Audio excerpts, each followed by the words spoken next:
at it. Who knew that processing these widgets would be so tiring?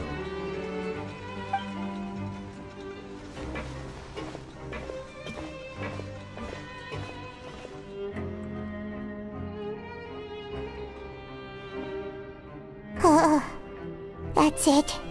Paimon doesn't even have the energy to talk anymore. Is it time to eat yet?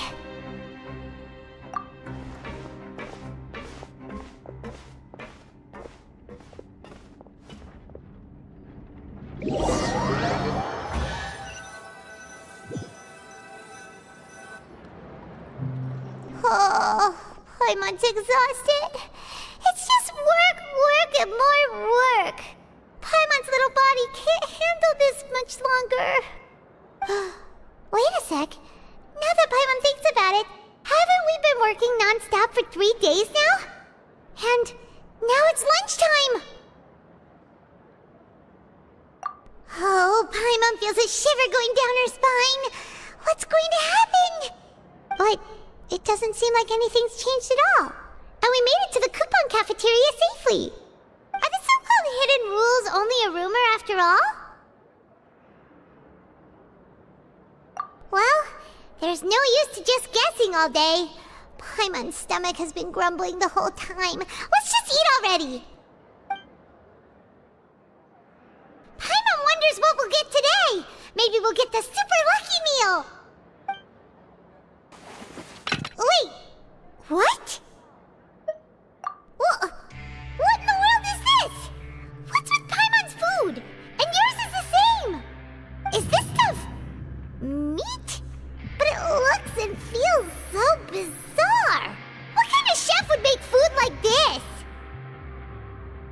What do you think is going on? Is this the bad thing that Rowan was talking about? No, stop right there. Paimon gets what you mean, just don't say it.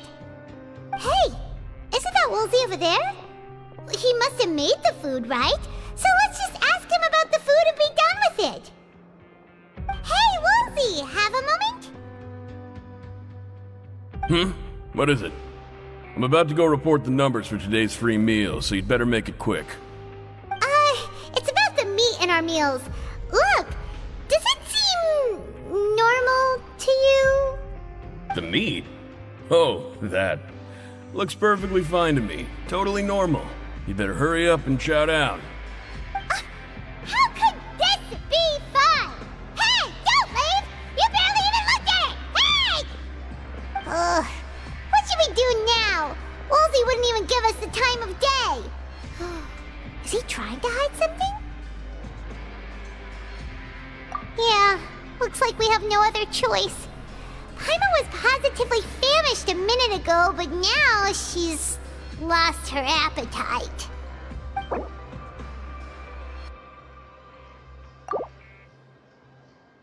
What would you like to do this afternoon?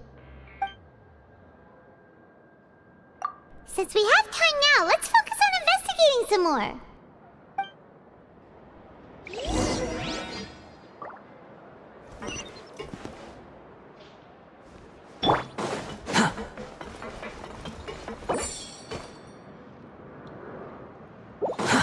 Too slow. Behold!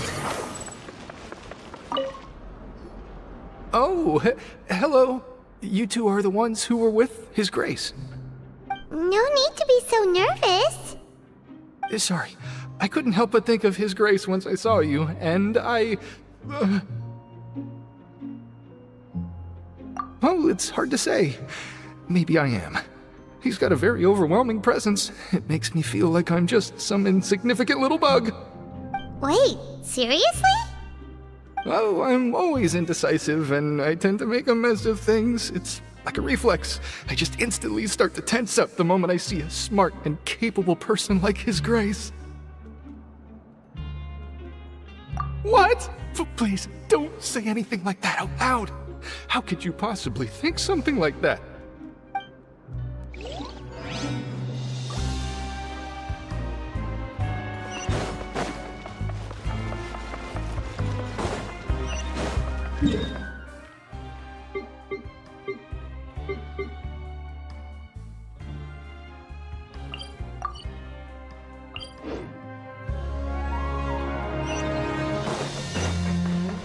rises.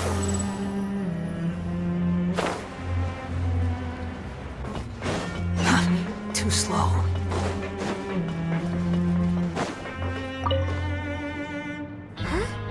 Rowan? What are you doing here, Chief?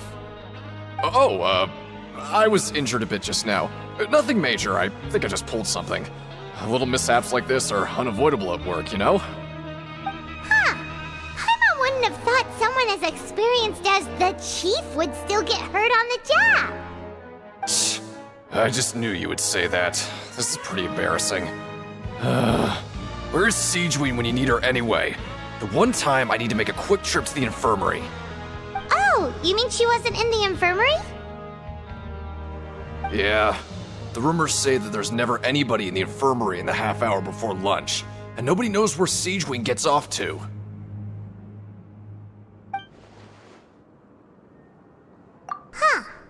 That's actually really strange. Siegeween's always super dedicated to her work. Where else would she possibly go? Forget it. I can take care of a small sprain like this on my own anyway. No need to trouble her.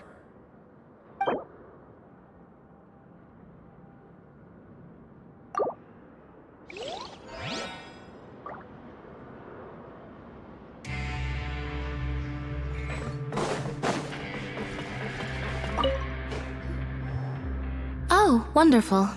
I was worried that you'd be busy trying to earn reward coupons all the time, but it seems like you haven't neglected your investigation work after all. Paimon likes having more coupons, but no one wants to work all the time. Have you also been investigating the area, Lynette? No, I was just slacking off, and you happened to catch me. My brother is still obsessed with anything remotely related to the Forbidden Zone. But knowing him, it won't be long before we get more leads. Oh, before I forget, this is for you. Huh? Credit coupons? Why are you giving us these? I've been here longer than you. Coupons aren't a resource in particularly short supply. What is in short supply are interesting people to talk with. Aw, that's so nice of you, Lynette. We'll be sure to make good use of these coupons then. Thanks a bunch!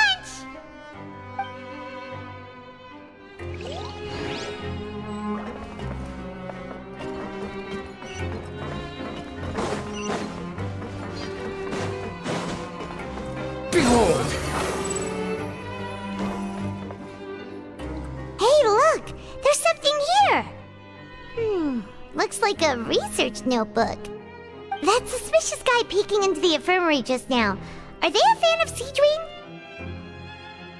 He must have dropped this. Let Paimon read it real quick! The Melusine perceive the world very differently from humans. There are significant deviations. As a result, their sense of aesthetics and beauty is also very different from that of humans. This must be taken into consideration when giving gifts. Ooh, this all sounds pretty serious. He sure did his homework. And as for the notebook, let's take it.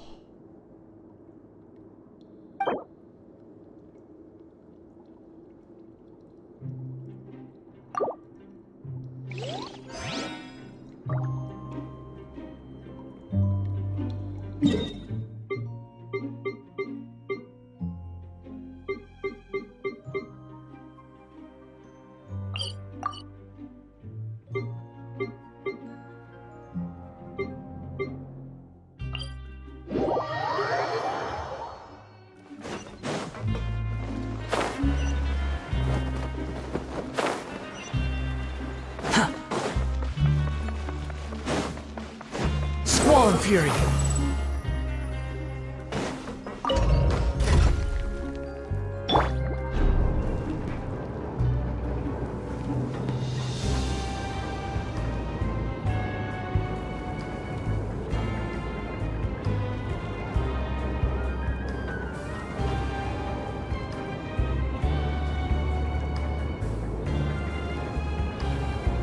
I have to stifle a smile every time I remember the look on my retainers' faces when I informed them of my plans today. Panic-stricken, but unable to muster the courage to say anything in opposition. rises.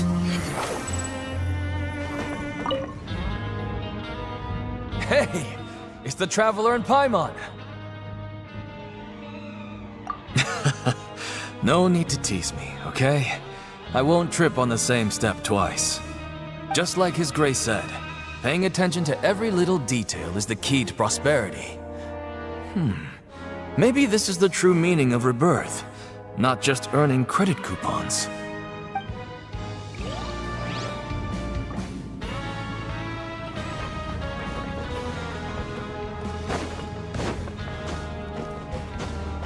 Quit following me.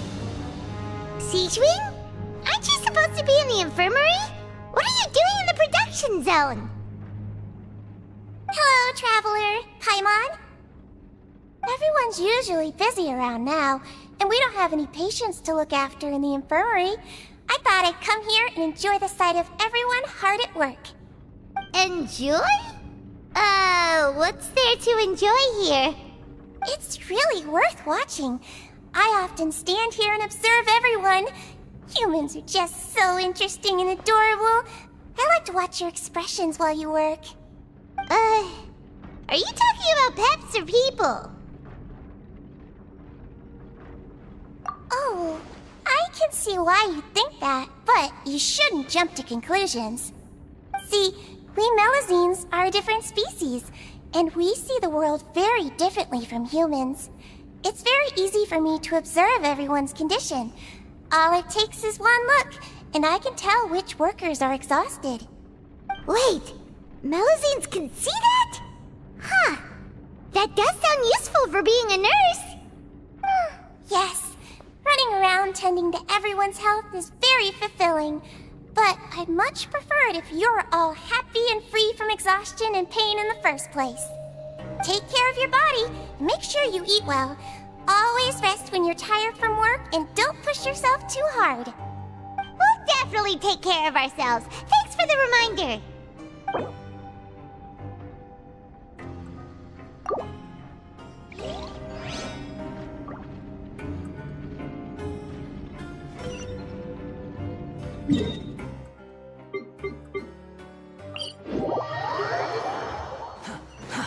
Too slow. Behold!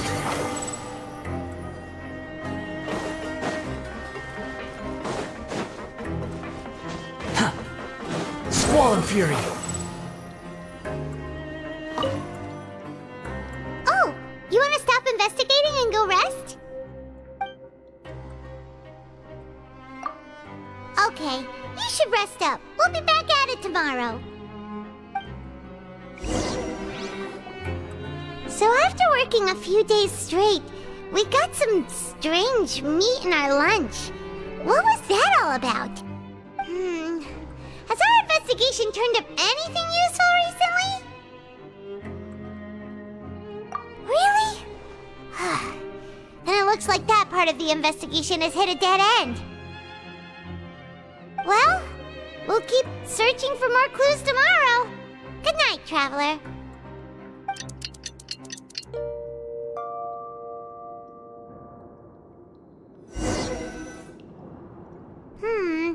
Maybe we can make some progress in our investigation today. What do you have planned for us?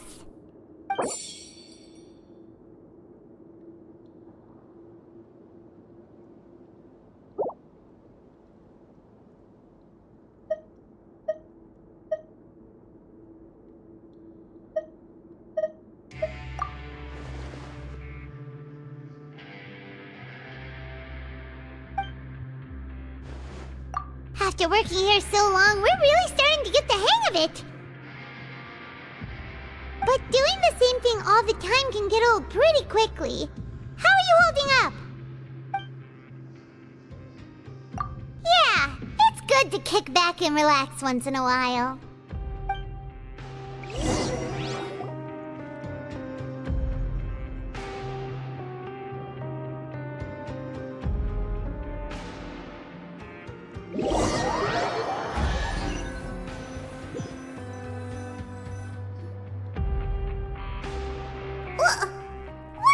Garbage.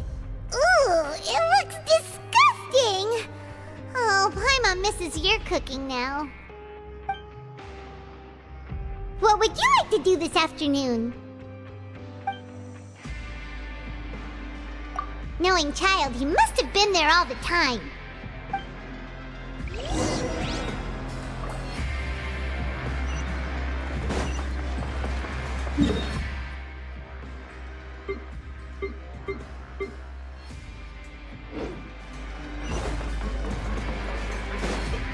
Behold!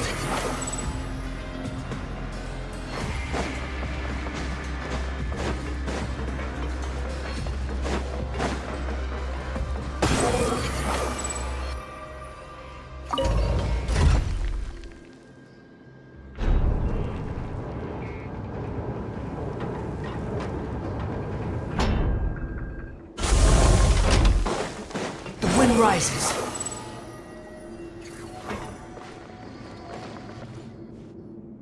Oh, you must be the Traveler, huh? Sorry, mate, but competitors as strong as you are prohibited from participating. I don't make the rules, mind you, but I was given very specific instructions. Even convicts value their lives, don't they? I hope you can understand. But we have a game here that'll let you show off your strength, and you'll even earn some credit coupons in the process. What do you think? Interested? And if we lose the game, will it cost us credit coupons? Of course. That's the cruel reality facing every competitor in a place like the Pancration Ring. Okay, great. Let me walk you through the rules. The targets in front of you will pop up one after another. You'll need to hit the targets in the same order that they popped up. If you can complete a few rounds in a row with no mistakes, then you'll win credit coupons. But the second you mess up the order, you'll lose. Game over. The game costs 300 credit coupons to have it go. So, you up for it? Thanks for your patronage, mate. Now, let the game begin.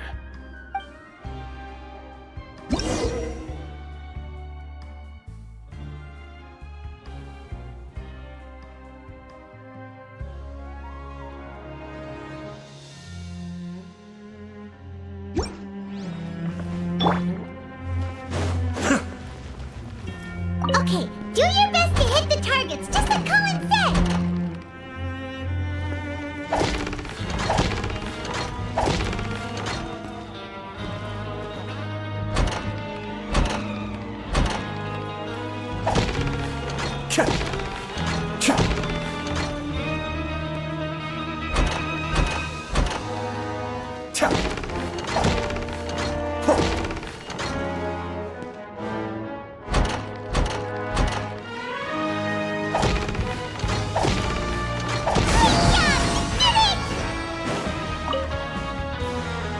Your strength really shouldn't be underestimated. Now I get why you're prohibited from participating in any official fights. Nobody who values their life would be willing to get in the ring with you. However, you two haven't tried betting on the outcome of a Pancration match yet, have you? Just go talk to Rusimov. Buy a ticket for whichever fighter you think will win. There's a big payout if the fighter you support comes out on top. But we don't know anything about the fighters. How can we possibly know who to support? That's normal. Just watch a few matches and get a feel for the fighters. It won't be long before you can pick winners in your sleep. He's got a point. Why don't we give it a try? If we have enough coupons, we could probably bet at random until we figure everything out. Bet at random, huh? Well, how should I put it? It's not like you can't do that, but I'd advise you to give it some more thought first. Huh? We shouldn't get too carried away. What's the problem? What? Never even picked a boxer before, and you already know about the rules? You're not just strong fighters. Seems you're pretty perceptive, too. Might as well tell you about it, since you already know that much. Plus, I think you've got the potential to be one of my greatest customers. I think I can let you in a bid. Besides, I don't want to risk ever losing a customer like you. Is it that serious? Okay, The hidden rule here is, if you buy both boxers' tickets and support them both, something bad will happen the next morning. So the rule is that we shouldn't pick both boxers in the same fight.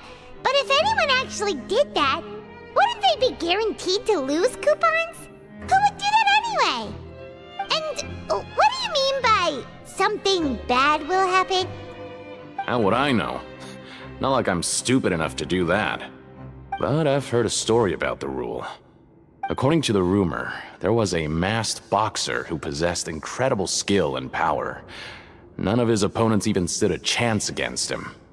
However, in the final match, the organizers told him to take off his mask.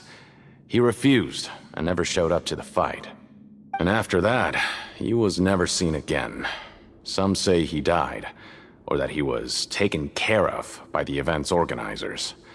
But everyone remembers that he was someone who cherished honor above all else. In his eyes, supporting both boxers in a match would dishonor the competition itself. So you mean it's like a curse? He'll take vengeance on anyone who does that? No, he was always wearing a mask, like he was intentionally trying to hide his identity. I don't even know anything about his past. Traveler, do you think that boxer was... Huh? We will? You're not serious, are you? Look, here I was just trying to be nice and warn you, yet here you are trying to break it on purpose? Yeah, it sounds pretty scary to Paimon.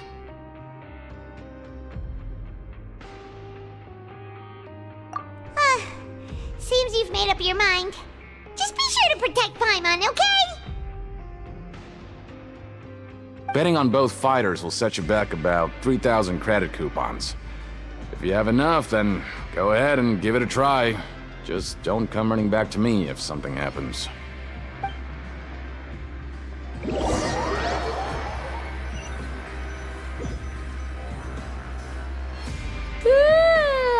woke up so early today that Paimon's been nodding off all afternoon. Good thing it's finally time for bed.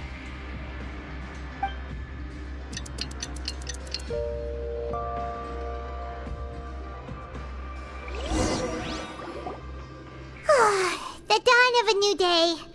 Paimon feels like we're getting used to life as convicts. Is that a good thing or a bad thing? What do you have planned for us?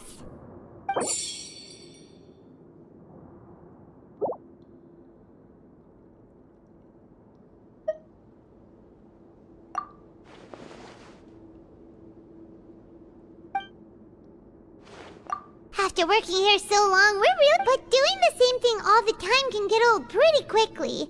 How are you holding up? Yeah, it's good to kick back and relax once in a while.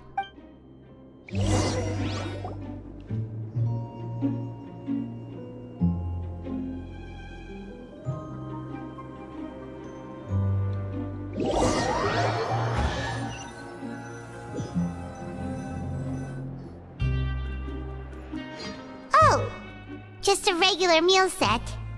Guess Paimon shouldn't get her hopes up. What would you like to do this afternoon? Sure! If we're not going to work, then let's kill some time at the Pancration Ring.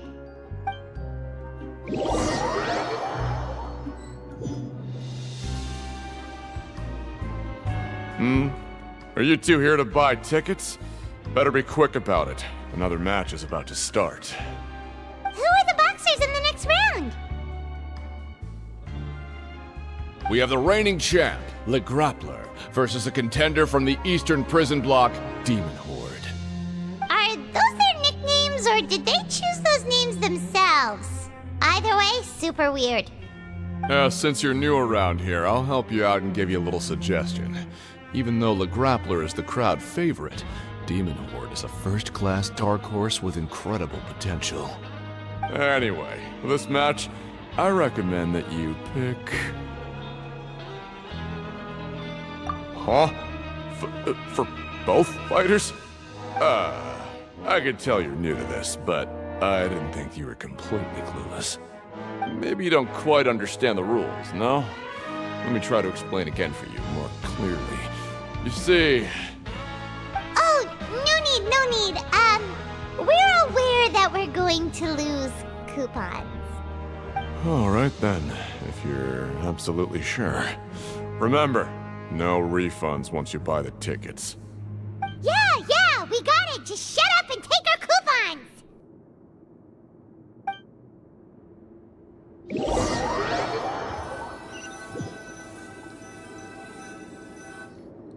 Seems we had a productive day. Hope we can make even more progress tomorrow.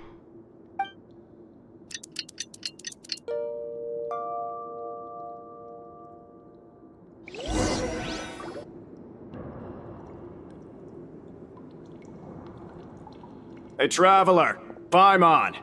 Package here for you. The next time you buy something, go pick it up yourself. I'm not a delivery man, you know. Huh? A package? For us? Did you buy something, Traveler? Paimon's not quite awake yet, so why don't you go take a look?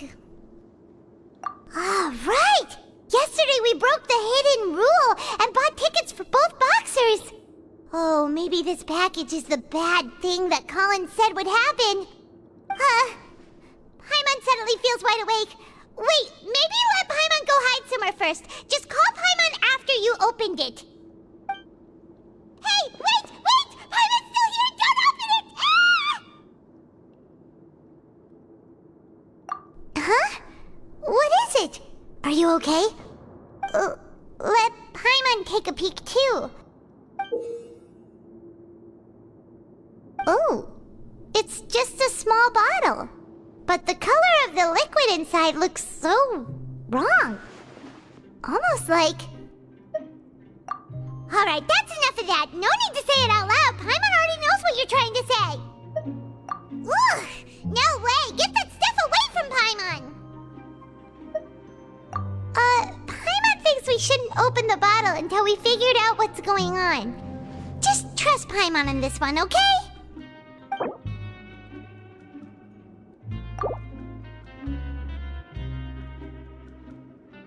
What do you have planned for us?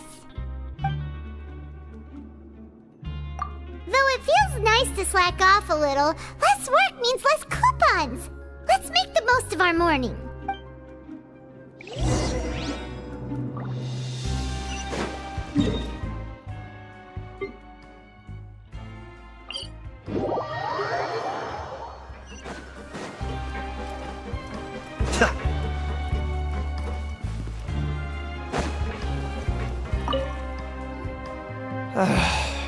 If there's no way to send it all out, then maybe I'll never get a chance to leave.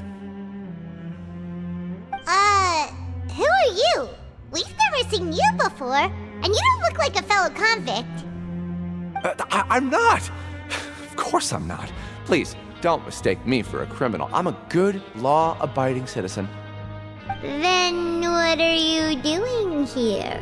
You sure seem anxious about something. I'm a promoter for Fontico, and I'm usually responsible for promoting our drink products. I thought I could complete my task here quickly and return to headquarters, but I've been here way longer than I anticipated. Oh, a promoter from Fontico? So what kind of problem did you run into? I'm so upset. It's all because of that Duke. After discussing the company's promotional plans with him, he told me outright that my project was worthless. However, in light of our long history of successful collaboration, I still tried to patiently explain the details. However, to my surprise, he just cut me off while I was speaking. Let me take a moment and recall his exact words. I'm just gonna stop you there and say no. If anything, I'm saving you time. It seems you don't fully understand the value of credit coupons here, nor do you understand the value of your own products. The former is because you are from the overworld. That's understandable, and I don't blame you for that. But as for the latter, only someone monumentally stupid, so breathtakingly stupid that they were completely ignorant of the value of credit coupons, despite living in the underworld, would ever possibly consider buying your drink. Let's just forget it. Anyway, that's how he rejected my proposal and asked me to come up with another solution with the condition that it doesn't cause any trouble for him. Can you believe that guy? Well, he is the head honcho here. Not much you can do about that. We met him too and could tell that he's the kind of guy that's hard to pin down. Fine. I know I should just let it go. I'm on his turf after all. His house, his rules.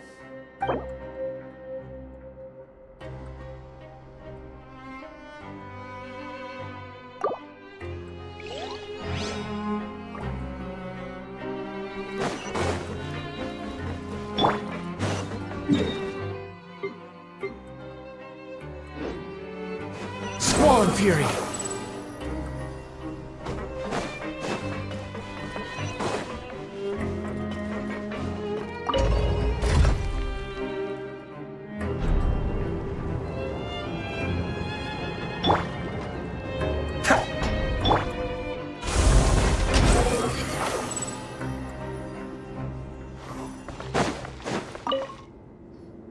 Hey, I heard you crazy fools really did it. You bought tickets to support both fighters, didn't ya? Well, did anything happen? Well, the next day we received a mysterious package, but we still haven't made any sense of the contents. So it is real. You didn't become cursed or anything like that, did ya? Are you both still okay? Wait.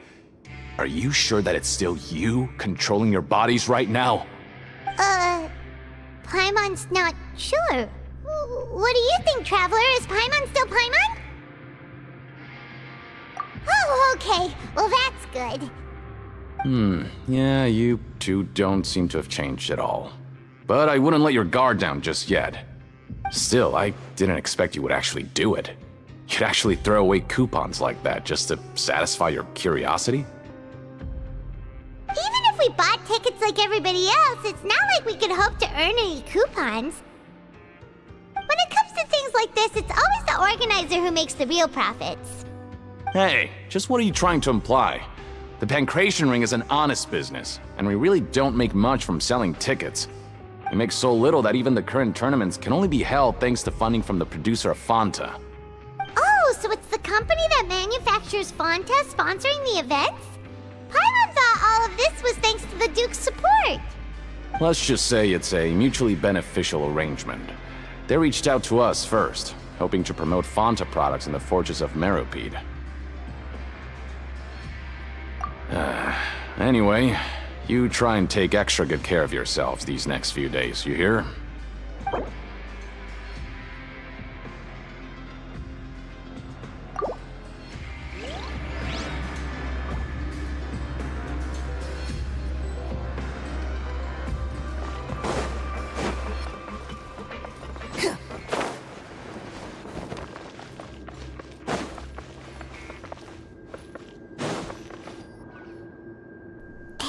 What are these papers scattered all over the ground? Are they registration forms or something?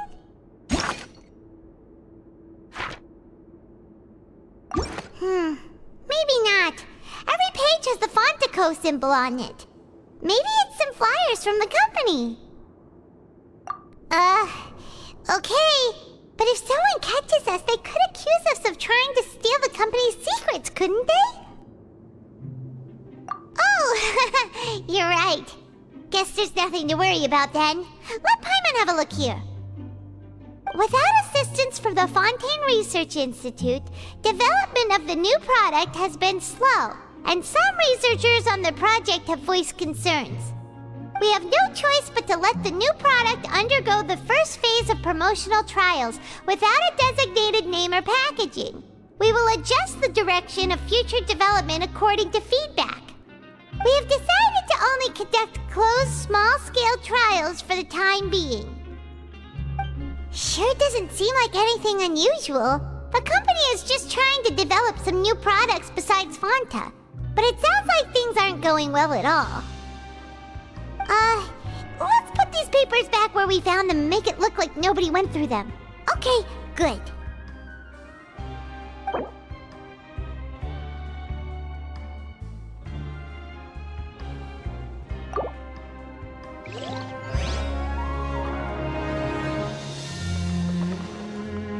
Time to show me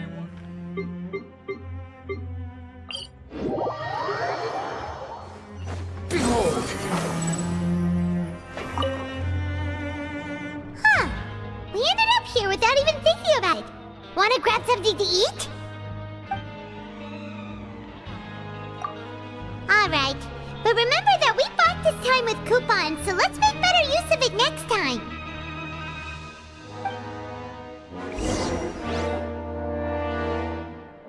Oh, just a regular meal set. Guess Paimon shouldn't get her hopes up. What would you like to do this afternoon? After working here so long, we're really starting to get the hang of it. But doing the same thing all the time can get old pretty quickly. How are you holding up? Yeah, it's good to kick back and relax once in a while.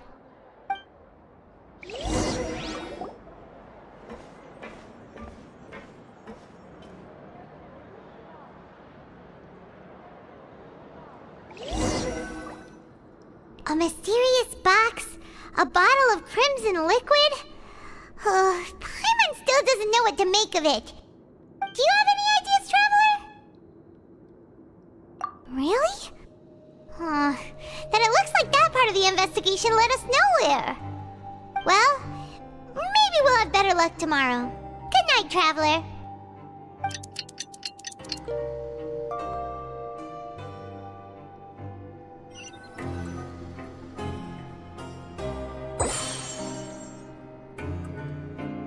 Okay, so we've investigated 2 of the hidden rules. Paimon didn't think this prison would have so many weird things going on. We'd better pick up the pace with our investigation, otherwise we'll never get anywhere. Yeah, let's skip work for now and put our time to good use.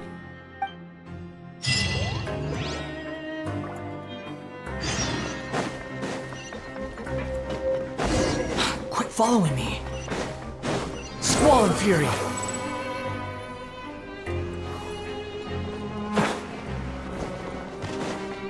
Hey, isn't that V-Duck over there? Is it just Paimon, or are there fewer people than usual here today?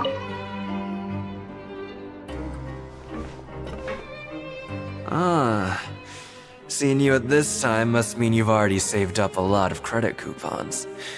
Or at least enough to skip work. Seems you're getting into the swing of things around here. Impressive. Very impressive. So, now can you tell us about the hidden rules you know? If that's what you want to know, I guess you couldn't have come at a better time. Huh? What do you mean it's a good time? Leonid and those other pesky broke urchins have all gone to work in the production zone. I wouldn't want them listening in without paying up. We get it! Just tell us already! So, you know those pipes that make strange sounds? Don't ever, ever go near them at night. Even if you manage to avoid the guards, you might find something even more terrible there. Something even more terrible? Like what? A group of cannibals. Cannibals? In the Fortress of Meripede? Every month, they meet a few times in the dead of night. Rumor has it they might be connected to the people that have disappeared here. But what's even scarier is that they have a special proclivity. Since they have no way to dispose of the leftover remains, they have ways to transform them into other forms and keep them in the fortress forever. Paimon might already know what you mean by other forms. So that's what's going on here. Oh, Paimon's stomach doesn't feel so good. You two look pretty skeptical. No matter. Learning the truth behind dark secrets isn't necessarily a good thing. I've got things to do too. I suggest you just act like I never told you anything. Traveler, can we just trust him on this one? Oh, Paimon doesn't want her blood and flesh entombed here for all eternity? Oh, so that's how you see the situation. Huh. You know, Paimon does feel a little better about it now.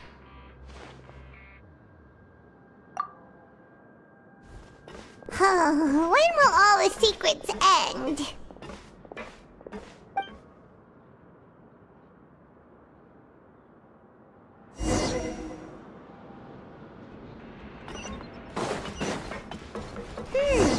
Vidok isn't here, but... Just stay away from me. What? What are you saying? You shouldn't go around saying stuff like that.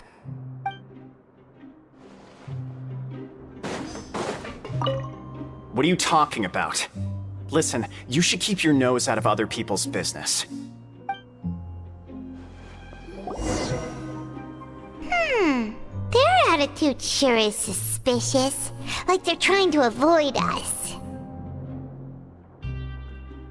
But if they're being so obvious about acting weirdly, do you think they might just be trying to lure us in? Oh, this is all getting way too creepy for Paimon. So you mean we still need to investigate some more? Okay, if you say so.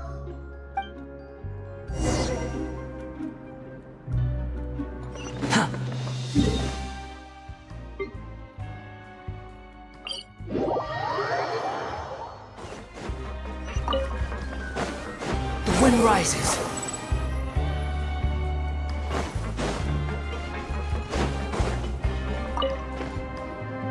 Hello, Fielding. What do you want? Criminals like you ought to be working right now. Catch my drift. We just want to ask you a simple question. Have you ever discovered anything odd during your nighttime patrols? Why are you asking about something like that? Whatever happens at night isn't your concern. All you need to worry about is getting enough sleep. Well... Right! We've heard it happens a few times every month. Paimon has sensitive ears, so it makes it hard to sleep. Really? I see.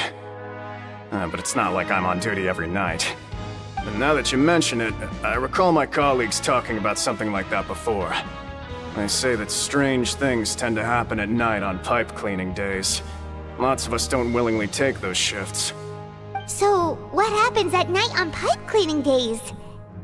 They just conduct regular cleaning of the fortress's drainage facilities. There are 3 pipe cleaning days per month, and it just so happens that today is one of the scheduled days. You can try to confirm the sounds tonight if you want, and if they're real, then I can report the issue to my superiors for you. Oh, okay. Then we'll keep both ears out tonight. If that's all, then I'll be leaving now. I advise you not to try anything funny, though. Even if I'm not on duty tonight, someone will still be watching you. Don't worry, we don't want any time added to our sentences. Oh, he left. So what do you think about the pipe cleaning days he mentioned? Right, both are a possibility. But Fielding did say that tonight is a cleaning night. Paimon knew you would say that. Alright, sounds like we'll be up all night tonight then. Paimon just hopes the guards don't catch us.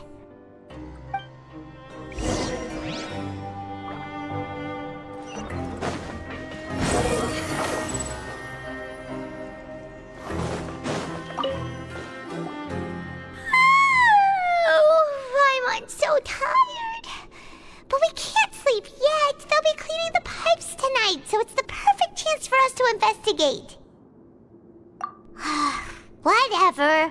Just be sure to wake Paimon if she dozes off. Paimon's worried something might happen if you go alone. Huh? Traveler? Did you fall asleep already?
troubles.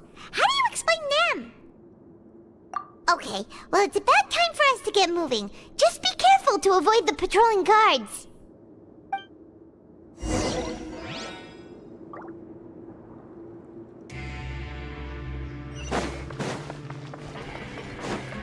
Behold! Shh! Careful! We'll get in trouble if the guards catch us. Hey, not this way. We need to get to that pipe, remember?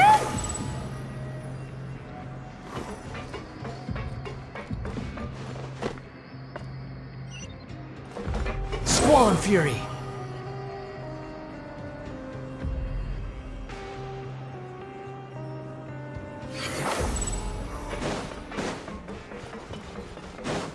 Quit following me. This should be the place.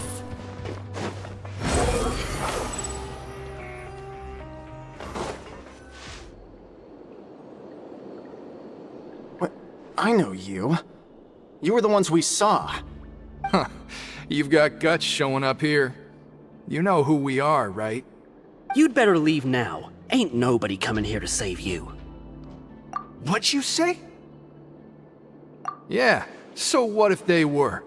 If you push us, we can make those rumors a reality at any time. Hey, what's the point of all those rumors anyway? What exactly are you trying to do? I don't have to tell you anything. If you turn around, go back to the dormitories and act like you never saw anything, then I'll pretend that you never showed up here. Yeah, scram. Nothing worth seeing here. Huh? What did you say? Isn't that exactly what Boss said when he left? Hey, do you know our boss? Whoa. We had no idea our boss was such a big deal. He always kept his identity a secret. So, did he have you come here to find us? Oh, so your child's crew here? Seems like he had no problem fitting in. We're the only ones who heard him say those words when he left that night. So, unless he somehow told you those exact same words after that... All right. I guess that's proof enough for me. I believe you. Wow, those dreams of yours sure come in handy. We gave him the business for a while and would always give him a hard time when he first came to the fortress of Maripede. But here in the fortress, the strong will always earn respect. He was working the longest hours and racking up wins in the Pancration Ring. You could always see how amazing he was, even when he was teaching us a lesson. So eventually, we all decided to follow him. But one day, he suddenly told us that he had to find a way to escape this place, no matter the cost. He said it was because he heard that call again. And as his crew, if the boss wants something, then it's our job to get it done. So, we got to work, and used the hidden rules that were here to make up and spread the rumor about the cannibal rule. We just wanted to give him a better chance of escaping on a night after the pipes had been cleaned. Oh, thanks to your rumor, nobody would want to come anywhere near here, prisoner or guard. Wow, it sure is easy to exploit people's fear of the unknown. But has a child already escaped? Why are you all still coming here after pipe cleaning day? Because as far as we know, the pipe he went into isn't actually an exit. It should be a dead end. It leads to an abandoned factory area, and even if there were a way to escape from there into the sea, we're still way too deep. No one could ever reach the surface alive. But Boss still insisted on going in. It's like he was obsessed about it. So we told him that we'd pretend as if he never existed while he was gone. And that if he wanted to come back, he should wait for nighttime on a pipe cleaning day. That way, we could meet him here and help cover the whole thing up. So you come and wait here through the night a few times a month just because of that promise? Yeah, but it's been so long now. We already know in our hearts that he must have managed to escape somehow. Is it also possible that something unfortunate happened to him? Nothing could ever defeat Boss or slow him down. It's one thing we know for sure. Okay. Paimon was just brainstorming possibilities. All right. Keep quiet and follow us. following me. Behold!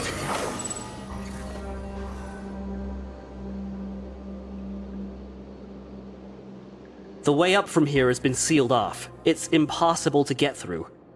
Boss left by going down from here. It wasn't full of water at the time. Later, we came back hoping to have a look. That's when we found out it had been completely flooded. It's impossible to navigate unless you're an extremely skilled diver. Do you think Child got trapped by the water? Not likely. We all know that Boss was an incredible swimmer. Really? Then have him come investigate, pronto. Just be sure to tell us if you get any news about Boss.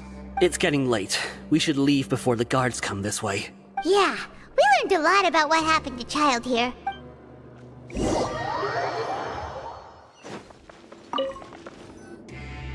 Whew. We finally learned some key information. Seems all of our investigative work has finally started to pay off. When you said you knew a diver, you were talking about Perannya, right? If we ask Linny, he'll definitely have Perannya help us. Ugh. Why is Child like this? What was he doing going into the pipes? Not making our jobs easier, that's for sure.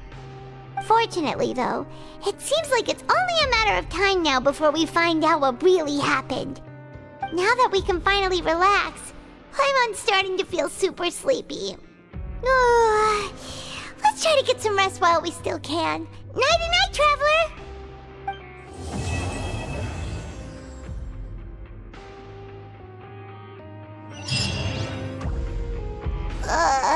It's morning already? Oh, Paimon still needs more sleep. Huh? Wait, look over there! Isn't that... It's one of Linny's cards! Let Paimon see what's written on it! Maybe you haven't heard, but today is the monthly free day. Everyone has the day off today, which makes it the perfect time to do some investigating. It's been a while since we last talked. Have you been making any progress lately? Let's meet at our usual spot in the factory area before lunchtime. I have new information. Ooh, today's our lucky day. We have the day off. From the sound of it, Lenny's been making progress with his investigation. Wonder what he's discovered. We still have some time before we meet up. Let's talk with the people here for a bit more before we go.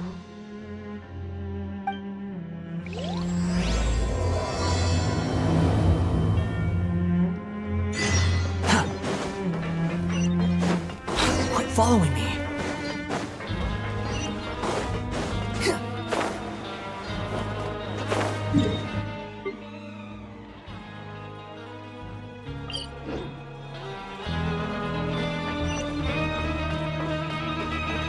Squall and Fury!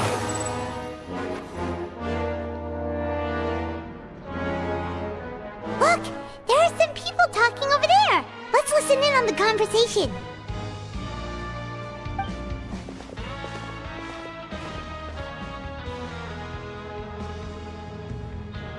If you ask me, those pompous parasites on the surface act like they're all a bunch of aristocrats. Do any of them give half a hoot about a bunch of dogs like us? Hey, speak for yourself, mate. I'm no dog. Oh, you think you're special or something?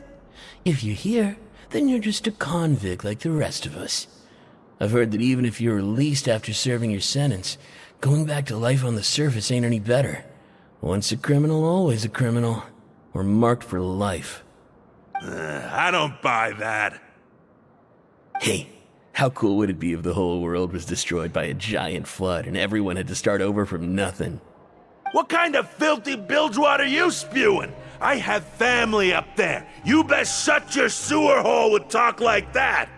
Listen, things ain't so great on the surface, but who says that you have to leave? I've heard that you can still stay here and work even after you've served your sentence. Not bad if you ask me.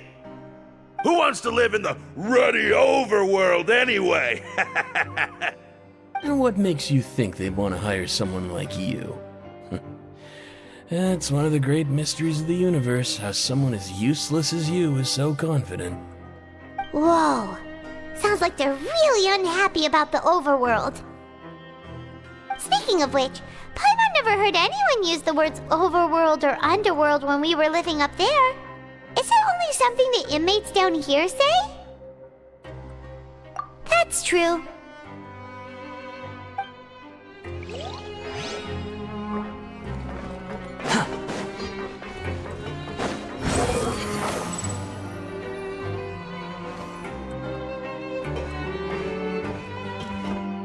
There's a group of people over there. Let's go listen in. So I said, that's not a faucet. Hey, who are you two? Why'd you come over all of a sudden? Oh, sorry for eavesdropping. Sounds like you were talking about something private. What's the matter? They're just looking to join in on our fun, that's all. Hey, don't pretend like it's okay for them to just interrupt us like that. Yeah, fine. You're lucky we don't mind extroverts that much. You hear that, Quisto? What nice! Your expressions tell me you're looking to hear some juicy info, am I right? But before that, it just so happens that I know you two. Really? Are we that famous? You're kidding. How often does anyone get a personal tour led by His Grace himself? Practically everyone was talking about it. Word has it that you also caused quite the kerfuffle. A little mistake, huh? I like the way you put it. You see, people with a good attitude can join our group anytime, unlike some of the others here. Your group? I'm Quisto, and this is Lavaroon. People usually call us the Bombshell Bros, but don't worry, we're not playing with bombs or anything. It's just that our information is always so explosive, and we blow minds on the regular. So, you two really like to gossip? Whew, you sure know how to embellish. No, you don't get it. Knowing intelligence will make things better for you here. For example, knowing who's working with whom, who has the latest rumors, who's not getting along. Wouldn't you like to know all that? Whoa, all this info's worth something, you know? You should prove you're worthy of it. I don't mind him. Quisto's always this way. Just play nice and say something to massage his ego. The welfare meals. Talk about the welfare meals. Right. That meal we had yesterday was super delicious. Paimon can still taste it whenever she closes her eyes. Is that so? To tell you the truth, I've been helping out with making those welfare meals. I've been working as a kitchen assistant for about a month and a half now. Oh, so you're the one who made those delicious steaks. Amazing. You could be a professional chef. You are correct. I am a true professional. In fact, I even went to culinary school. But enough about that. Since you like my cooking, I guess that means we share similar tastes. Listen carefully. This little bombshell will help you learn what's really going on here in the fortress.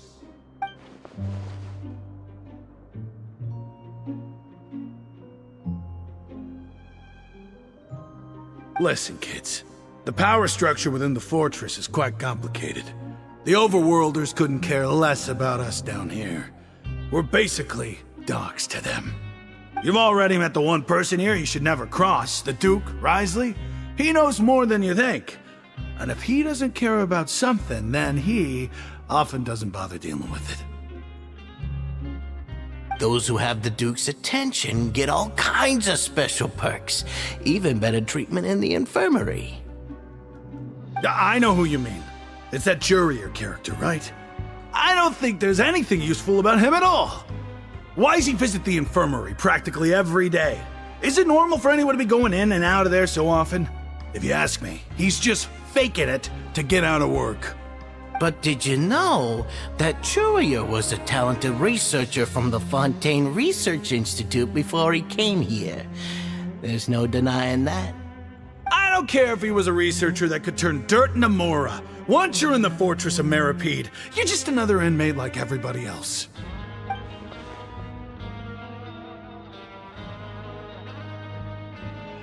Speaking of which, the last time I saw him, he was passing by in the corridor with Lorvine.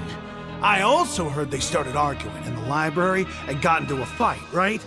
Guess that's just how terrible of a guy he is. You mean he hit a woman? Wow, I never imagined he was that bad. But that Lorvine's also quite the odd one, you know? She's always gabbing away, got into a fight with a man, and she also got sent to the infirmary. Come to think of it, I always see her going to the sick bay every couple of days, too. Huh. Wait a second. You don't think? Do you think could it be that they're secretly meeting there to go on dates? But it's really hard to imagine. After all, I do remember seeing Lorvine beat Jiraiya to a pulp that one time. And we might be overthinking things.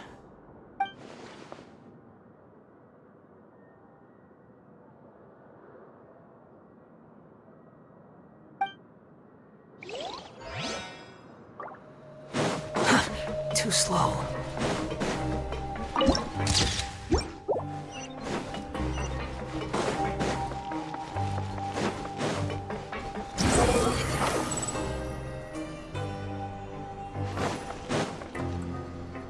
Hey, you over there? Yeah, you. Say, do you like playing card games? You know, like Genius Invocation TCG? You TCG players are like mint in the wild, literally sprouting up everywhere.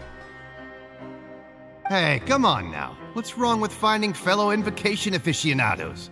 Anyway, care to join me for a game? All right. No pressure. But why would you be looking for people to play Genius Invocation in a place like this? Don't people usually come here to fight? Whether you're throwing down cards or throwing punches, it's all a competition, isn't it? It's all the same in my eyes. There are lots of card players here in the fortress. When I saw you, I immediately thought, hey, even outsiders from other nations play cards. So I came over to say hi. Sure. Great! Since you've been here longer than us, you need to flex your seniority a little bit, right? Maybe you could start by telling us newcomers some stories about this place. I thought you would have already heard everything by now. All right, then. Did you have anything specific in mind? Or do you want me to just pick a topic? Why don't you pick? We'll let you know if we've heard it already. All right. Have you heard any strange rumors since you've arrived? Ben, did you know that there are some people who are always gossiping over in the corner? Yeah, so you've already met those two. They're quite a pair. They always keep an eye out for the latest happenings and gossip about everything. I've never seen anyone with more time on their hands. I heard that they used to be a chef and a bartender before they were sent down here. You know how bartenders are, always chatting with customers. And chefs love to pass the time just hanging out when they're not cooking. Good to know. Do you have anything else to tell us? Let me think. Sounds like you want to hear something a little more tantalizing. Oh, did you know that the Duke was also a convict in the fortress of Meripede before? Huh? Wait, are you serious? That's right. The Duke was an inmate just like you and me. Seems he was exiled here for committing some crime. Who knows how he ended up rising up to become the warden, though. To go from an ordinary inmate to becoming the manager of the whole place? I'm not gonna lie, I kinda respect that. A forbidden zone? Sounds like something that someone just made up. I've never heard of that. Where did you hear about it? It's just a rumor we've been hearing, but no worries if you've never heard of it. Do you have anything else you can tell us? Anything else? Not that I can think of, but I'll be sure to tell you anything interesting I hear next time. You'll have to play a game of Genius Invocation with me first, though. Okay, we've talked to just about everyone, and it's about time for us to go meet Linny. According to the card he left us, we should go meet him in the production zone.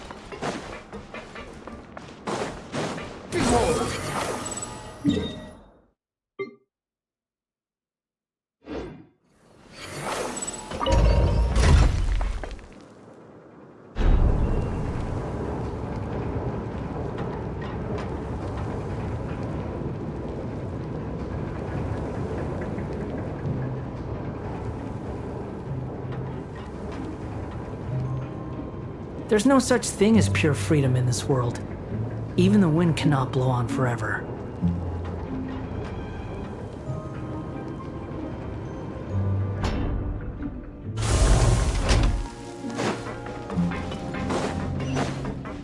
Work just never seems to end.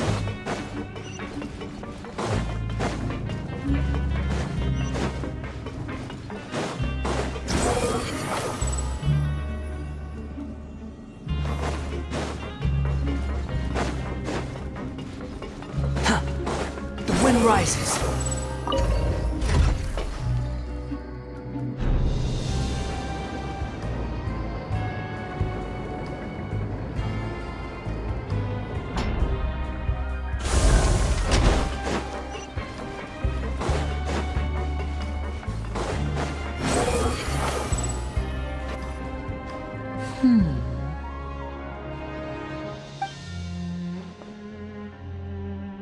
Huh?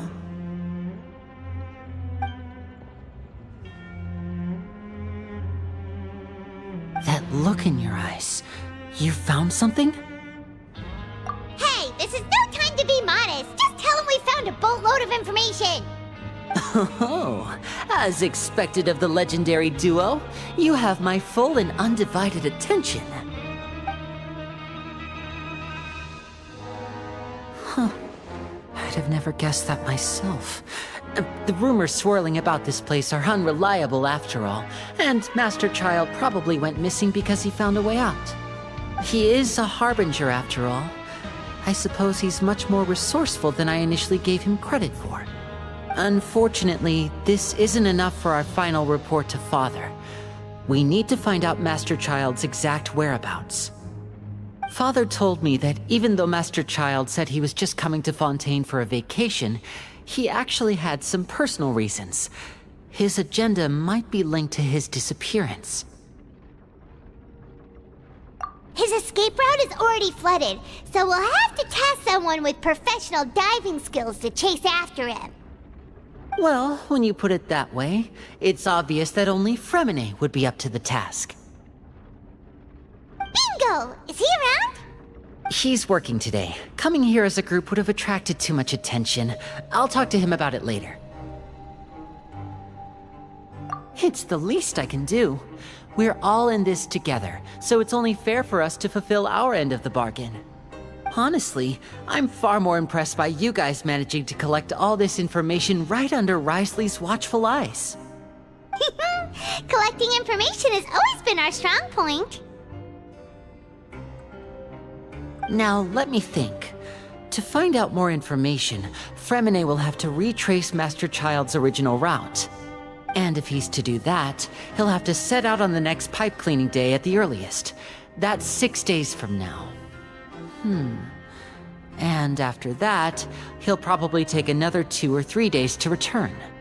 You can even estimate how long it'll take for him to get back? We've been working together for a long time. We know each other's capabilities like the backs of our hands.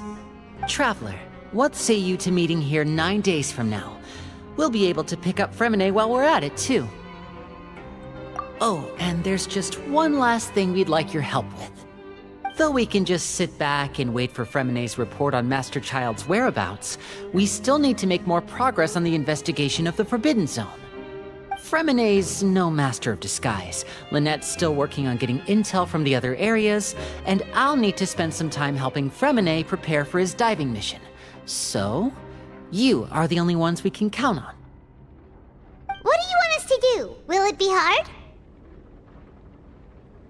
Well, I won't call it easy per se, but I think you'll be able to pull it off. Listen carefully. You'll need to find an excuse to get into the infirmary and investigate the room and environs.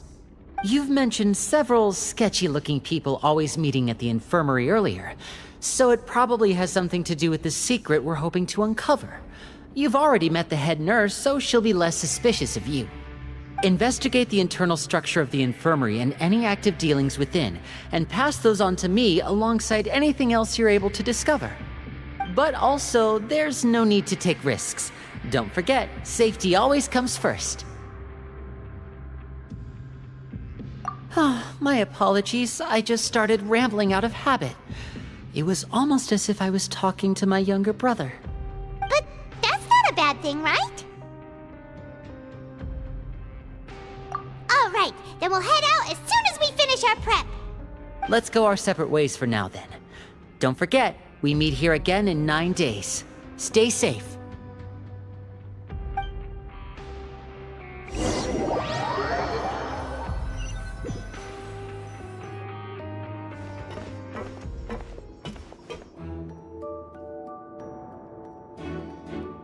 Hey, stay here for now. Paimon will take a peek.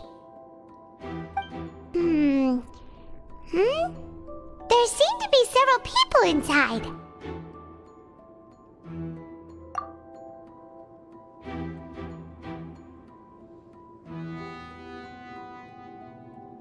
Right.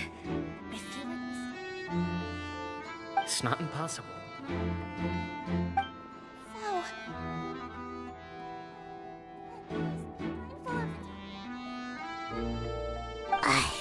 It's a bit hard to understand them from here, so why don't we just try to talk to them in person? Let's go as soon as you're ready.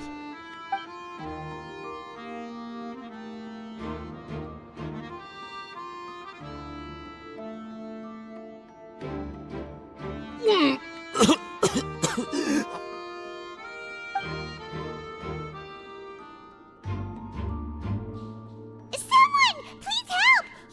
He's sick!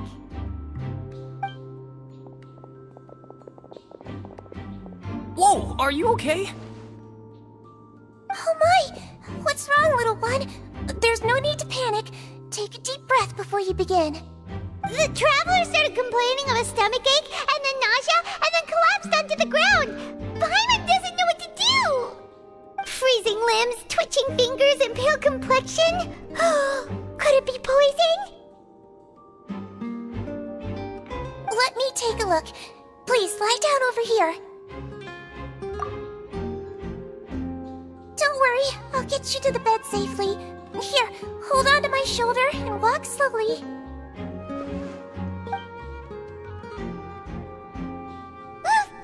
You can do it, Traveler! Don't apologize. You're sick after all. Now, please relax. I'm just going to do a preliminary checkup on you.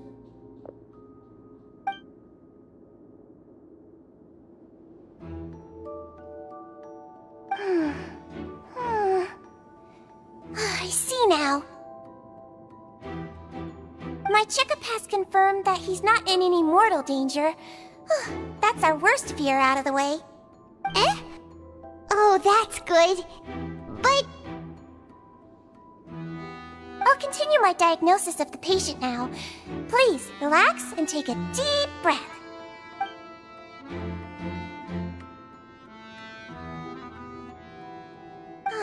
Don't sense serious damage to your organs either. Does it hurt when I press here? And here? Huh? But based on my initial checkup, there shouldn't be a problem here. How strange.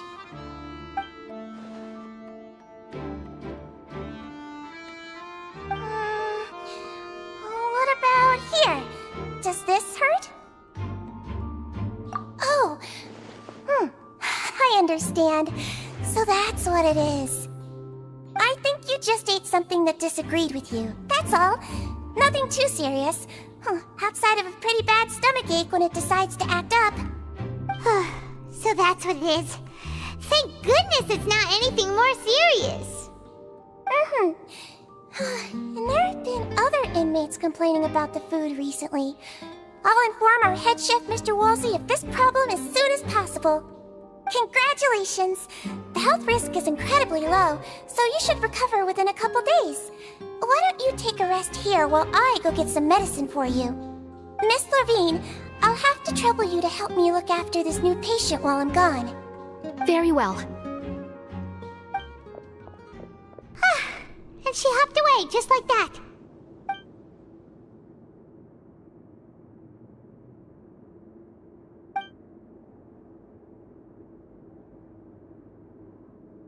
Hello. So how are you feeling now?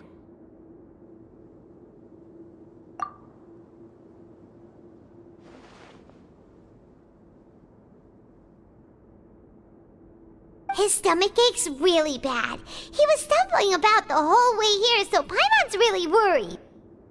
If Miss Sijuin says it's not a serious problem, then there's no need to worry. She's the best medic we've got down here.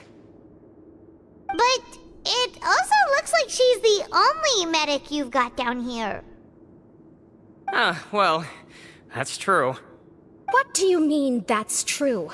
That's really misrepresenting the situation. Of course I can't speak for the whole fortress, but it's not like everyone imprisoned here is useless, you know? Though they may have committed crimes and gotten locked up here as a result, they still know a thing or two about medicine, and they help Miss Sijuin take care of the sick and injured. Yeah, you're right. But did you have to lecture me about it in front of another patient? Aren't you a patient too? Where did all your energy come from? That's correct.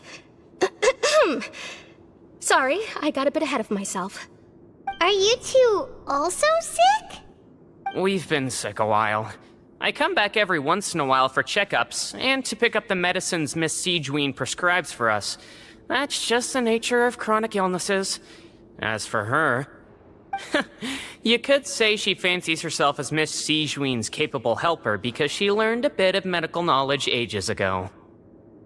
Please watch your mouth, Mr. Jurier. Don't forget that you are the primary reason I have frequent heart palpitations. Hey, don't start arguing now! Please, keep it civil at least!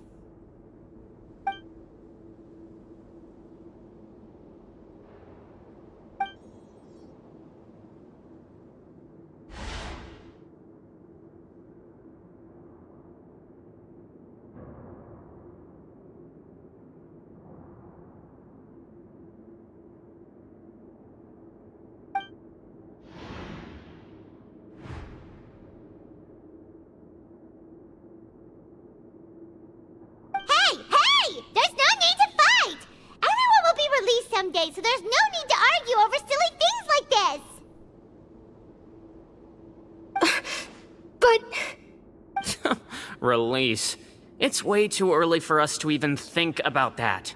And who the heck knows if we'd even be able to continue our previous lives?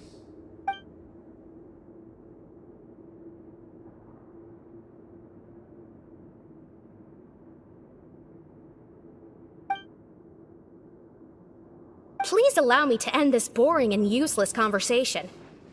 Oh, and Mr. Jurier, I don't want to see your face here again anytime soon. And same to you, Miss Lorvine. Anyway, that was more than enough rest for me, so I'm going to get out of this excessively noisy place. See you later, everyone. He just slowly walked off? Like that? That's just what he's like. I'm sorry you had to see all of that. I'm Lorvine, and that's... Well, his name is Jurier, but I hope you'll never have cause to remember his name. You really can't stand him, huh? I mean, can you blame me? Look, who would like someone who's as arrogant and obsessed with weird research topics as he is? But there's no need to keep dwelling on him. I'll accompany you two for a while. Miss Sijuin should be back soon, and I'm sure you'll feel better as soon as you've had some of her medicine. No, it's nothing. I'm back! Did you rest like you promised? Thank you for getting our medicine, Miss Sijuin. Did you all cooperate with your bed rest? I trust that nobody got up to walk around. Good. Here, this should be 2 days' worth of medicine for you. Take 1 pill now, and then continue your bed rest.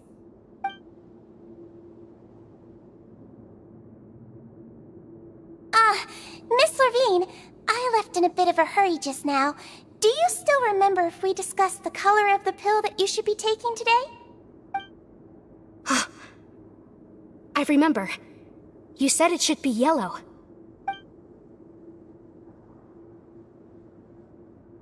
Yellow, huh? I understand. These are yours. Please, make sure to go to bed early after taking them tonight. You'll benefit from a good night's sleep.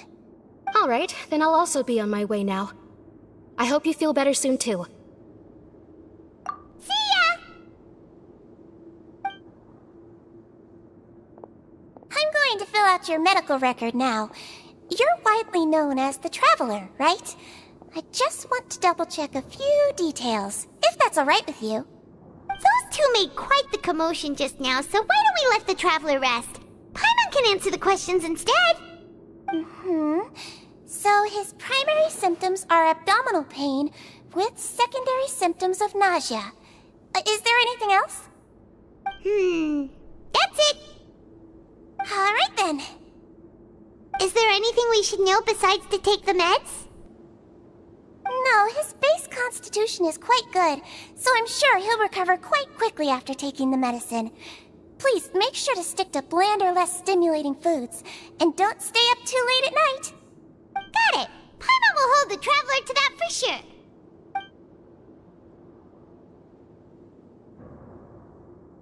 Oh, you're going to take a nap already? Okay then, you get some rest.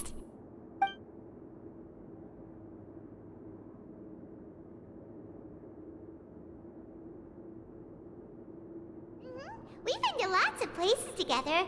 He may look a bit under the weather now, but he's actually super strong. So you're the best of companions. Well, don't worry, he'll recover soon.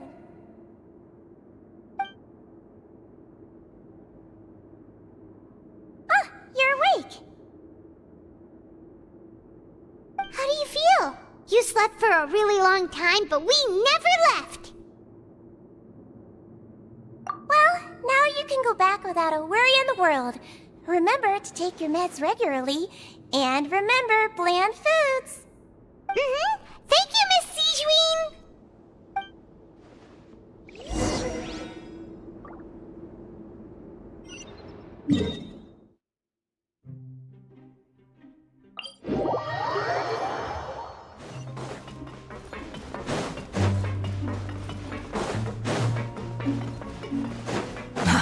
Too slow.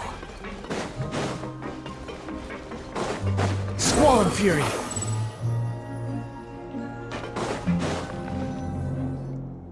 You really are something. To be able to fall asleep like that and even sleep talk the entire time, you scared Paimon half to death! No, but you kept mumbling things along the lines of, Pyron, go take my grilled fish and put down the Adeptus Temptation now! Paimon talked with Sigeween the entire time you were asleep. She seems like she's just a sincere nurse, and Paimon didn't notice anything unusual in the room. Are you sure we're not going off track with the infirmary?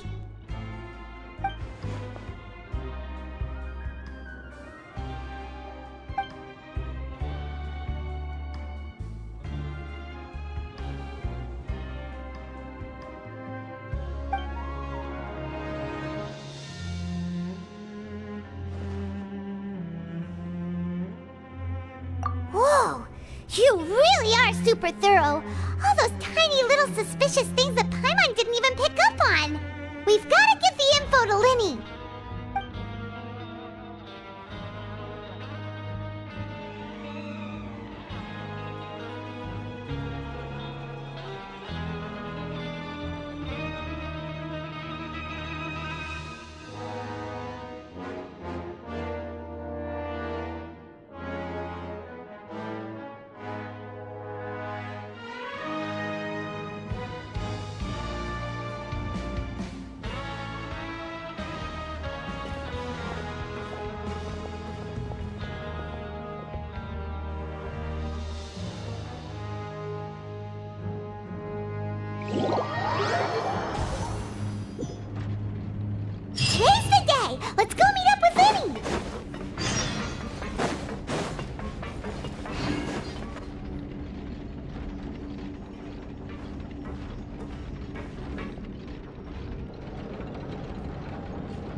Did you two run into any trouble over the past few days? No, we just worked our shifts according to the schedule. Nothing weird happened. That's good. That means you didn't raise any suspicions when you infiltrated the infirmary. We've taken a look at the slip you've sent.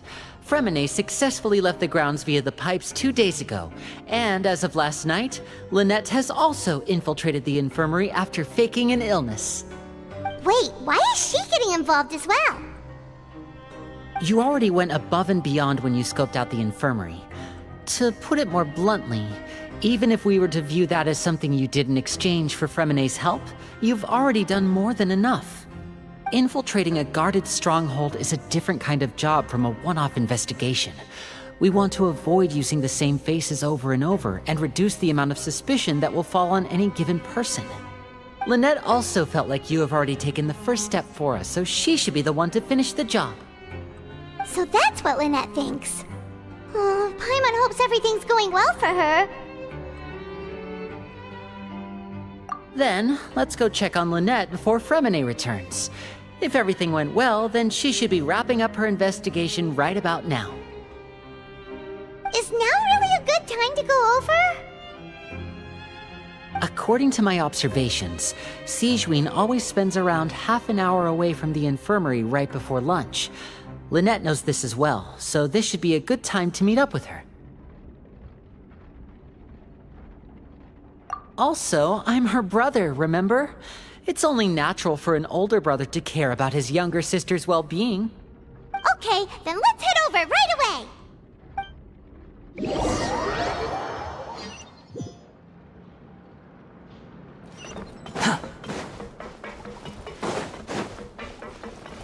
Quit following me.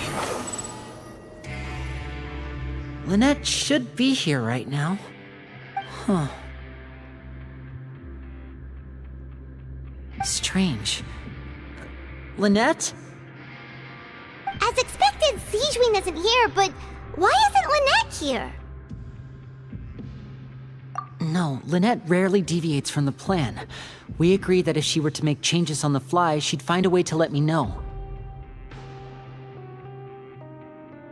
Unless... Let's see if there are any clues around here. We can look while we wait for her.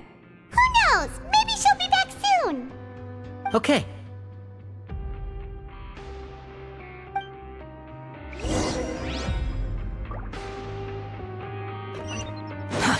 Too slow. There are some books here and a few files. They all look like medical records. Advanced nursing, how to raise the spirit of your patients, a quick guide to the psychology of emotions, and the meaning of laughter. These sure are some interesting books. Who knew Sigewinne would be interested in these kinds of things? She even has books on understanding people's motivations and feelings. Is it because she's a Melusine? Or does she have a need to understand her patient's emotional state? Seems quite normal to me. These are skills that would come in handy for a nurse from time to time. Quit following me. None of the beds have any signs of having been slept in. Except that one over there. That's the one Lynette must have used, right? You said she was pretending to be sick. She would have said her migraine was having a particularly bad flare-up.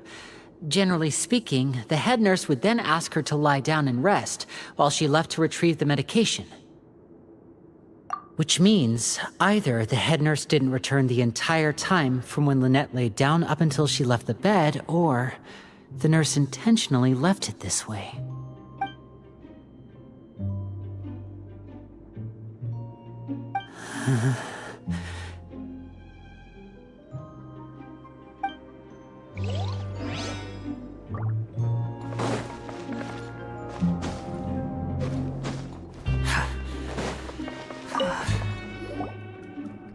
This is it! We saw it before! Wait, this thing? It doesn't look like it's been disguised that well.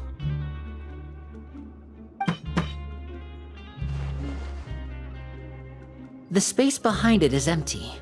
From its size, I don't think it's an entrance that is meant to be taken apart. There's probably a mechanism around here somewhere. Could Lynette have tried to get inside? But if that's the case, she would have contacted me for sure.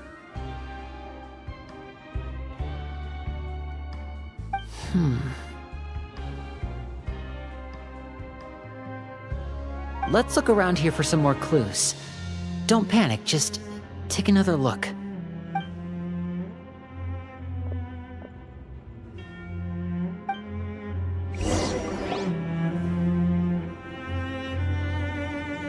Hey, you guys, there's a slip of paper over here! A slip of paper? It's right over here, and there's a bunch written on it too. It reads, "Out of respect for your usual practices, I'll use a piece of paper or card as the medium to pass on my message. You may consider this as me giving you my best regards." This is... Is that all? The back. This is... Show me! Now!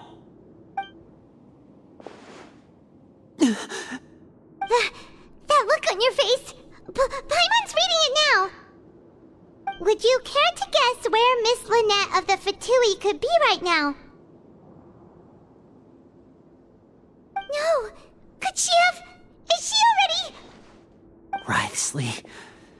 Did he deliberately leave the infirmary unguarded to use it as bait?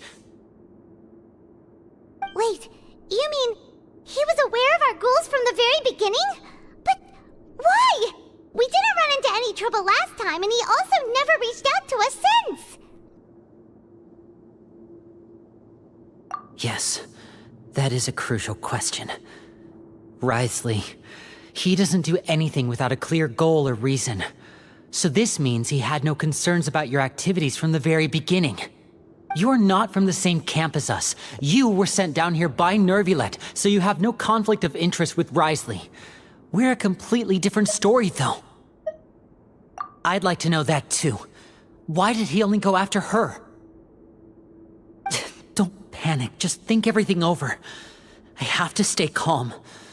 This is not like what happened last time. The situation's different now.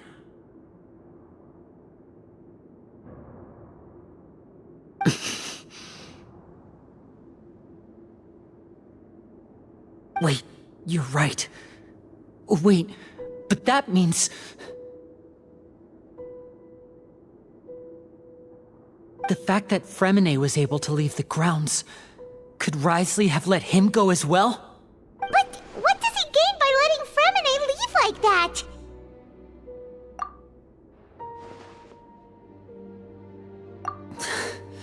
So he's challenging me and trying to provoke me, I'm sure of it. We never should have sent out Fremine. We had to go through all that trouble to find an opening to sneak him around the guards and into the pipe, and we even thought luck was on our side. If Writhsley let him leave on purpose, then he's probably in a terrible spot now as well. Lenny's getting more and more panicked. We have to calm him down. Don't be like this, Lenny. Fremine wouldn't have left if we hadn't told you about Child. That was our fault. No. I'm the leader of this operation, and I'm the one responsible for this team. I was the one who failed to protect them. I'll go talk to Writhsley. Hey, don't be reckless! Traveler, please, talk some sense into him! I simply cannot allow Lynette to be abducted again. I have to go. I'll find a way to get them back! He's rushed out the door! After him!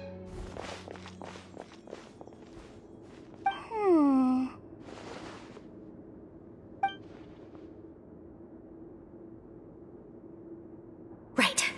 I feel like we still have some room to make changes on these details. It's not impossible, but it'll require extensive testing. Is that so? Very well. Then please be mindful of the time.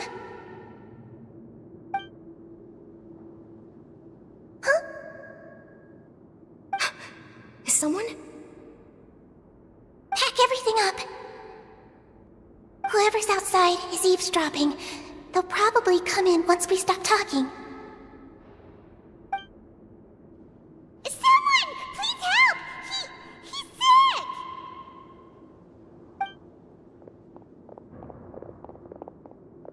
Whoa, are you okay? These two.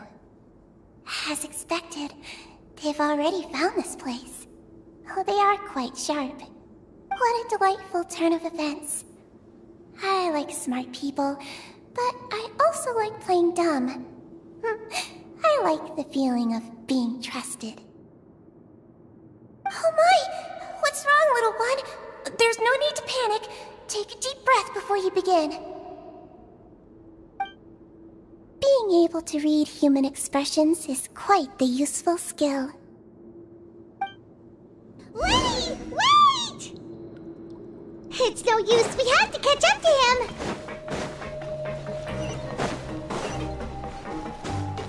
He's already out of sight. How is he so fast?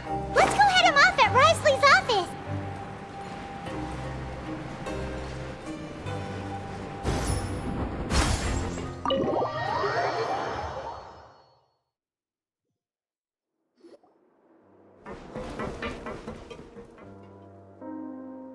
Come out and face me, Risley! Aren't we at an administrative office space? Why don't you at least try to follow even a couple rules from the fortress's indoor management regulations? What did you do to my sister? I ran into the young miss at the infirmary. I'd heard that she was suffering from quite the migraine, so I decided to invite her over for a cup of tea. I do have some teas in my collection that can work wonders against such an illness. Stop joking around! Where did you take my siblings? I have also heard that your performances are quite the spectacle. Miss Lynette would sometimes enter a box filled with water, only to emerge the next second from another place altogether. Maybe she'll appear behind you right now if you were to turn your head. Is he trying to trick me into turning my head? No, he's probably not looking to attack me right now. All of the hostages are in his hands, and he's even in the mood for small talk. That means Lynette is probably still alive. You knew we were investigating the infirmary from the start, so you deliberately aroused the Traveler's suspicions and baited us into continuing our investigation, just so that you'd be able to kidnap Lynette. As for Fremeneh, no, you probably didn't even interfere with Child's escape. You let him go, so you could purge the Fatui members that we had planted into your ranks. There was no need to do so. The Fortress of Meripede is a pretty pleasant place. Most people enjoy their lives here. The only ones who act differently are those with personal agendas. It was quite easy to identify your colleagues. You removed our original members and spread the news of Child's escape so Father would assign our team to come down and investigate. Fremeneh has also fallen into your hands, right? If you're oh so omnipotent and so in control, why would you need hostages? One correction. Lynette is in my hands right now, but Fremeneh is not. He's not? What do you really want?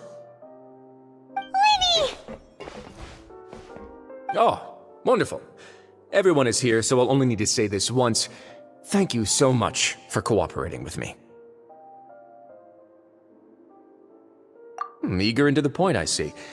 Alas, only Miss Lynette is currently having a cup of the fortress's finest tea.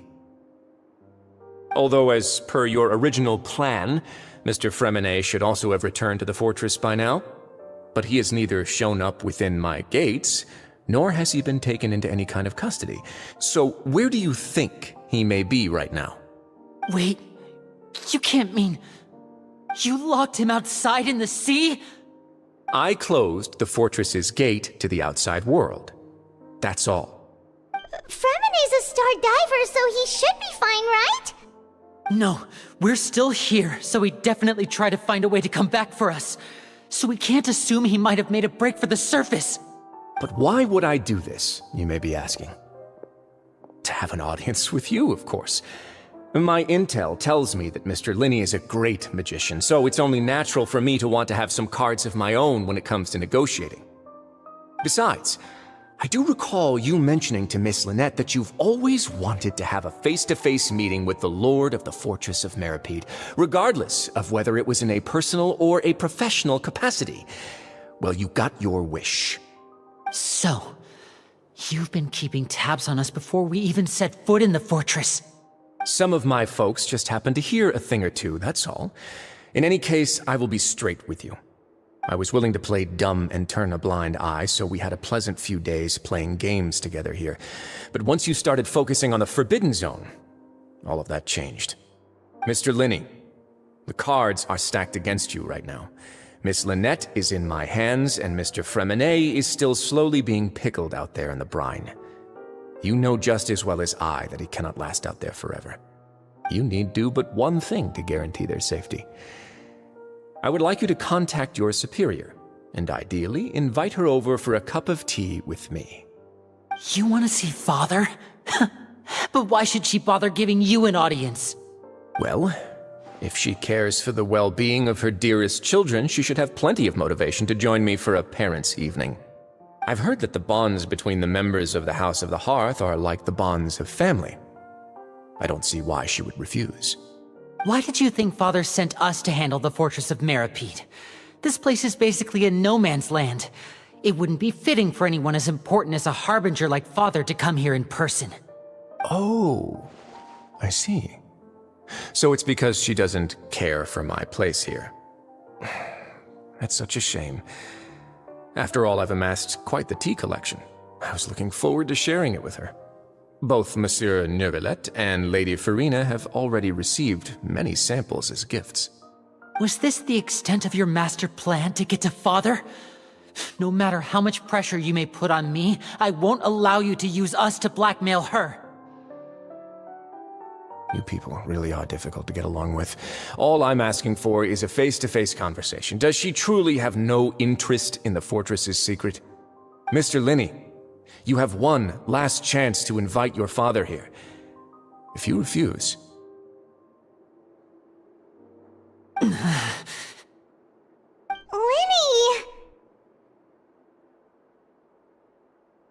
Instead of asking why I'm doing this, why don't you try to see things from my perspective for a second?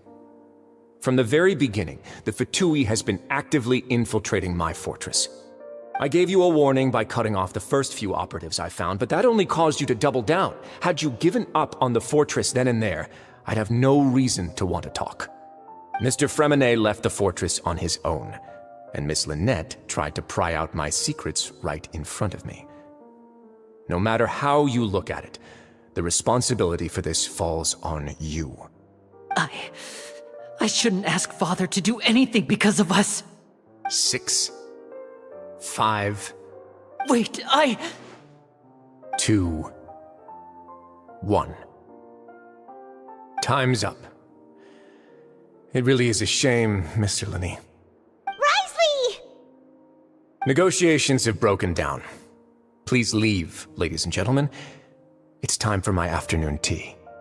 Yeah, listen to the Traveler.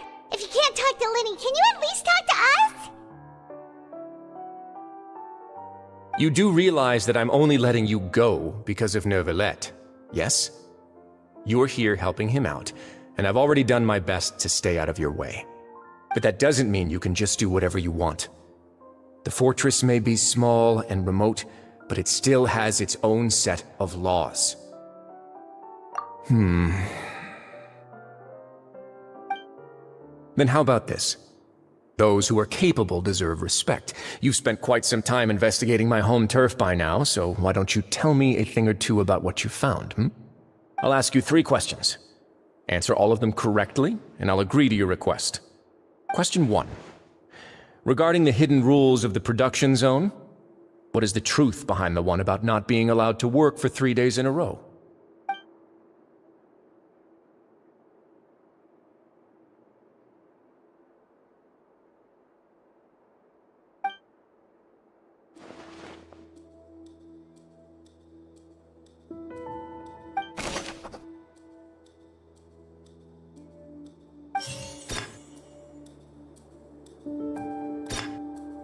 I've been told that the infirmary is always empty for the half hour just before... The Fonta promoter has been struggling because... We often see Miss Sijween observing... Fonta's internal report suggests that... The research notes said that According to Collins, the pancreation... I've been told that the infirmary... The Fonta promoter has... We often see Miss C... The Fonta promoter has been... We often see Miss... Fonta's internal report... We often see Miss... Fonta's internal report... I've been told that the infirmary is... The research notes said that the... We often see Miss... Ah, so that's what's going on. Paimon understands it now. Who would have guessed? The hidden rule of the production zone. People are not supposed to work 3 days in a row, and if they do, they'll get strange meat in their welfare meal. At first we thought this strange meat must have something to do with the people who disappeared, but in reality, they were all prepared by Sijween, the head nurse. She often visits the production zone to observe the workers' health and makes a note of anyone who has worn themselves out after 3 full days of work. Out of her sense of duty as the head nurse, as well as her genuine concern for the workers' health, Sijween visits the cafeteria right before lunch and cooks an extra dish for those who can use the stamina boost. Sijween has only the best intentions with her surprise gift and doesn't want anyone to find out about what she does. However, unfortunately, Melusines as a race perceive the world differently from humans, and their sense of aesthetics is even more alien to us. The recipients of her lovingly prepared special meals cannot taste the care within and usually just freak out. Are we on the right track? Not bad. You've uncovered Sijween's secret and even guessed her intentions correctly as well. It's nice to know that her efforts have not gone unacknowledged. All right, now for my next question. There are also some hidden rules in the Pancration Ring, including the one that you're not allowed to support both sides of a fight. Why is that?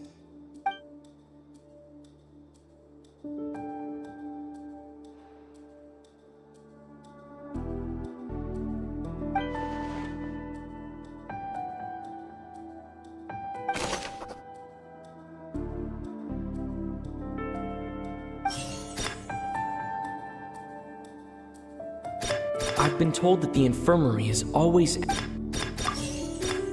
Fonta's internal report... We often see Miss... The research notes said that... According to Collins... We often see Miss... The Fonta promoter has... According to Collins...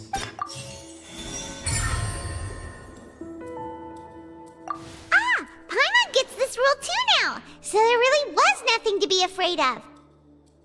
That hidden rule of the Pancration Ring is about how, people are not supposed to bet on both boxers at the same time. And if they do, they'll receive a package containing a strange, blood-colored liquid. People get scared when they see it because they've subconsciously begun to associate it with the missing boxer. But really, it's just a bottle of the latest yet-to-be-named and packaged new Fonta trial product. A blood-red drink. It's no wonder even Fonta's own staff were questioning the company's decision-making. The company, facing backlash from its own staff, decided to try to trial the product on a smaller scale, to see how it might be received by customers.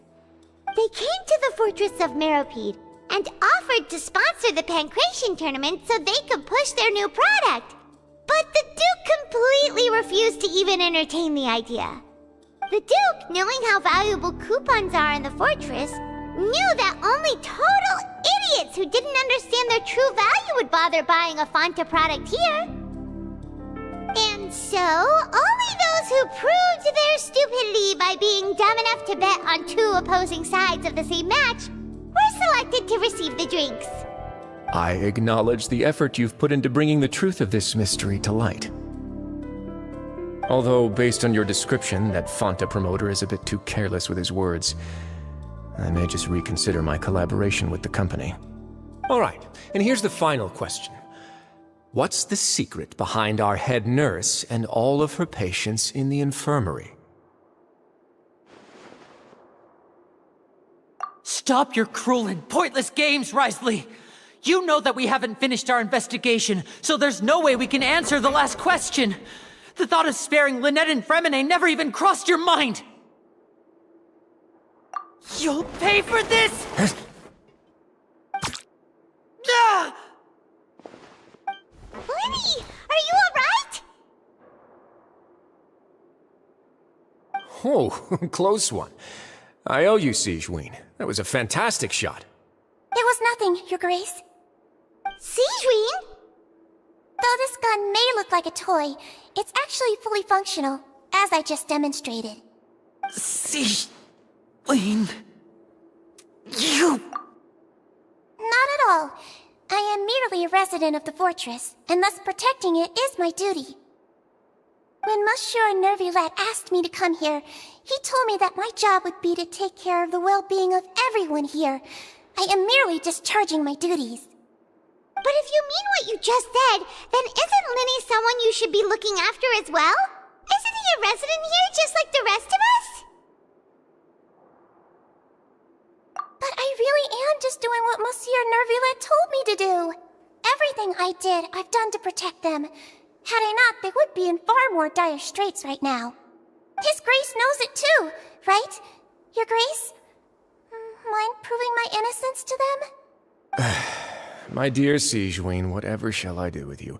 Would it have killed you to just wait another minute or two? Well, it's nearly time after all. The way you do things can be truly frustrating sometimes, Your Grace. I figured I should try to talk some sense into you. What are you talking about? What time? Take me if you want. But let them go. How touching. Can you just give me one more minute? Don't be like that, Your Grace. All right, everyone, calm down. 2 more visitors will be arriving any time now. I'll go get a cup of tea. Miss Sigewinne, I leave Miss Lynette in your care. You... What are you doing? I believe I hear footsteps.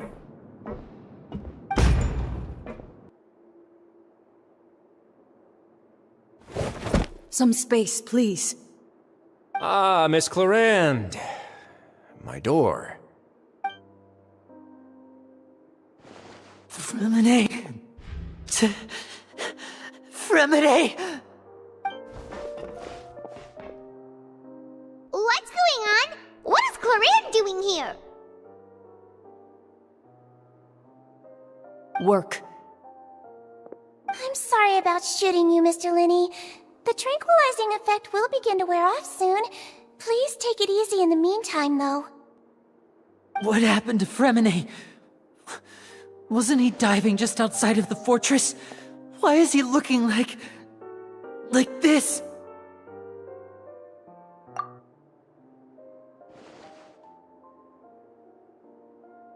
A flushed face, an accelerated pulse. He must have consumed primordial seawater. What did you say? Please, make some space. I'll need to give Mr. Fremine a more thorough checkup. Your Grace, I'll leave the rest to you. I'll talk to Clarande while you get Fremine to where he needs to be. Everything else can wait.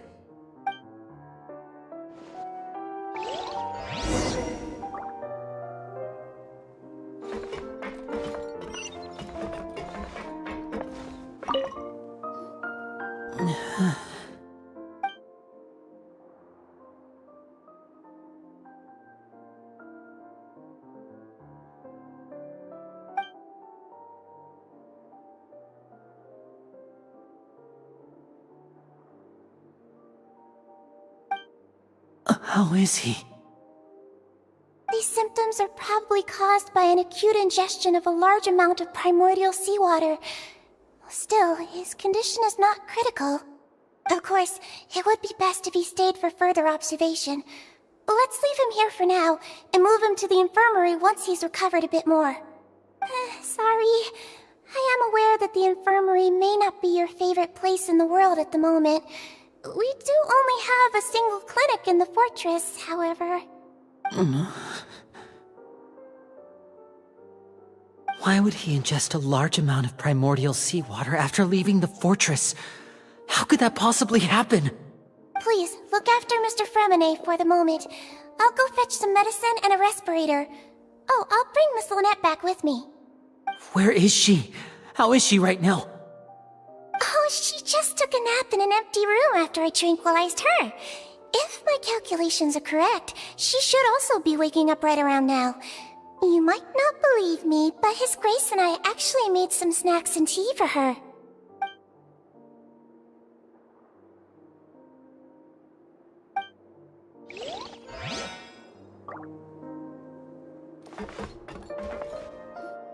What's that look on your face? I thought I made good time on the way back. Oh, I'm just admiring your punctuality. Had you arrived just a few minutes later, Sigewinne may have been forced to shoot Mr. Lenny again. How's the situation out there? The water has changed. It's pretty much as expected. The concentration of primordial seawater has increased significantly. I was only out there a short time, so it wasn't too bad. But if one were to stay for any significant amount of time, well, you can see how that boy's doing. Where was he when you found him? The abandoned zone at the end of the pipes.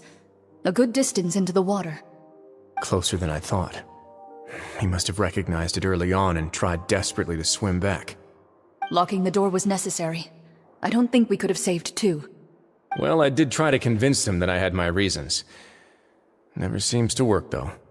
It would probably work on Neuvillette. He has a knack for picking out who had good intentions, even when the outcomes were all terrible. It's a bad sign if you're having to plead your case to Neuvillette. Want some tea? Not particularly. If you want to drink some that badly, just say so. Fine, I'd like to get some tea. Want me to get you a cup too, since I've already made it? Might as well then, I suppose. Actually, do you have a towel? I would like to dry my hair.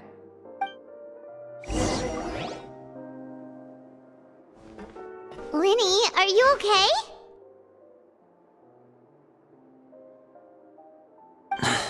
I'll be fine. They're all here now. Don't worry about me. Are you sure? You don't look alright. My hands and feet are still a bit weak, but that's probably just the residual effects of the tranquilizer shot. I'm back, everyone. Lenny! Oh, Traveler, Paimon, you're here too. Fremine? Is he... He'll be fine. But for now, please help me lift him up.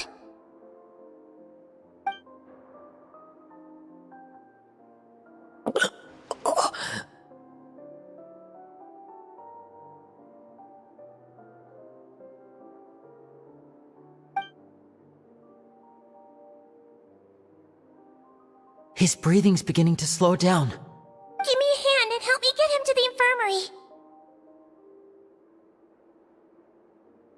Yeah, I'll take him from this side. Lynette, together? On it. Traveler, you seem pretty worried about him. Want to come with us?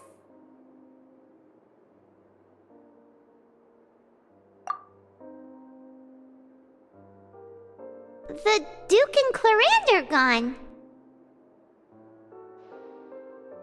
They probably went to get some tea. The Duke will explain the truth in just a bit.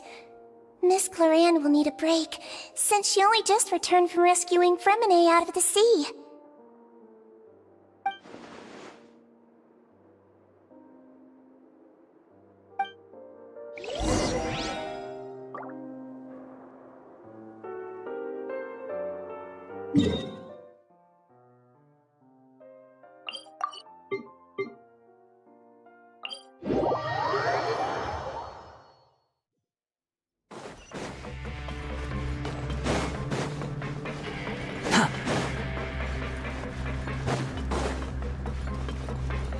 sun rises. Quit following me. Behold!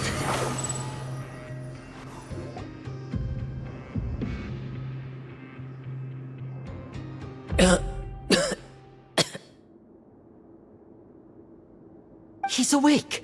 Fremine, how do you feel? Linny. Lynette. We're all here. Where am I? The infirmary, at the Fortress of Meripede, Mr. Fremine, and you are no longer in any danger. How do you feel? Don't push yourself if you're not feeling up to it. Traveler. Paimon. It's been so long. The sea. There's something wrong with the seawater. Shh, it's okay. We can talk about it after you've recovered. No, listen to me. This is really serious. There's primordial seawater mixed into the regular seawater. I don't know why it's there, but no one should touch it. Pipes. Right, the pipes. It's all coming back to me now.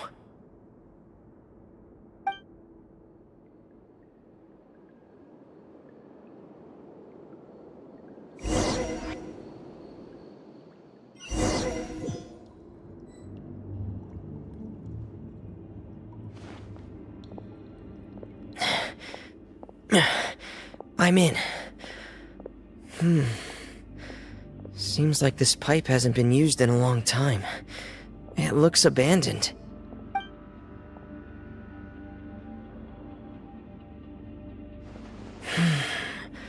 Where could Master Child be?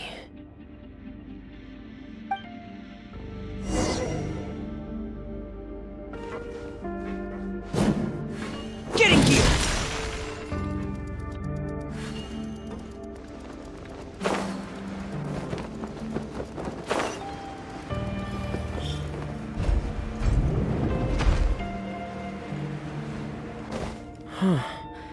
This mechanism looks like it's been tampered with. Could he have done it?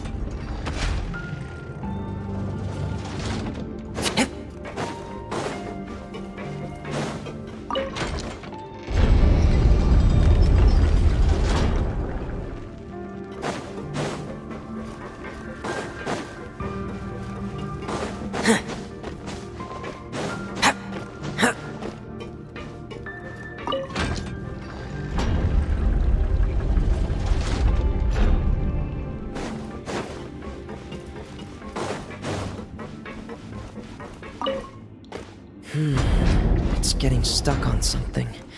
Seems like I'll have to avoid those obstacles while I turn it.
This is where the water starts. Okay. Master Child probably dived into the water. I'll go take a look as well.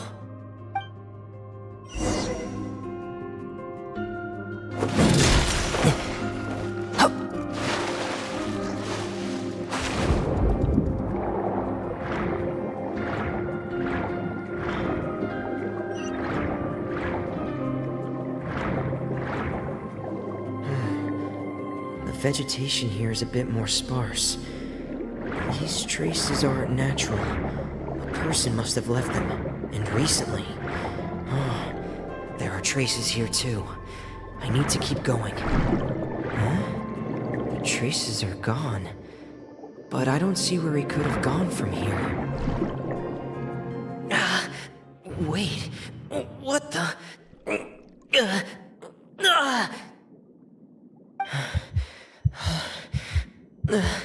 My heart is racing, and it's getting harder and harder to breathe. What's going on?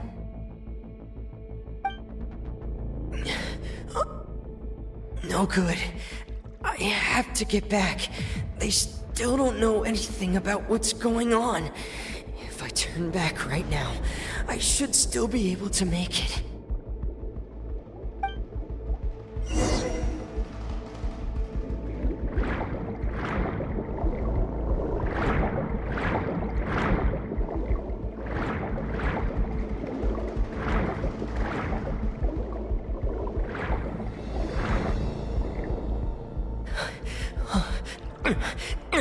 I can't die here.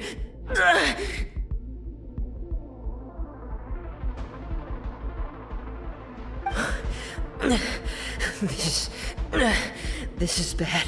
I'm feeling worse and worse, and I'm still underwater.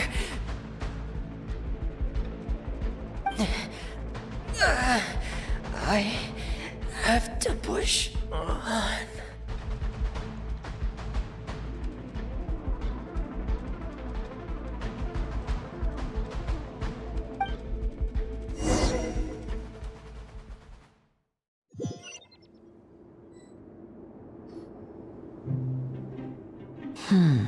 So, in other words, the trail you were following vanished, and you had no idea where Master Child could have gone, but there was also no obvious place for him to have disappeared to. That's right. I tried my best to swim back, but I had already put some distance between myself and the fortress, and I just couldn't find the strength to keep going. I probably passed out some time after that, and you know the rest. Miss Clarand brought you back, but we also don't know why she just suddenly appeared at the fortress, or why she went out to save you. Miss Clarand, you say? I must go thank her in person. You're still too weak for Monet. You can go after you've had some more rest. Miss Lynette is right. I believe Miss Clarand will stay here as a guest for another few days, so there's no need to hurry. Guest? Then I can assume Risley was the one who invited her to come down here? You should ask His Grace about that. He'll be able to explain better than me. Yeah, it's about time he actually told us what's going on. Wanna come with us, Lenny? No, please go on without me. I don't want to leave just yet. Lenny. The logical part of my brain is aware that we're safe right now, but I still can't bring myself to leave. Both of you are just in danger. Understood. Then let's just sit together for a while. In that case, I'll leave the infirmary to you. The Traveler and I are going to head out for now. As long as you stay in here, I don't think you'll be disturbed. Thank you.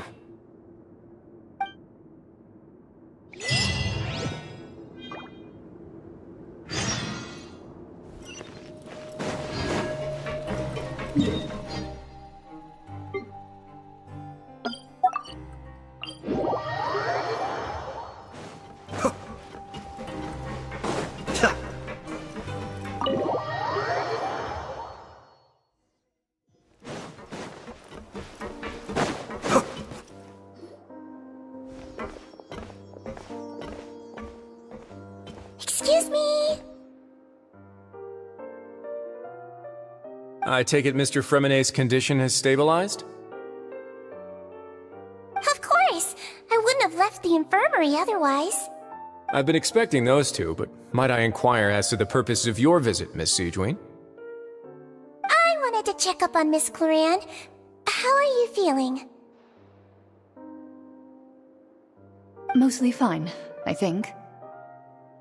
If you don't mind, I'd like to perform another quick physical exam. It'll just take a few minutes. All right. Thank you for looking out for me. I'll take my leave for now, then.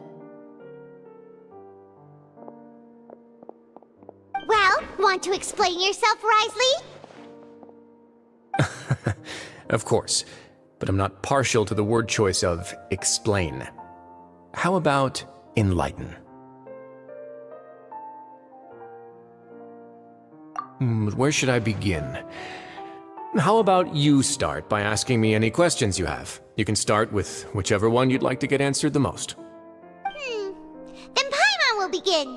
Did you know about Lenny's goals from the very beginning? No. I just knew they were Fatui operatives sent to the fortress by the Knave. As for their specific goals, I only figured those out as you made progress on your investigation. You managed to monitor and stay ahead of them even though you didn't know what they were trying to do? They came here with ulterior motives. I'm quite adept at discerning what that kind of behavior signals. Initially, I thought their goal was just to investigate Child's disappearance. Lenny suggested that I had deliberately let him escape, but in truth, I didn't really do anything special to help or hinder him while he was here. Everything he did, from finding helpers to leaving this place, he did on his own. Of course, it's inevitable that the Knave would make a big deal out of her fellow Harbinger's unexplained disappearance. I'm also quite curious about where that Harbinger went, so I figured I might as well let the Fatui do their own investigative work. All I care about is the answer. So you were hoping Lenny's group would just do your work for you! You make it sound like that's a bad thing. Unfortunately, things didn't go as planned. I assume that Perannya has told you already, the ratio of primordial seawater around the fortress of Meripede is on the rise. The Forbidden Zone has always been Lenny's target, and you got roped into that investigation after running into him.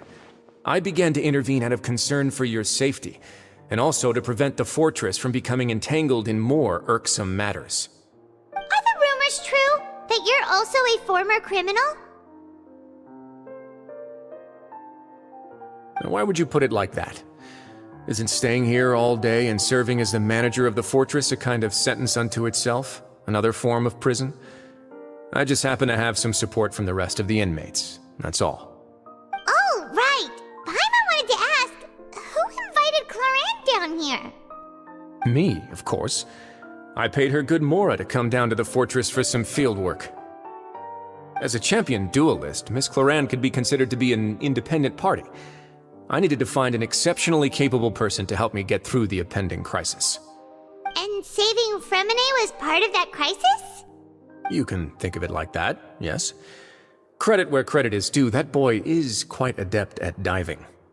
Had conditions not been as hostile as they were, he probably would have found the missing Harbinger already. That's not something you should be asking after. Neuvillette only asked you to investigate Child's whereabouts. All I need to prove to you is that the Forbidden Zone had nothing to do with the Harbinger's disappearance. That should be clear now that you've spoken to Perannya. But we've already uncovered that there's something wrong with the infirmary, and we've answered a bunch of questions that you threw at us. Isn't it about time that you answer our last question in return? You make a compelling case. Do you really want to know the answer that badly? Yeah, Paimon really wants to know. Even if the truth may not be pleasant? Follow me.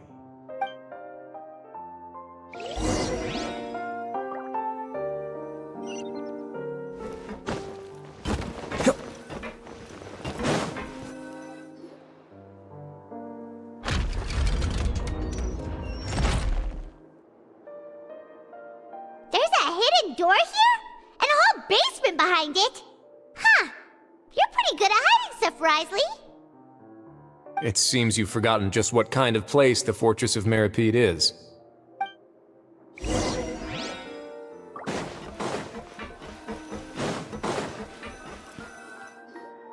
Stand on the central plate.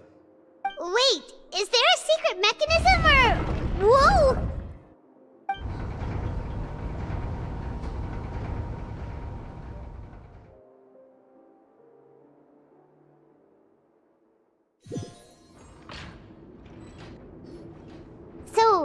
This is the Forbidden Zone? Honestly, for a place so well hidden, Paimon sure doesn't see anything special. What a huge door! There are 3 such isolation gates in total. Generally speaking, I'm the only one who's allowed to go inside. Hence the name Forbidden Zone. Am I correct to assume you're going to run on back and tell your little Fatui friends everything? Well, Paimon wasn't thinking of keeping anything from them. Well, I'd advise you wait until you've seen the whole truth of this place for yourself before deciding whether or not to tell them.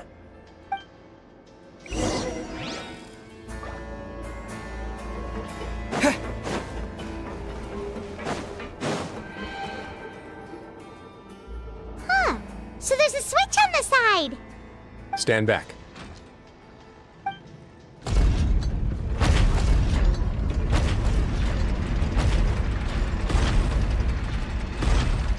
Whoa! They all just went up one by one! Go on, have a look.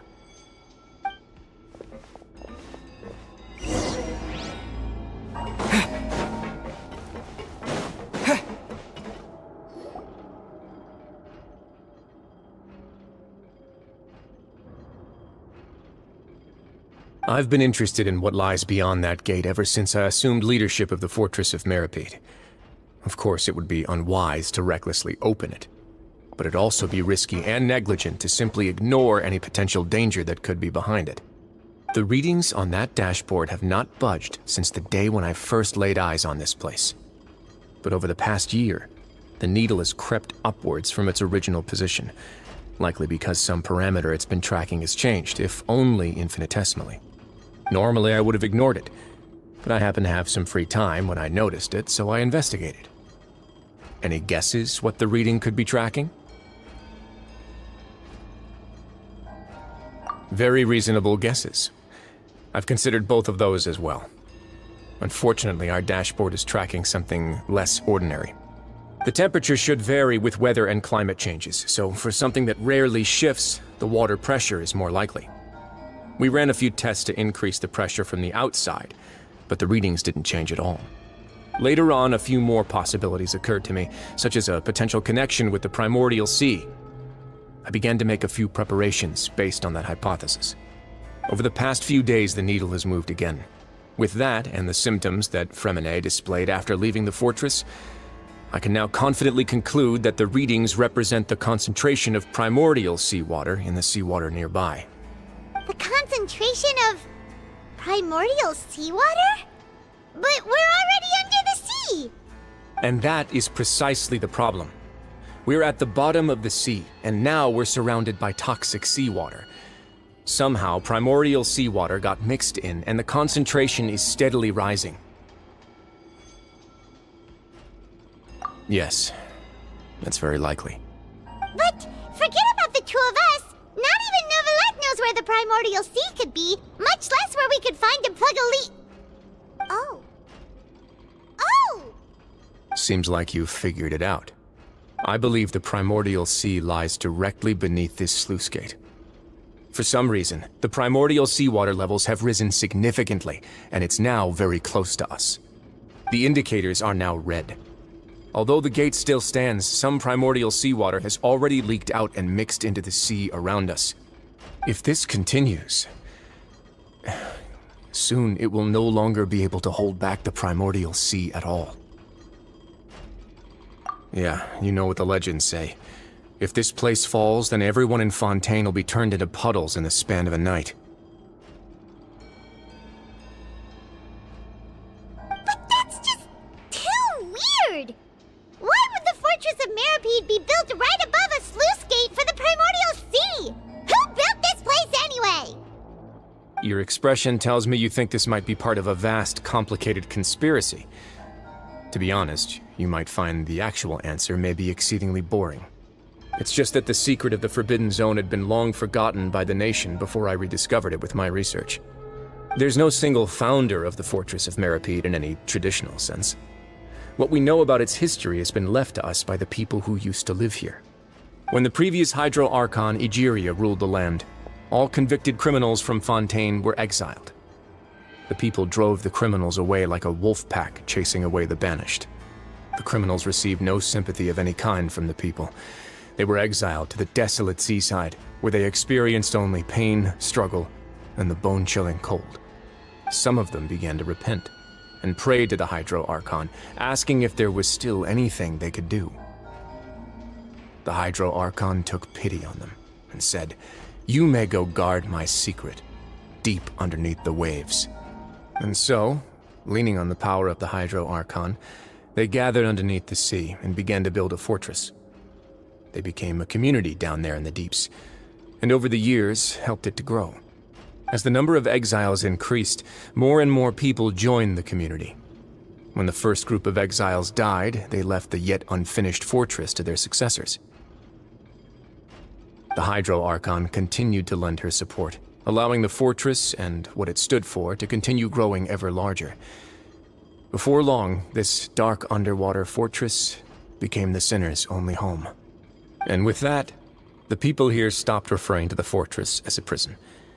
They saw themselves as repenting sinners who would regain their freedom once they had sufficiently redeemed themselves. But as time went on, people also realized that the fortress was a lonely place. Once they had gotten used to life here, they could no longer feel comfortable living in the overworld. Once they had finished serving their sentences, some people left and some others chose to stay. They'd find some idle position and let their withered souls fade away with the ancient secrets of the past. After many, many centuries, few people still remember the reason for the fortress's founding. Now they just see it as an integral pillar of Fontainian society, as the place where criminals deserve to be sent. Now and again, researchers manage to break one law or another and live out their days in the fortress. I learned all this from an elderly historian. Everyone else just thought he'd made it all up. But now you know every part of that history is true. Indeed. It's just as the prophecy says. If this gate fails, then everyone will be dissolved into the sea.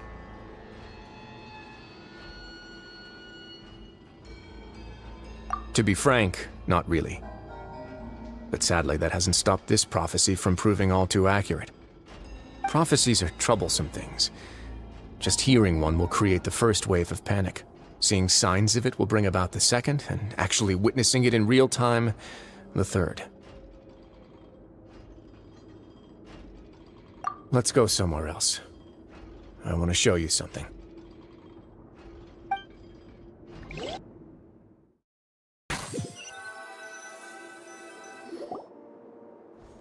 This is it. Your Grace, perfect timing. The results from our last round of experiments have... Wait, Jurier, he's not alone! Huh? Lorvine and Jurier? No need to panic, you two. I've already told them about our plan. What? After you warned us not to tell a single soul about any of this? I'm skeptical as well. Are you sure they are trustworthy? The results speak for themselves, don't they? These two may already know more than you could ever imagine. All right then, if Your Grace insists. They seem harmless enough, so I'll trust them for now. How about some reintroductions? This is Jurier, one of the highest-ranked researchers from the Fontaine Research Institute. He used to work under Edwin. I trust that you've heard of Edwin? Good. Saves me a bit of time explaining. Edwin's main areas of research were archaeum and gravimeters. As his assistant, Jurier is quite familiar with them as well. I hired him to be my technical consultant. You want to blow up the fortress of Meripede? Ah, what a lovely idea. I'm already imagining it in my head. Gotta admit, I'm tempted as well. Guys, focus! Focus! That taskmaster over there is Miss Lorvine, and is also one of my technical consultants. While Jurier used to be Edwin's assistant, she used to be Jurier's assistant. Ooh, are they together? See, everyone keeps asking this question. Are you too sure you're not a couple and just using your work as a convenient cover? Your Grace, I am not in a relationship with this man. If I dated her, I'd officially be madder than Edwin. Jeez, forget I said anything then. Follow me. Whoa, there's another door that goes right up. Your constant amazement makes it seem like the fortress can do anything. But Paimon really thinks everything's super cool.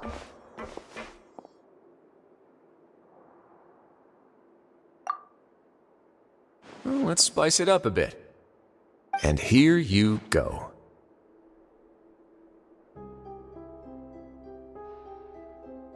What a huge ship? This is also a production zone that Paimon's never seen before. What's going on? How much do you know about Fontainian history? Not much at all.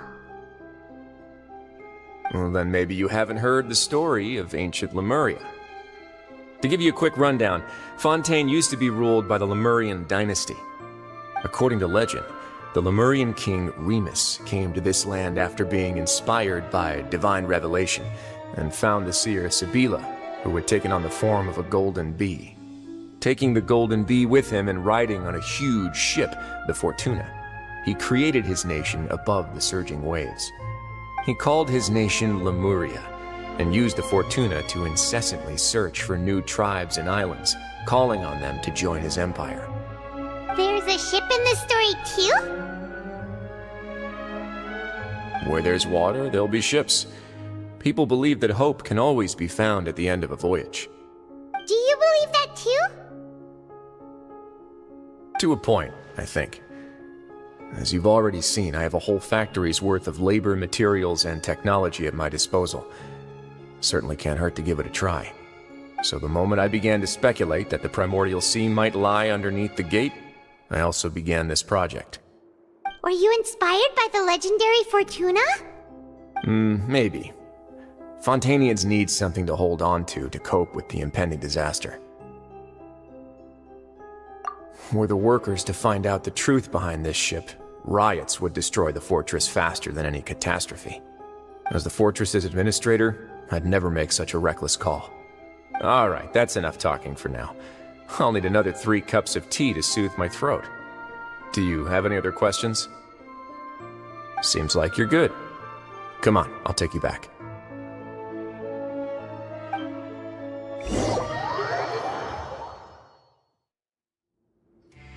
I'll leave you here for now. Oh, thank you so much. No worries. But don't forget, it's up to you whether or not you want to share what you just saw. What you do from here on out will likely affect those 3 as well.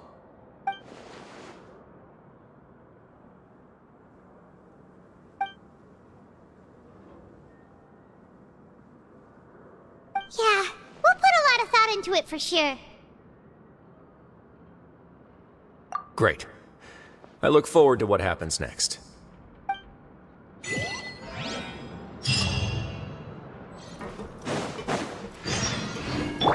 Squall and Fury!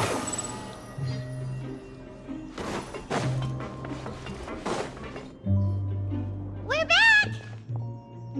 Welcome back. Do you want a cup of tea? How can you be so much like Risley, always drinking tea? Huh. Actually, now that you mention it, I just remembered something now. While I was sedated, I could still barely hear 2 people talking next to me. They were discussing everything, from the leaves to the water and even the teacups themselves. Must have been Risley and Seishween.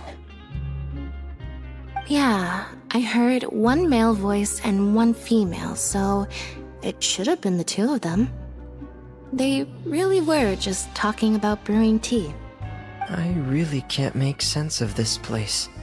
So, Traveler, Paimon, were you able to learn anything from Risley? Yeah, he explained everything. Very well.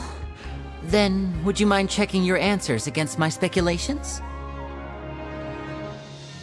Yeah, I took the time to rest, so I'm feeling a lot more relaxed now. Nobody else is around, and Miss Seishween is also busy with something or other. So let's just talk here. Alright, then I'll posit my theories. I asked myself 3 questions. Firstly, why was Perannya affected by the primordial seawater? It was because he dove into the sea. My theory is, the long-lost primordial sea is probably very close to the fortress of Meripede.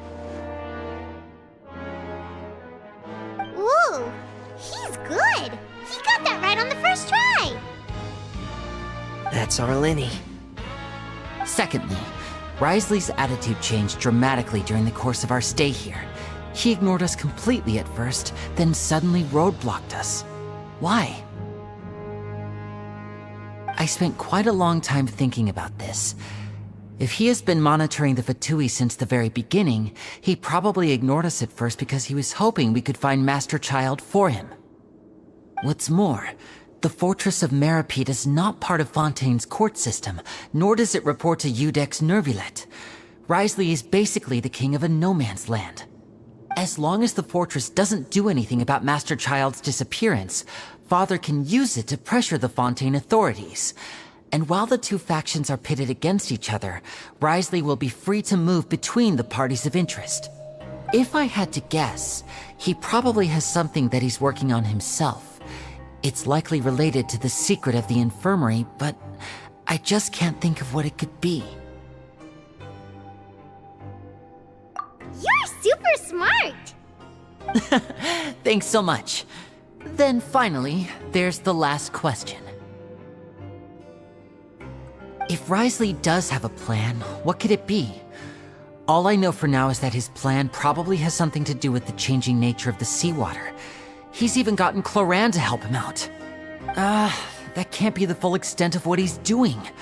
There's probably a secret passageway behind the block in the infirmary, and there's something big in the fortress that most people here never get to see. He has a bargaining chip, and it could be important enough for Father to deal with him directly. I don't have enough information, so I have no idea what his chip might be. But let me guess. You have the last piece of the puzzle.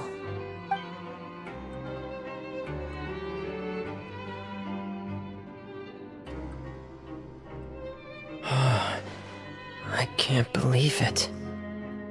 The sea will engulf everyone. Just like the prophecy said. Could Wriothesley have wanted to meet Father to figure out a way to deal with this crisis? If you remember, I once mentioned that Father sees the House of the Hearth as her base of operations, and she truly wants to resolve the crisis. But how could Wriothesley have known that? Or perhaps he didn't know, and just wanted to bring Father over to his side? Which could be why he said he just wanted to negotiate. Yeah, that makes sense to me. I understand your concerns as well, Traveler. I'll figure out a way to pass this on to our father. No matter what, we're on your side. The 2 of you have already aided us far too much. We probably wouldn't be standing here right now if not for you. If you ever need anything else going forward, please come to the House of the Hearth at any time. Though you may not share the sentiment, after all that we've gone through together, the 3 of us basically see you as family now. You have my gratitude. Thank you for protecting Lenny when it really mattered. And thank you for sharing the secrets of the fortress with us. We didn't think you were going to do it. Why are you being so formal all of a sudden?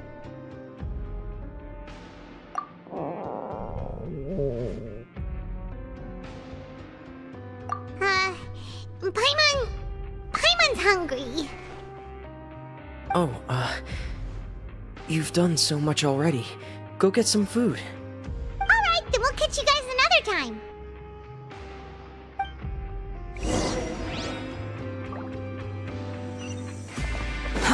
Too slow.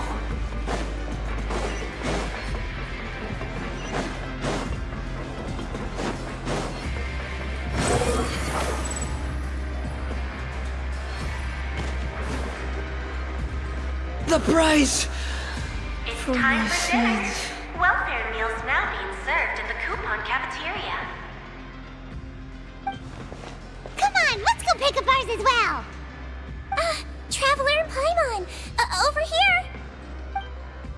Are you here for dinner too, Miss Sijween? Mm-hmm.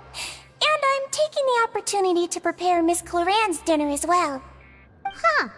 You're right. She's actually sitting in the fortress cafeteria. What would you like to eat?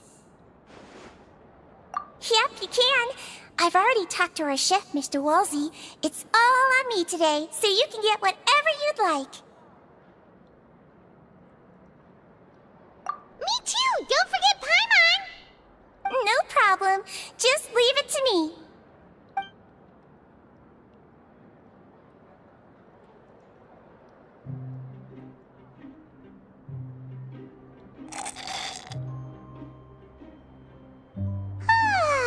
So delicious.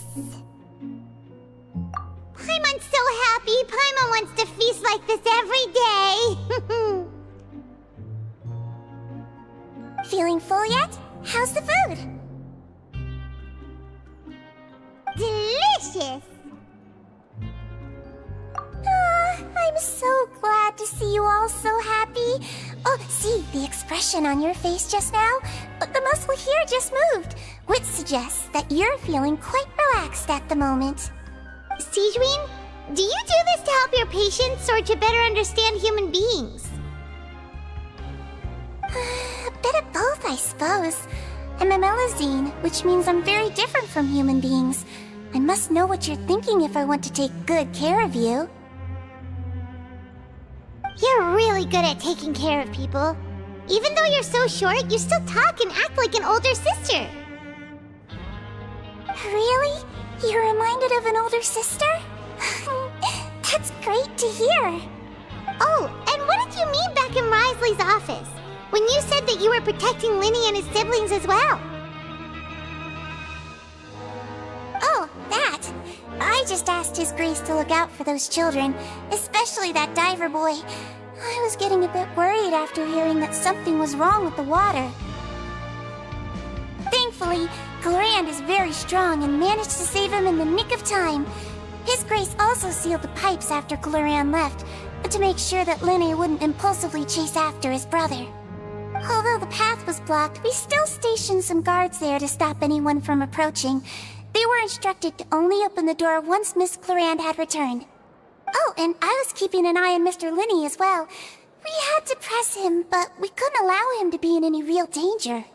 You were all super considerate and really thought everything through. It's just what we do down here at the fortress. At least this has been His Grace's style for as long as he's been the leader.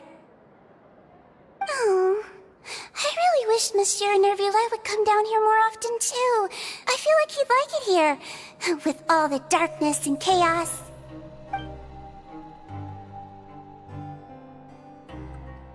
Get a good night's rest, you two. You both worked very hard.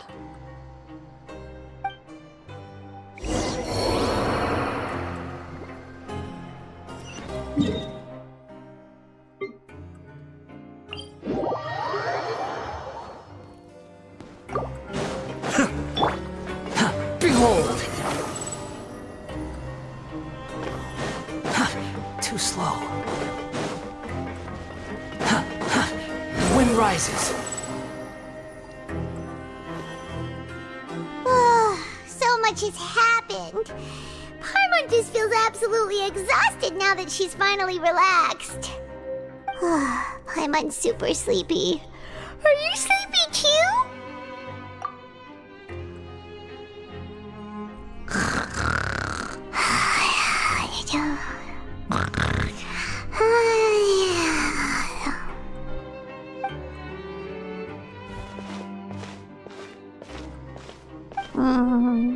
Delicious. Paimon wants seconds for free.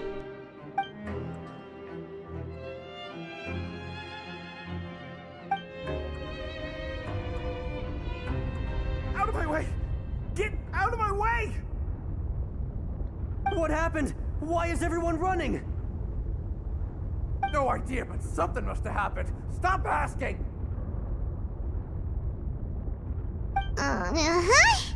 Who's yelling? Paimon still wants to sleep.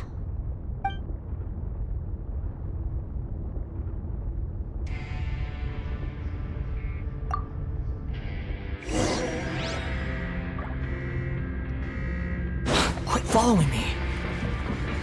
Behold!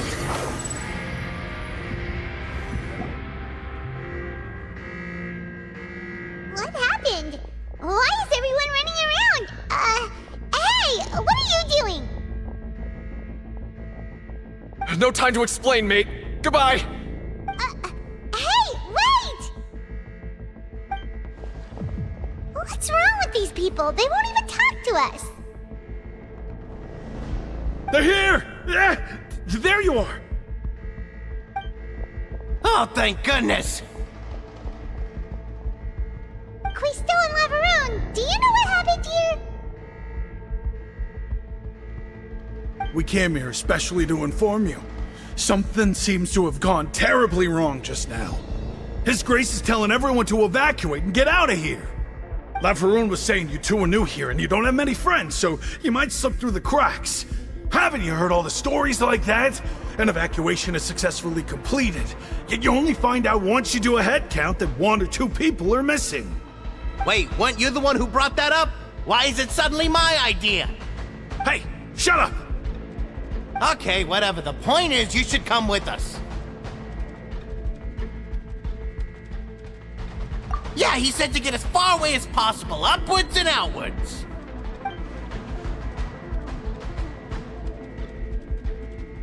Oh no, it can't be that thing! Whoa, wait, what? What? Hey, where are you going? We have to go find the Duke! You two just go and get out! Go on without us! Hey! Be careful! Attention! Please evacuate upwards and outwards, upwards and outwards. If you're already at the topmost layer, then try to move as far outwards as possible.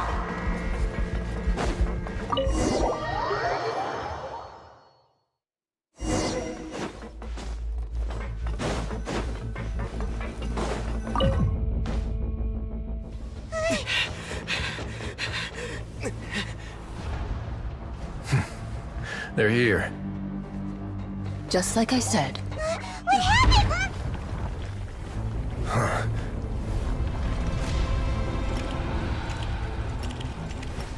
You're just in time.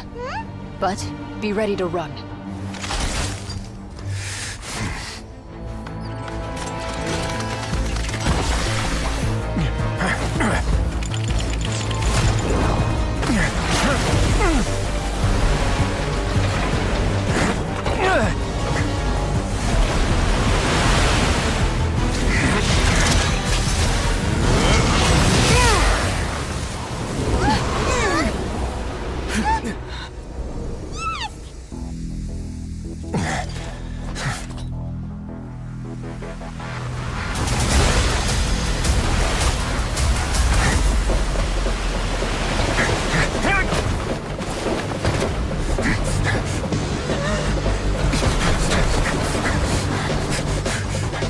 Three, 2, 1.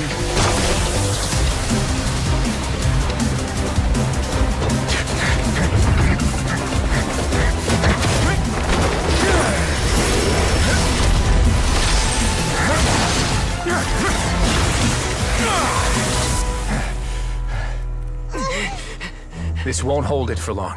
Find Neuvillette. Tell him the defenses are about to collapse. Then what will happen to you? Until he arrives, we're the last line of defense.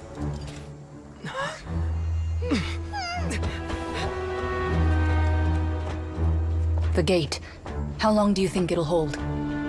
That depends on us.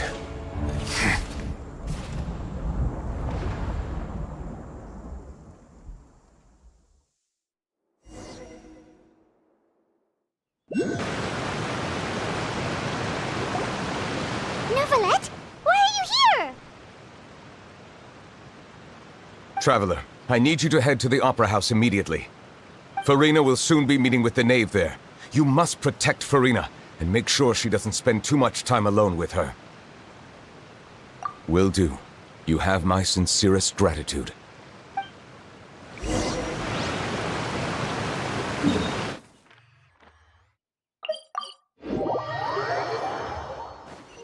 The wind rises.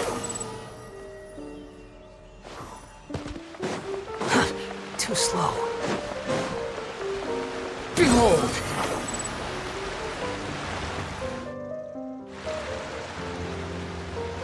Look! There are a ton of Fatilian Palais Mermonia people over there! The knave is probably here already. We need to hurry! Are you two the traveler in Paimon? Monsieur Nervalet has left instructions. Please follow me. Though I'm sure he's already explained, this should be a mostly cordial conversation, unlikely to give rise to violence. But it would be most appreciated if you could protect Lady Farina to the best of your abilities.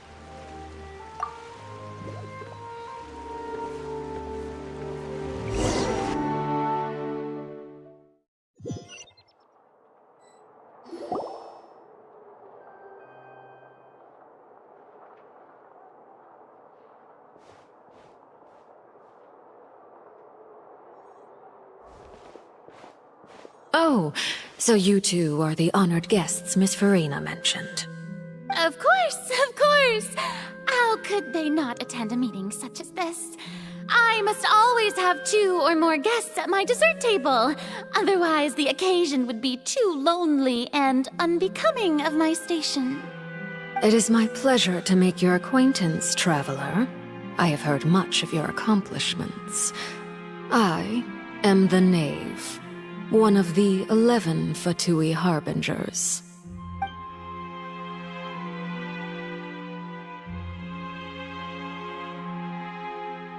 I've already prepared seats for you.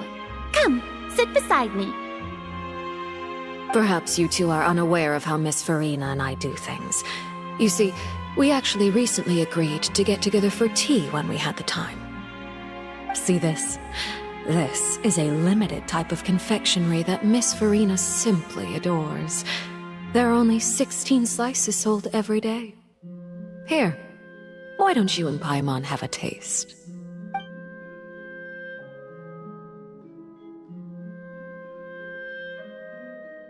Traveler, what do you think of this cake? That's good to hear. So what Child said was on the mark after all. You do share a taste in desserts with Farina and I.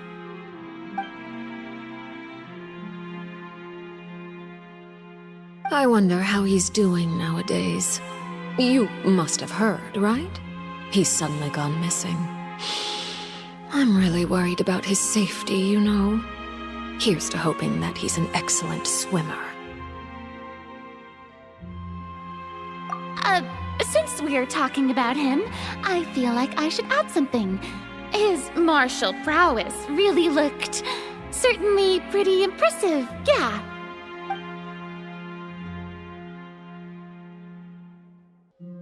Oh, so you're also familiar with his aptitude for fighting, Miss Farina. Oh, right. I almost forgot. Child was subdued by Udex Neuvillette right in front of you. Against ordinary people, my colleague would never be on the back foot.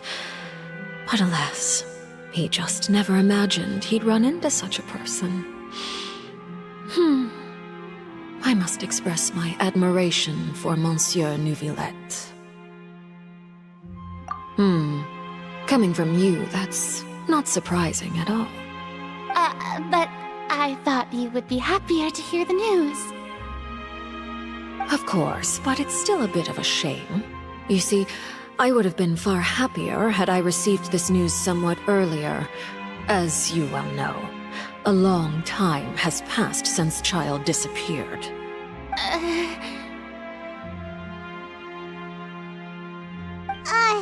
Well, in any case, there's no need to worry.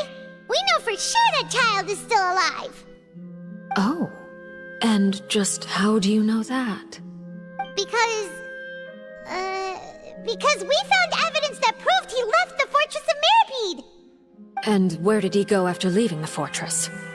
Well...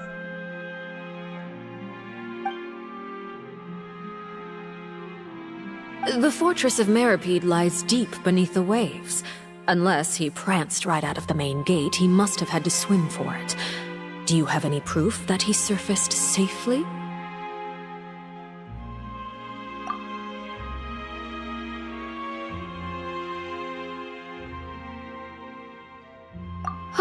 That is good news, at least.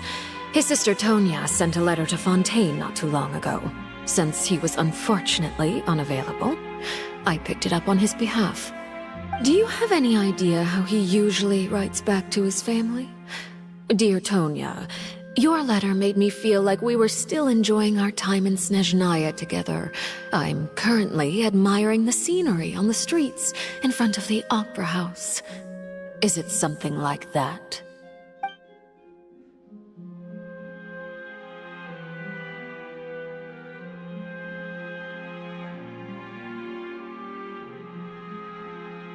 All letters tend to follow the same few formats anyway, right? As long as the contents are accurate, it doesn't matter so much how it's written or how it's worded.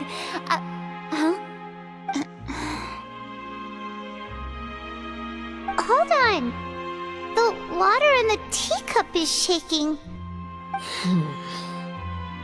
I suppose this is also a sign of things to come, Miss Farina. I don't quite understand what you're trying to say. Have we entered into the next stage of the prophecy?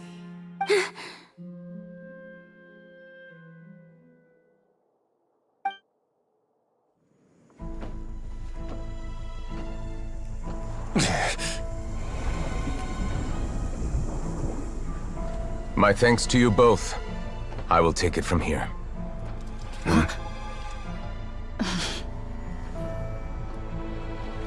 Sure you don't need a hand? Quite sure. Wow. So, what's your secret, huh? Let me guess.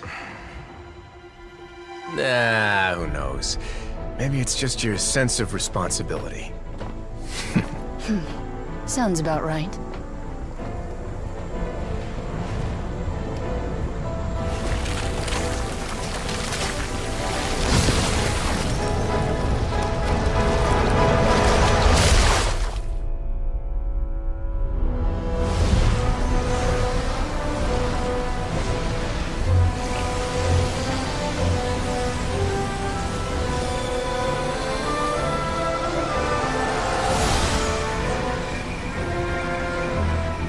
Day may come when the prophecy is fulfilled, and the waters burst forth.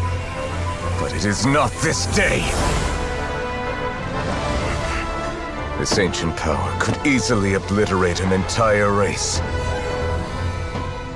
tsunami of fury would unleash endless catastrophe.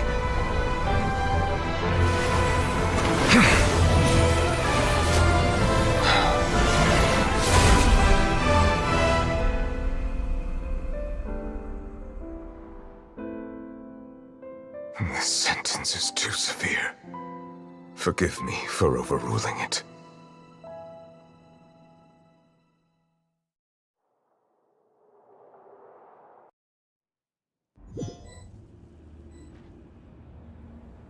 All right.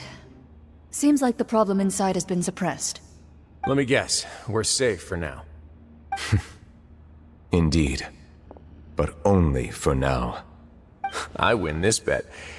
You owe me a present. Very well. It was indeed just as you said. You made a bet? We made a bet on the size of your entourage. Cloran thought you wouldn't come down by yourself. I figured you would have at least brought a few people along for appearance's sake. It appears I underestimated just how confidential the mission was. Shouldn't you have gotten used to confidential missions by now? That's just how the courts operate. So what gift must the loser give? Tea? He already has tons of tea in his office. I'm thinking about a set of legal codices. That wouldn't happen to be a dig at my lack of legal awareness, would it? Well, I'm sure His Grace doesn't consider the fortress to be outside the law. I was under the impression the residents of a place like this would be uninterested in the legal codices. That was obviously a joke. Anyway, you've still got some unfinished business to attend to in the overworld, correct? No need to stay here if you have a pressing matter. We all know you can't leave Palais Mermonia for long. Thank you. I hope everything went smoothly with the Fatui Harbinger.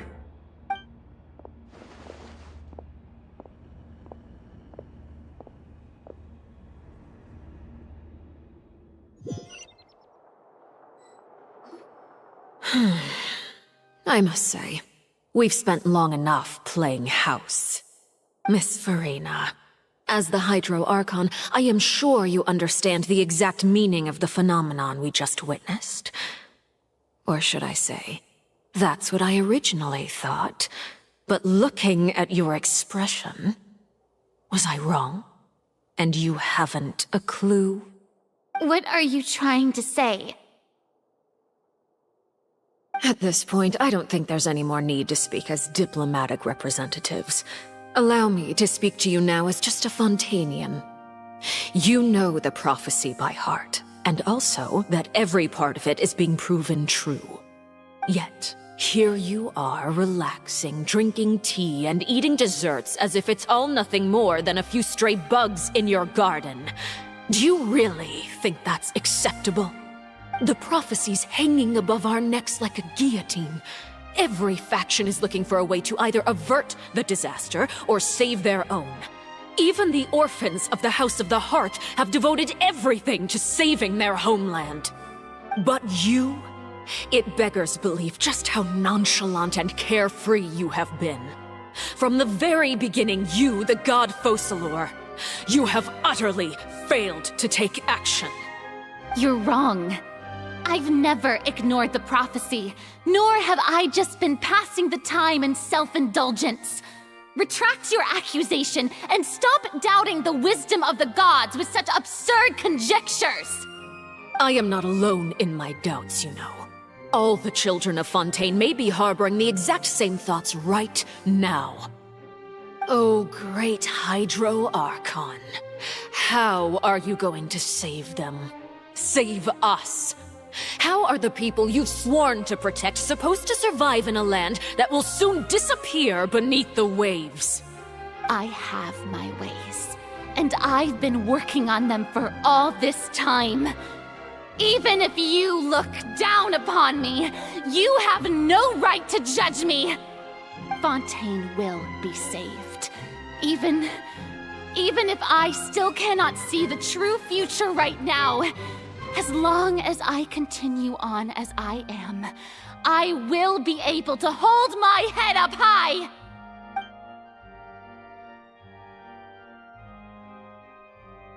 Then I ask you, Miss Farina, just what have you been working on?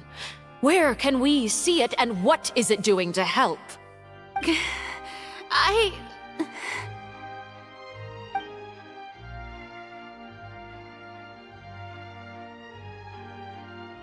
My machinations are just like the prophecy itself.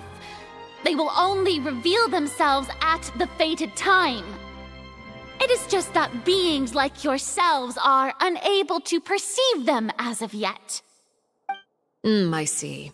As a god, the proof of your labor always lies beyond prying mortal eyes. Allow me to be so bold as to ask another way. Would it be possible for you to tell us the parts of your plan that are not confidential? Such as your emergency response plan for the impending disaster? An emergency response plan? Oh, that look in your eyes. Have you not even prepared one of those?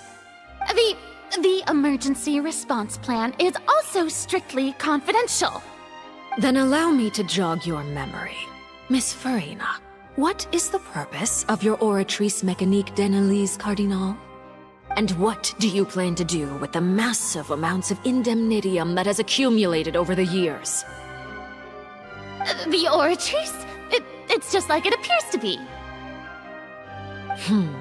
So you also have no idea. If I'm not mistaken, someone's using it to prepare for something. But unfortunately, it would seem that someone is not you, Miss Farina. I first caught wind of this when Linny tried to investigate the Oratrice in the Opera House. You see, even just getting close to the core contaminated him with an extremely large amount of indemnitium. But even if that had nothing to do with you, then what could you possibly be working on, oh great Hydro Archon? Oh, right. I almost forgot. Udex Nouvillette is not at the tea party with us today. Miss Farina, I suppose you must have ordered him away to take care of some troublesome business. Yeah, yes, that's exactly right. Please keep it a secret for me. Of course I will. Although, I must say, Miss Farina, you seem quite insecure without the Udex by your side. Oh, very well. Let's stop that conversation here. There are still a few slices of cake left, so please, help yourselves, everyone.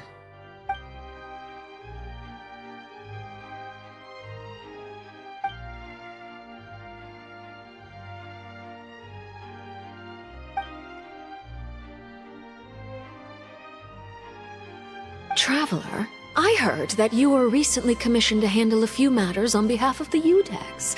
Why don't you take an extra slice of cake? Those who work hard deserve gratitude and praise. You too, Paimon. Thank you. Paimon will take you up on that offer.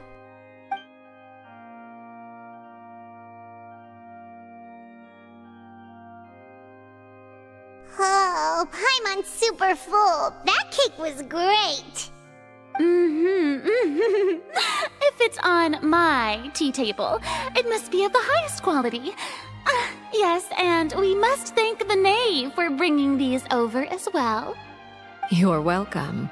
I'm sure the cake also felt greatly honored to be featured at Miss Farina's table, and I was merely catering to Miss Farina's tastes, seeking a chance to chat over tea. It is getting late. Why don't we call it a day? There are still a few matters that I need to take care of, so I must take my leave now. Very well. We'll end it here. Mind seeing me off, Traveler? We could use the opportunity to discuss Child before I must be on my way. Paimon's coming too!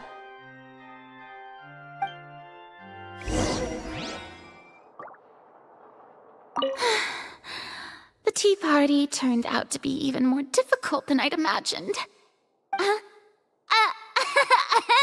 Why are you looking at me like that? Is something the matter? If there's nothing urgent, then I shall be retiring for now.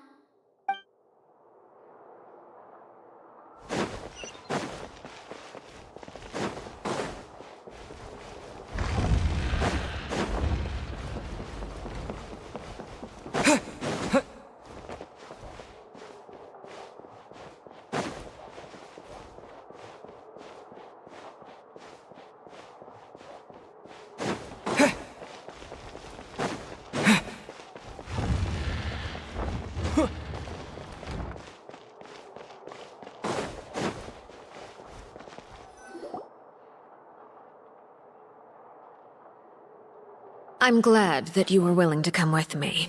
Of course, Child was just an excuse. I have no interest in your dealings with him.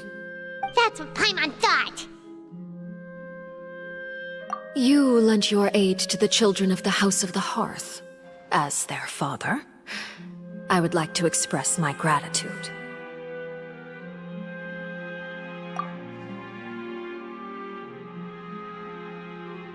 That was all. Formal topics should be discussed in formal settings, and informal topics in informal settings. I know you just returned from the fortress of Meripede. Relax. I have no intention of trying to get anything out of you. Linny, Lynette, and Fremine are still there, and I trust their judgment and abilities. They've all been working very hard and have always done all they can to fight back against anyone who tried to stop them, especially Linny. You mean Wriothesley. He's a tricky one to deal with. It's unfortunate that Linny's so eager to prove himself that he can't learn to rely on others, including me. By the way, and you can just consider this a bit of idle gossip, but what's your impression of Farina?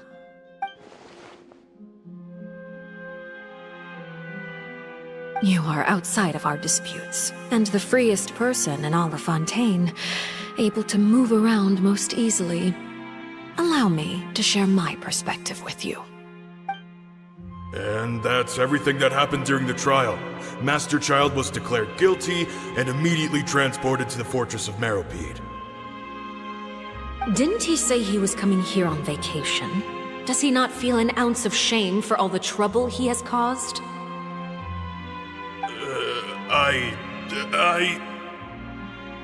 Forget it. He did give us an opportunity. I will be meeting someone shortly. Do you require help with any preparations? No need. I will take care of it myself. I need to meet with Farina, the Hydro Archon. She is at the heart of Fontaine. But what's fascinating about her is that she often seems more like a celebrity than a working Archon. Oh? Come over here, you little critter, you!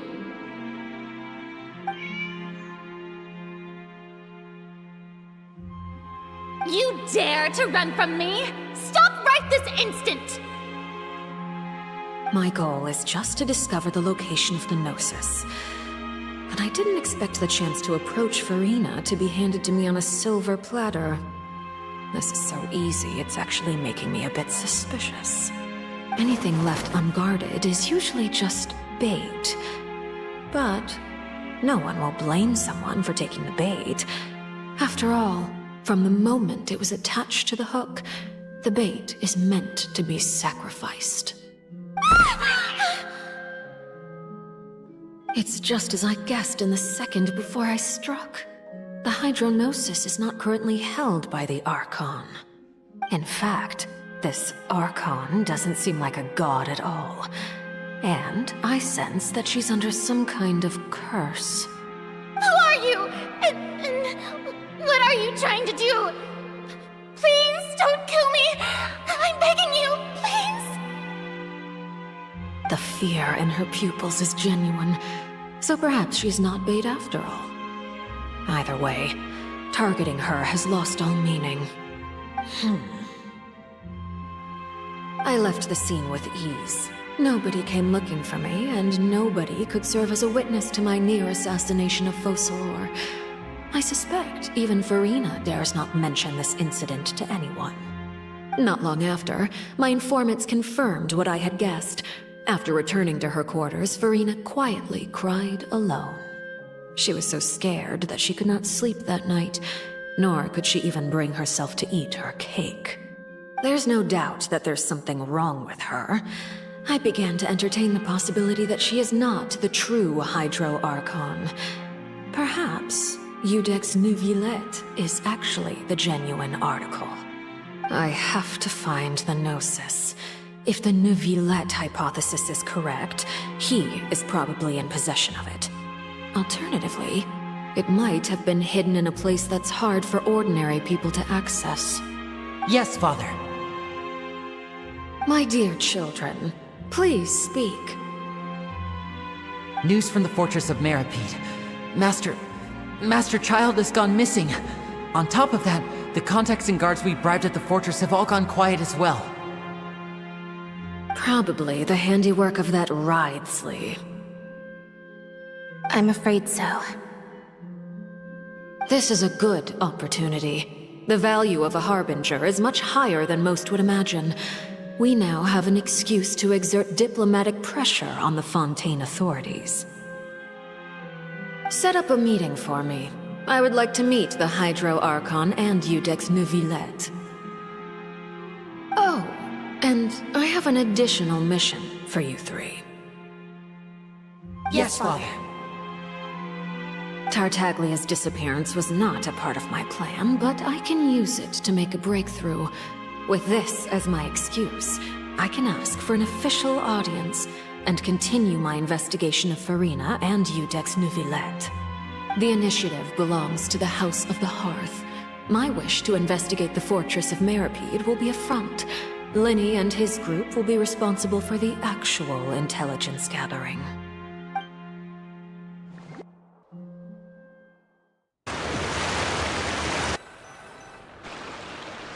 You should know the rest.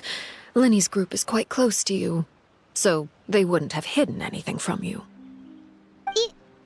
You attacked the Hydro Archon?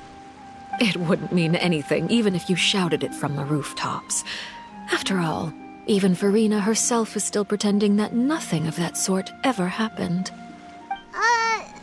Alright then. I've now had 2 chances to enjoy tea with Farina. I have to say, the leadership of Fontaine is even more inscrutable than I had imagined. I once surmised that Iudex Neuvillette must be the Hydro Archon, but now, that doesn't seem right to me either. I am a servant of Her Majesty the Tsaritsa.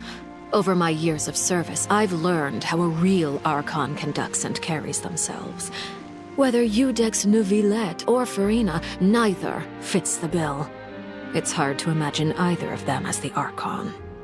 Of course, that is all just how I feel.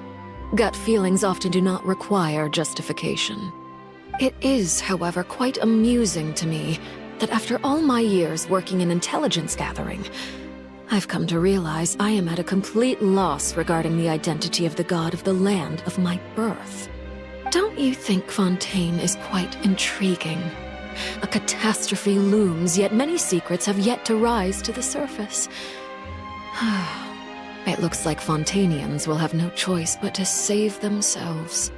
Ultimately, though, one must survive in order to do anything else. Should the need arise, I would be happy to cooperate with you. You don't need to commit to anything right now, of course. I have a feeling that the situation will continue to evolve, and as your name is often connected with noble deeds, I'm sure we will work together someday. He certainly returned quickly. You must want to catch up with each other, so I'll leave you to him.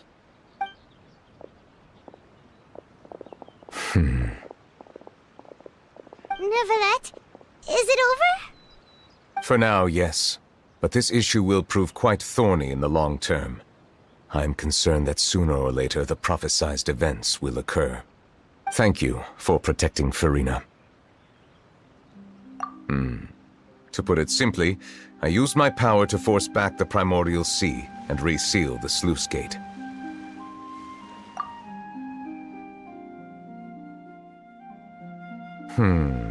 So as expected, the knave has turned up the pressure on Farina. She's trying to feel her out, though I'm still unsure as to her motives. Permission granted. Whoa. It can't be that you're the real Hydro Archon, right? But that's just a speculation on our part, though. You can't tell us? Then that's okay. We can talk about something else. We won't try to force you. You guys in Fontaine are super strange.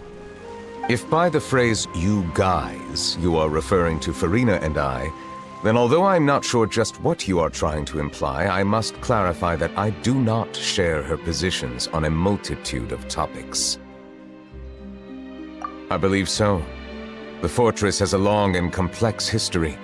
It has seen much grief and suffering. And now, another catastrophe will soon be upon us. I mourn this turn of events. Huh? Why is it raining all of a sudden?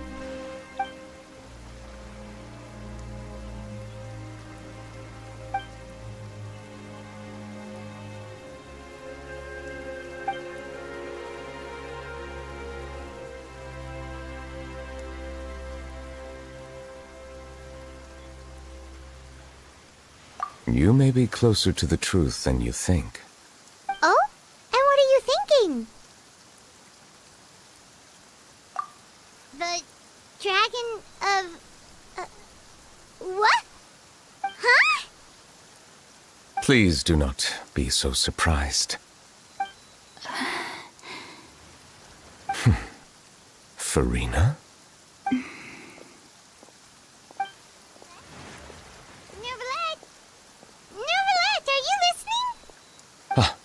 My apologies.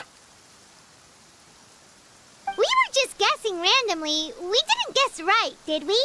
You're not actually the dragon sovereign of water, right? Well, if you don't want to confirm or deny... You guessed correctly. I sincerely hope you'll be able to keep this a secret for me. Right, of course. We'll definitely help you keep it a secret.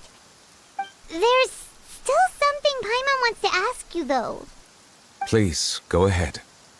Well, if you are the Dragon Sovereign of Water, and you were able to force back the primordial sea from the fortress, then since Fontaine's prophecy is all about seawater, couldn't you just use your power to solve the crisis? None of the currently living dragon sovereigns in the world, myself included, possess our full dragonhood. They say that when the first usurper arrived on Tivat, they seized a part of the dragon's power. Today, that stolen power is the basis of the Archon's authorities. There are 7 elemental Archons and 7 matching dragon sovereigns. The dragon sovereign of water who lived through that era perished a long time ago.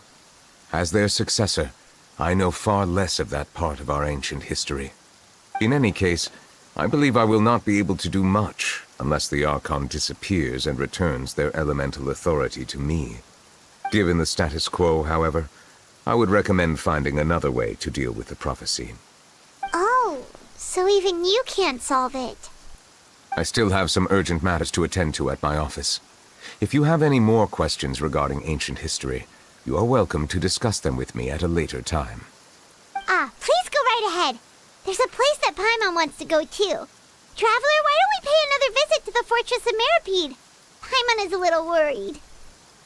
We'll see you another time. Take care.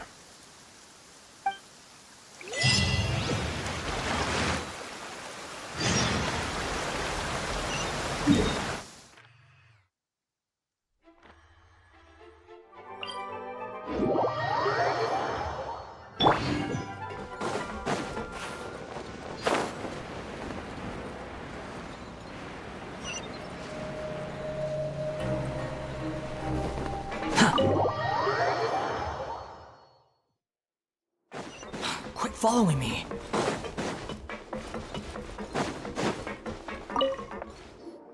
Courier? Miss Sijwin told me you still haven't eaten.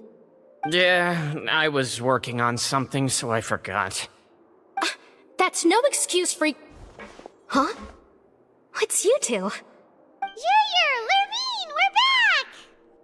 Hello there. It's been quite the mess here recently. How have you been? And you? Are you still taking the secret passageway from the infirmary to work on the ship? Yep. That is still top secret, though, so don't say a word to anyone. It can be a bit annoying when there are lots of people in the infirmary, but I still prefer taking that route over the one from the Duke's office.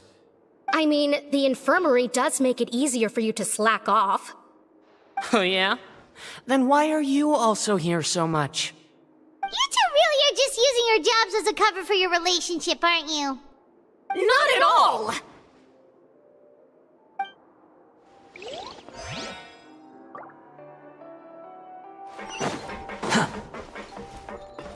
Quit following me.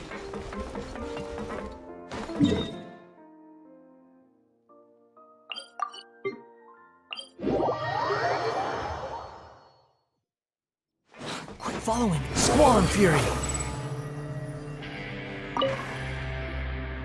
Sijwin! Traveler, Paimon, you're back! Are you still doing alright? Did either of you get hurt? We're fine, but what about you guys? It was such a huge mess. How bad was it? A few people sustained superficial injuries, but that's about the extent of the damage.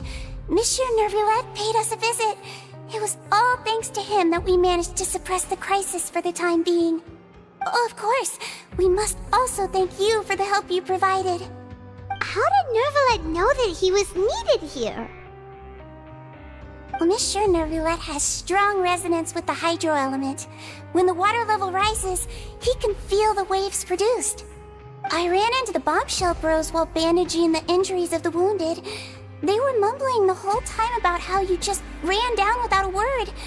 I'm so relieved to see that you're both alright. If you're not too pressed for time, please stay with us a few more days. Just let me know if you get a craving for any particular dish, so I can have Mr. Walsey get your meals prepared. Oh, and please feel free to visit the infirmary for a break at any time. I'd like to take the opportunity to spend some more time observing your facial muscles as well. Your happy smiles are quite contagious, you know. They're so memorable, and I've missed them immensely while you were gone.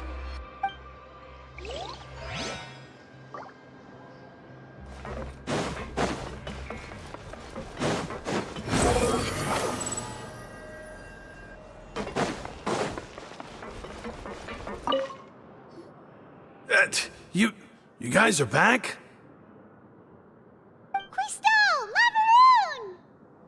You guys didn't get caught and thrown back down here, right? Huh? No, not at all. And here I thought you'd managed to escape from jail during all the commotion. I'd held you up as legendary jailbreakers, but now you're telling me you just never left?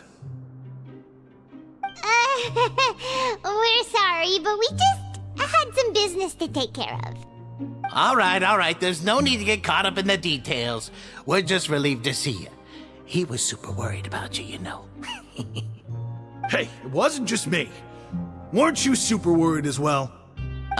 Something like that, yeah. I was also transferred to work in the kitchen a few days ago. I can still hear Quisto mumbling to the carrots.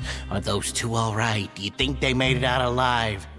Whenever he'd say that, I'd tell him I'm sure they're fine. Wherever they are, they're kicking back with drinks in hand, enjoying the lovely scenery. Hey, there's nothing wrong with worrying about your prison pals. Is there? I mean, considering how they always love listening to all my gossip. These two. They sure are a lot warmer and friendlier than when Paimon first met them. Oh, well, if you say so. I'll be watching you to make sure you finish every last bite.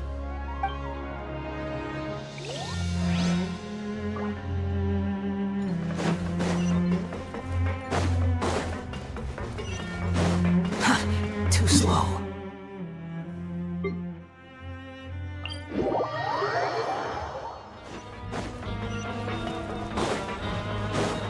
The wind rises.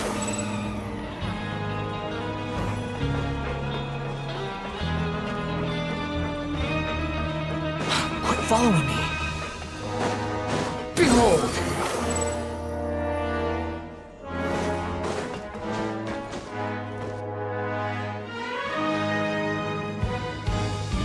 Now guess, what suit will this next card be? A bare-teeth cat? Well, look who it is.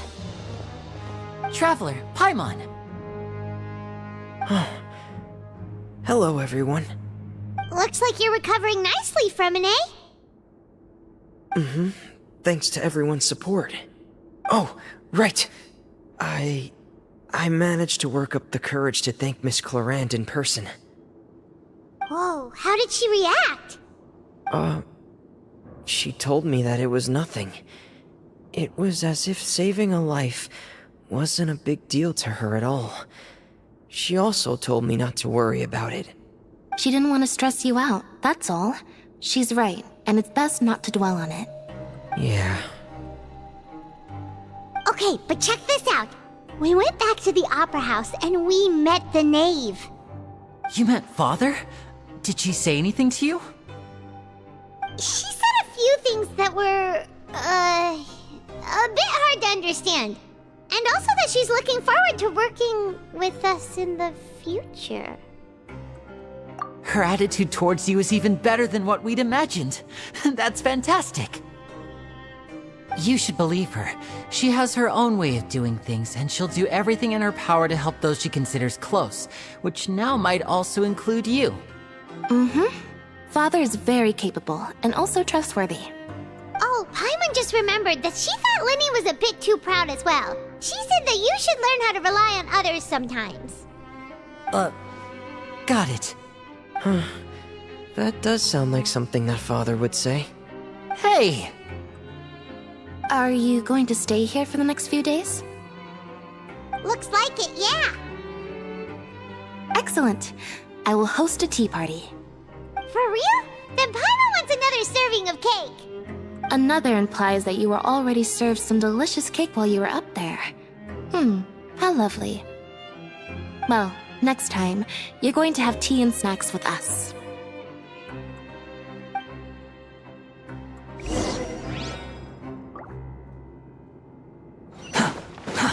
Too slow.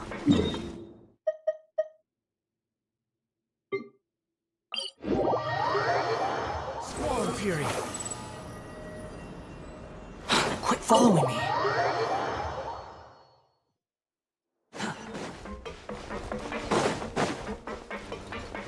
Quit following me.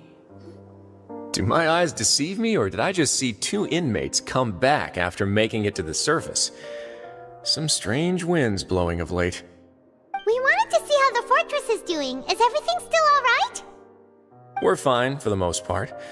Neuvillette came down and took care of the worst of it. If that's the case, why don't you just ask him to stay here? Oh, yeah, what a brilliant plan. Let's go convince the Udex himself to exchange the Courts of Fontaine for a puddle of water in the middle of nowhere. He came here in a hurry and left without even stopping for a cup of tea. He did remember to take Miss Sigewinne's gift with him, though. He sure sounds super busy. Miss Cloran has left as well. She also took her gift from Miss Sigewinne. Were the gifts milkshakes? Neuvillette got the milkshake. Cloran received lipstick instead. Those aren't even remotely alike. Well, it's Neuvillette's own fault for making Sigewinne worried about his health by working so much. But besides that, our head nurse is still pretty fond of picking out beauty products for the ladies. Oh, and I have some gifts here for you as well. Are these from Sigewinne too? Nope, they're from yours truly. You've already wrapped up your work at the fortress, so you can return to the surface at any time. You haven't yet served your full prison term, however, so you may continue to use your cell until your term is up. For real? Then we could stay here for a really long time? You may access the cafeteria for free. Hooray! Just remember to come complete your paperwork once it's time for your release.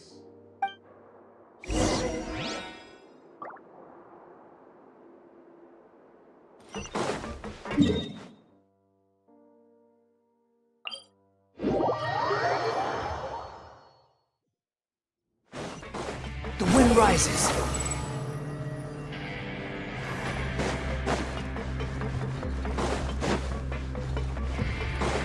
Squall and Fury.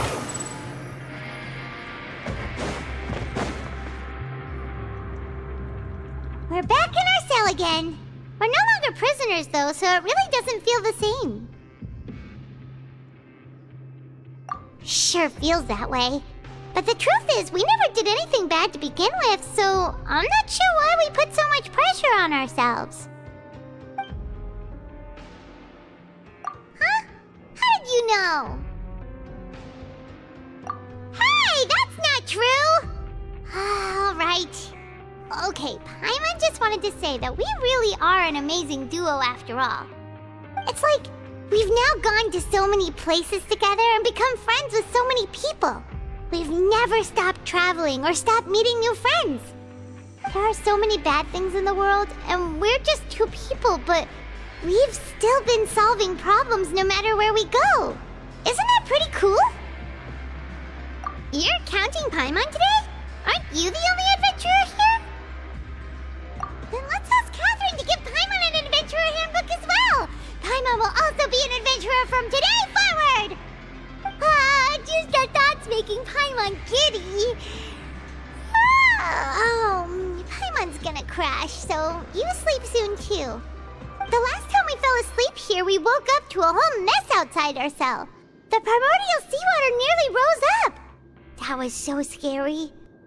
We should be safe now, right? Alright then, good night to you, Traveler.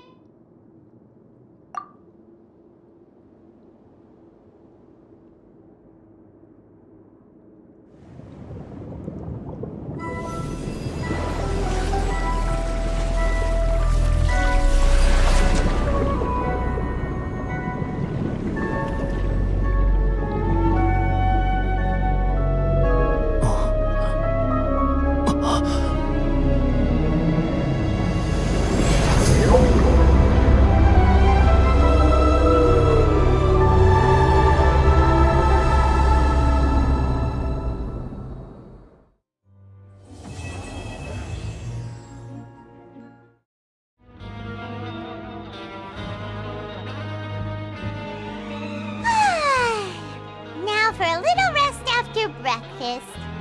Ah, this is the life.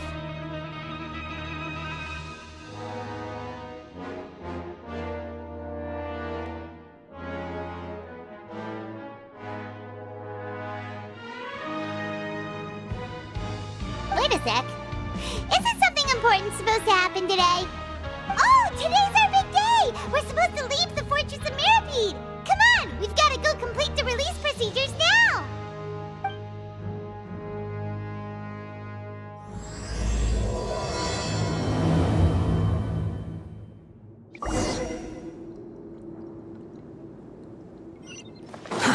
Too slow.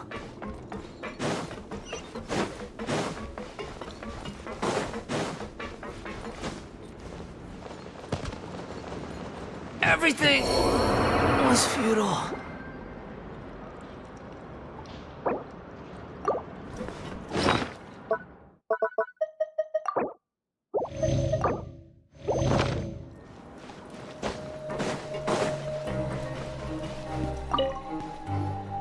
Please, sign here.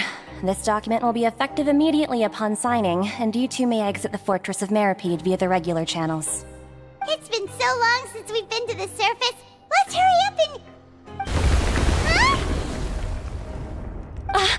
What's happening?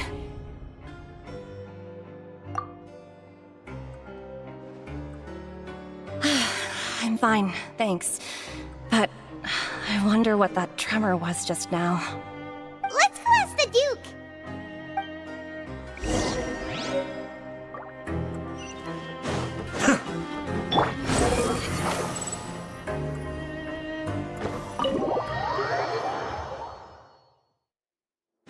Following me. Your Grace? Ah, good to see you two. Is there something you wish to see me about? Yeah, what was with that earthquake just now? Ah, that. The tremor didn't originate from the seafloor. In fact, it seems it came from the surface. Over the years of serving as the warden here, I have developed a sense for distinguishing between what occurs on the surface and what occurs underwater. Besides, the seal that Monsieur Neuvillette set in place won't fail so easily. So the fortress is okay? If you recall our last incident, if there really were a problem, there would be crowds of inmates in a panic right now. Huh, you've got a point. Okay, seems we need to get back up to the surface and ask about what happened. By the way, do you know what day it is today? I believe today is this month's pipe cleaning day. Wait, seriously? Ah, yes. Have you completed your release papers? Yep. It's you two. Are you leaving now? That's right! Today is our last day in prison! But now that Paimon says that, it doesn't feel like we were confined here. It's actually been pretty nice. Oh yeah, Paimon feels fond of this place now. Then be sure to come back and visit. I'll miss you. If you've signed the release papers, then you're free to go. The guards will escort you out. You're not going to see us off? I knew you'd ask. All right, sure. Let's go. Well, you actually agreed. No worries, you must be busy. Paimon was just joking. Ah, so you do have a polite side, I see. After being down here for so long, I imagine you must feel like you're lacking companionship. Shall I come along too? Yeah, don't worry, we'll come back to see you. Paimon really likes the cafeteria here. The chefs sure do know how to make good grub. I hope you won't be here as convicts the next time I see you. We'll do our best to stay out of trouble. Well, it seems our work in the Fortress of Mirapede is finished. That's the end of another chapter in our journey. And since Neuvillette was the one who asked us to come here, we should probably go report to him now. Next up, the Palais Mermonia. You're going to see Monsieur Neuvillette? Please pass on our kind regards. I'm sure just your regards will do, no? I believe it would be the polite thing to do. You're right. I've heard the Palais has been terribly busy these days. Tell him that I hope he hasn't been overwhelmed by the recent string of troubles.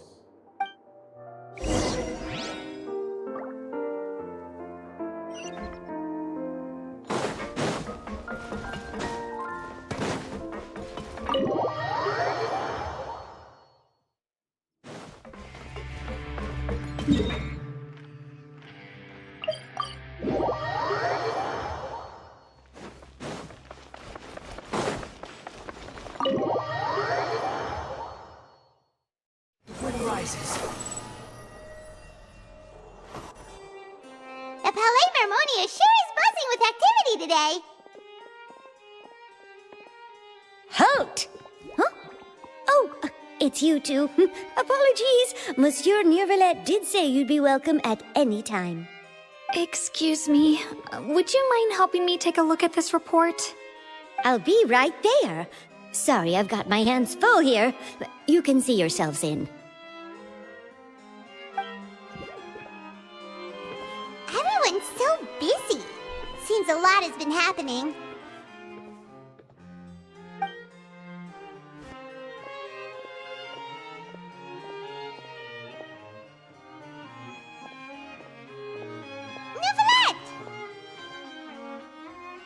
Hello. You've come at the right time, but you'll have to wait for just a moment, as there are some urgent matters I must tend to first. In the meantime, please, have a seat. If you'd like to have something to drink, let the Melusine outside know. That's all right. We just ate. Very well, then. Let's take a break over there while we wait for him to finish his work.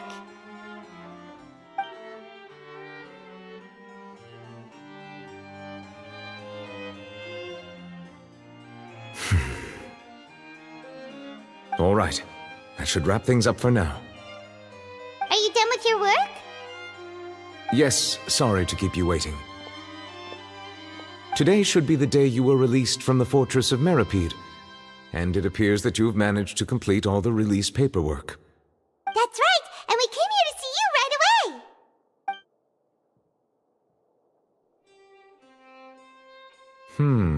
A massive whale. Do you have any idea what that might be? Judging from your description, that cannot have occurred in any ordinary waters, but rather something like the primordial sea. A whale of that size and shape cannot usually be found in the waters of Tevat. Therefore, we can only assume that Child is presently immersed in primordial seawater. Immersed in primordial seawater? But how? And is he okay? Most people wouldn't be capable of entering in the first place. I'm not completely sure how he could have gotten there myself. Yes? What is it? Ah, right! Paimon felt it too! We asked the Duke and he said it wasn't from underwater, so we figured you might know something about it. It turns out that I have just received a report about this particular matter. In fact, that's exactly what I was busy with a moment ago. The source of the tremor was here on the surface near Poisson. After the shaking stopped, the water levels in the Poisson area rose at an alarming rate. The water levels rose? Oh no! What about all the people there? Fortunately, the water levels only rose for a short period of time and have already returned to normal now. However, I still have a bad feeling about the whole phenomenon. If the change in water levels is connected with the leaking primordial seawater, then the situation in Poisson may be much worse than it appears. Navia should be in Poisson, right? We need to go check on her! I would also like to go there as soon as possible, but I'm afraid I can't leave just yet. We must immediately formulate disaster prevention plans for the surrounding coastal areas to avoid potential catastrophes. I'll have to ask you two to go to Poisson first. I'll meet you there to check on the situation once I've finished things here. There's no time to lose! Let's get going! Please be careful.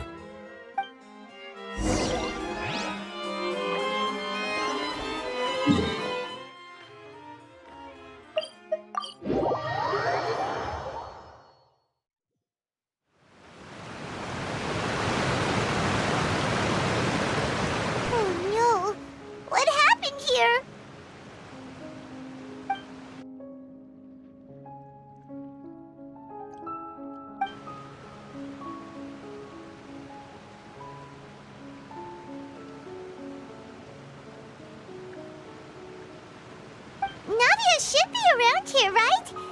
We need to make sure she's still... Paimon means we need to check on her.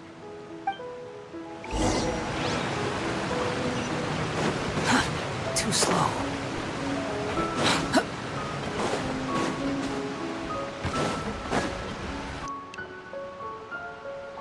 We haven't seen a single soul all the way here. Oh, this is getting scary.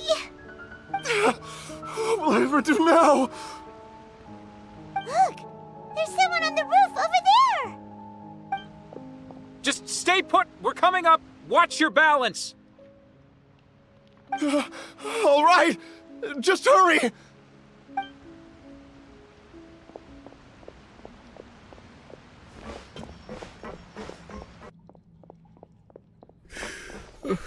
I'm not young anymore.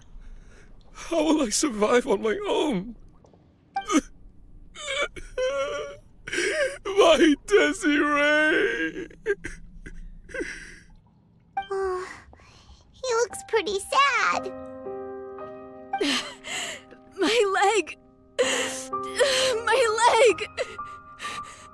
How could this have happened? It hurts!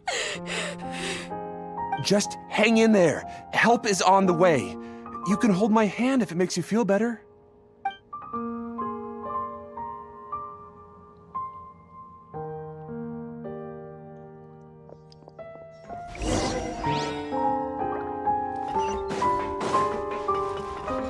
Squall Fury! Quit following me.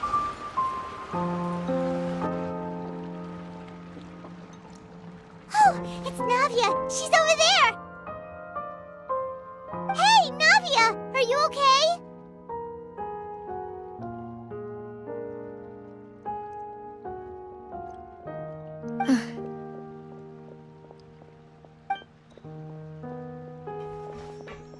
You're here.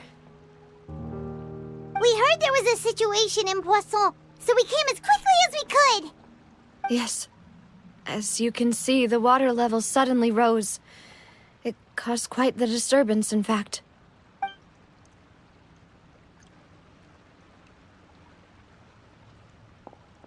Demoiselle! There was a wounded resident next to a building southeast of here. We've already transported him to safety, but we've run out of medical supplies. He's wounded? How badly? He fell, so it's probably a broken leg. He's pretty shaken up. When the water level rose, he desperately climbed up to the roof. Once the water receded and he saw the ground, he became terrified and eventually... He jumped down then. Find the leader of Squad 1 and tell him to take the wounded resident to see a doctor. He should know where to go. Understood. I'll take over his search and rescue mission in the meantime. All right, you'll be in charge.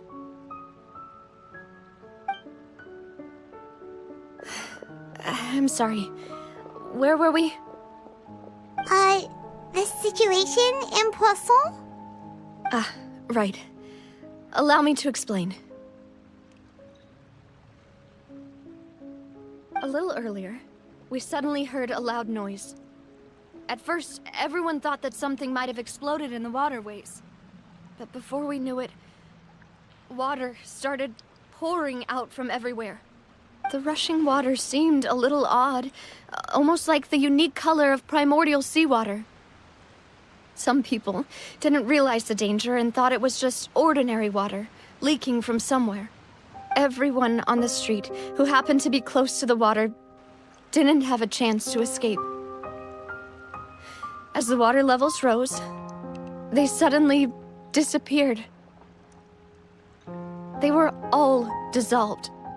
Those who realized what was happening started to flee in a panic, desperately trying to get to higher ground. Many were injured in the stampede, and some people fell from significant heights.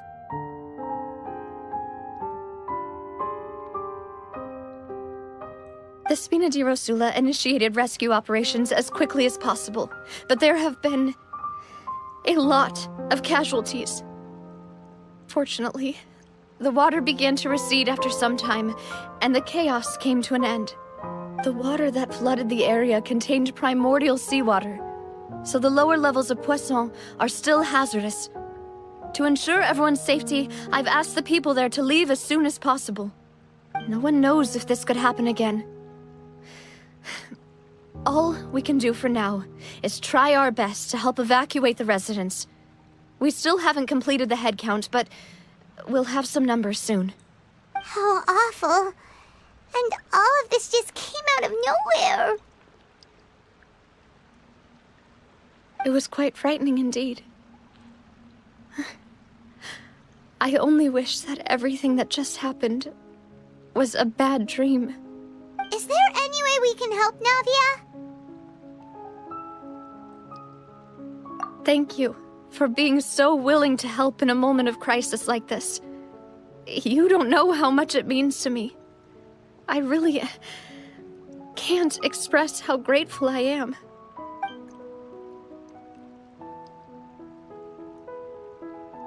Don't say that, Navia. That's what friends are for.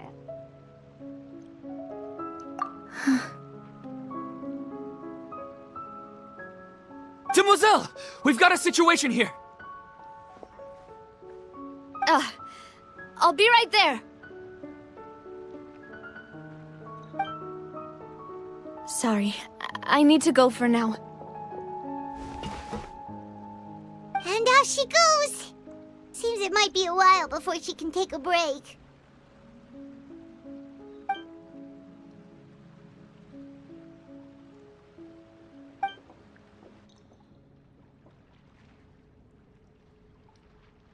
Okay, the wounded are being tended to, and we finished a preliminary head count. More support has just arrived, so I suppose I finally have a moment to focus on my own matters. Of course, we should remain ready for anything, and continue doing our best to rescue others. I'll be sure to have everyone at the Spina di Rosula ready to render assistance. Traveler, Paimon, would you two accompany me to my father's grave for a moment? Huh? Right now? Thank you.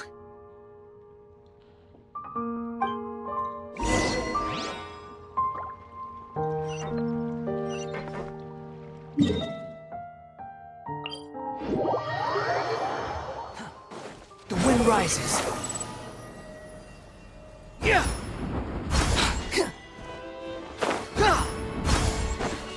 Squall and fury.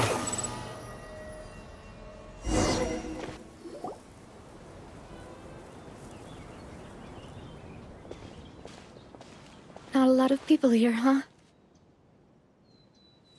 Well, given the time of day and the whole situation in Poisson, Paimon doesn't think there'd be a ton of people here visiting graves.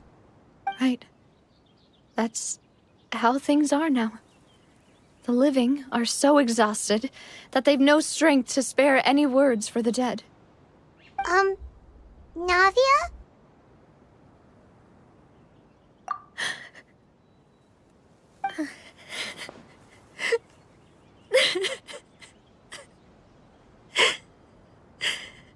Navia, what's wrong? Sorry. I just...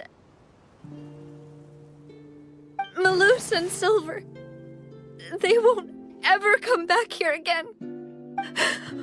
What should I do, Papa? Huh? What happened to them? Everyone agreed on the rescue plan, but still... I was the one who initiated it. They were helping evacuate the residents, but they couldn't leave in time.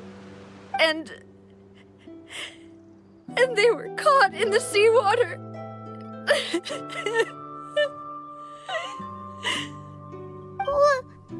What should we do? I've known them for so long. And I know they weren't afraid. But I could at least hold a funeral for my father. And I know where he rests. But as for Malus and Silver, they're just... gone. I just can't...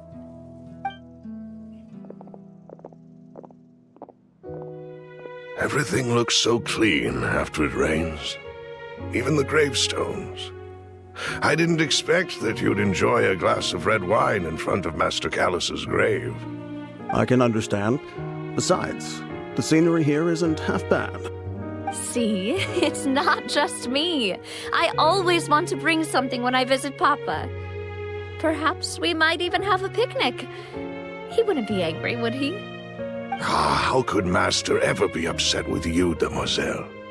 Yet the cemetery is the home of those who have passed, is it not? Everyone ends up here sooner or later, no matter who you are. Buying yourself a plot in advance, are you? No need yet. But when I do, I hope you'll let me be buried beside Master Callus, demoiselle. Hey, stop joking around. I'm quite serious. That way, it'll save us both the trip to see each other whenever you visit your father's grave. That makes sense.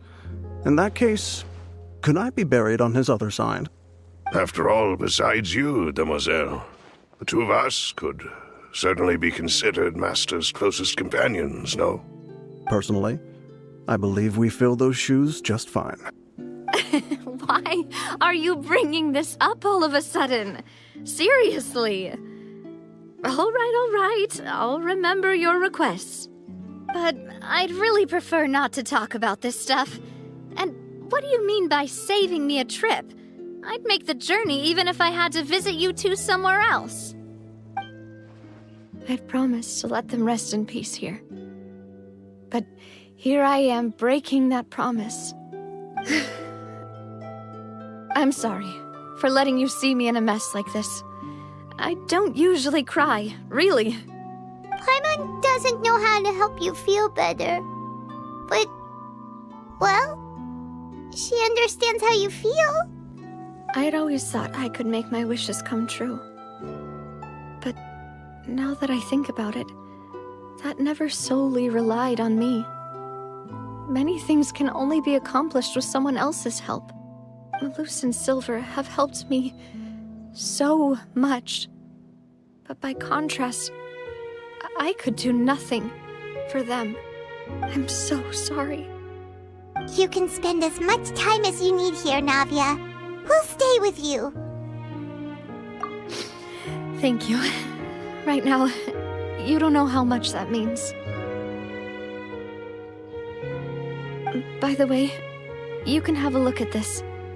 It's a list of victims from the incident that took place here. Obana, Khan, Burnett, Giverny, Francine, Karina, Daisy Ray, Joinville, Julianne, Esson, as well as Musuh and Silver. So, everyone else is safe. But still... It's okay. I know what you're thinking. And you're right. We lost Musuh and Silver. But we were able to save more than we anticipated. The overall outcome indicates that the cost was worth it. Right! Don't think that way, Navia. One person might be saved at the expense of another, sure, but that isn't something we should ever consider a trade. Musuh and Silver were not the price for saving anyone. They're heroes. You're right. Thank you, Paimon. What you said just now was pretty amazing, actually.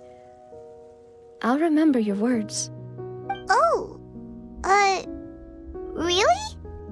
Seems you've become more eloquent in the time since we last met. The knave? What are you doing here? Is everything going well on your side? Yes, my people are carrying out the mission according to your request. All the residents of Poisson have been evacuated, and we're preparing to relocate them to higher ground. As for these supplies, we have everything taken care of. There is no need to worry. Thank you very much. Wait, do you two know each other? We just met recently. Right, Miss Navia? Usually, I would call this a coincidental encounter. But that doesn't quite fit this time. Besides, it never even crossed my mind that a Fatui Harbinger would come looking for me. Thanks to the Knave, Spina di Rosula received generous support from the Fatui, which allowed us to complete the rescue and evacuation work so quickly. Mutual aid is essential to fostering positive developments. We were already in the area, in any case, so it was nothing. That said, I must say that you're a lot sharper than you let on. I'm sure you understand what I mean. I apologize for all the ways in which I tested you previously. We've never worked with a Fatui before, and it's extremely important for us to know who we're working with. My subordinates have reported that Fatui soldiers have been observing water levels and taking head counts in various locations. I hear that they've also prepared a large amount of emergency supplies. I'm quite surprised. This is nothing to brag about, nor do I intend to. It is simply the way of powerful organizations to act forcefully, whether they are doing good or ill. You've witnessed that firsthand, in any case. As I've told this traveler before, I know of the prophecy, and I intend to prevent the impending disaster. Lending your organization a hand was a natural first step in accomplishing that. As such, do not be troubled by this token of our sincerity. Perhaps one day, you'll also be able to help me in the same way. Without your help, there would have been many more casualties. I won't forget your kindness. Furthermore, I sincerely regret what happened to Malus and Silver. I only wish that my people could have arrived a little earlier to prevent this from happening.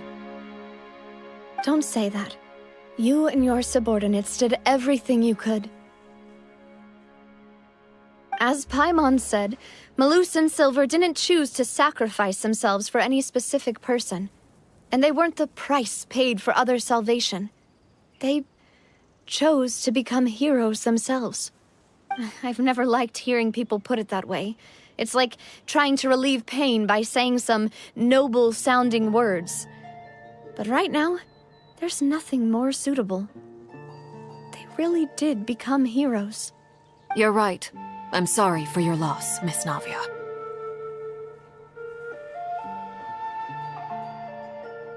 Water is life to Fontaine's people, and it also spells disaster.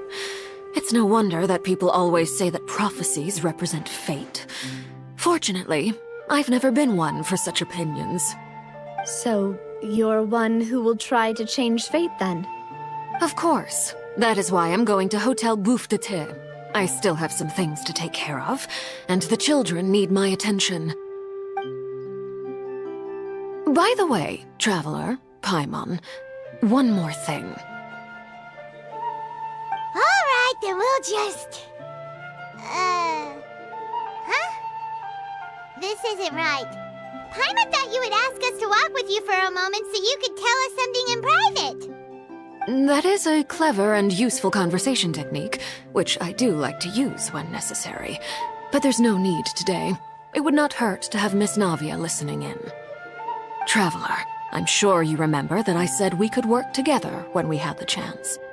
You and I both know that there may be issues with the Primordial Sea. Previously, it was the Fortress of Meripede's sluice gate, and this time it was the water levels in Poisson. These are both signals. Indeed. Allow me to share the latest intel I've received from the House of the Hearth's intelligence network with you. During some recent investigations, a child claimed to have discovered some ruins near Poisson. The ruins date back to ancient times, and seem to be worth investigating in many ways. Judging by the dating of the ruins, they may be related to the prophecy and the coming crisis. The situation is becoming more urgent, so any pertinent information will prove extremely precious. My people initially came to prepare for ruin exploration. Unexpectedly, this disaster struck, and at present, we're all busy prioritizing the rescue effort. So that's why the Fatui were already in Poisson. I wanted to take the children along, but unfortunately, Linny, Lynette, and Fremine have all been dispatched to higher ground to assist affected residents.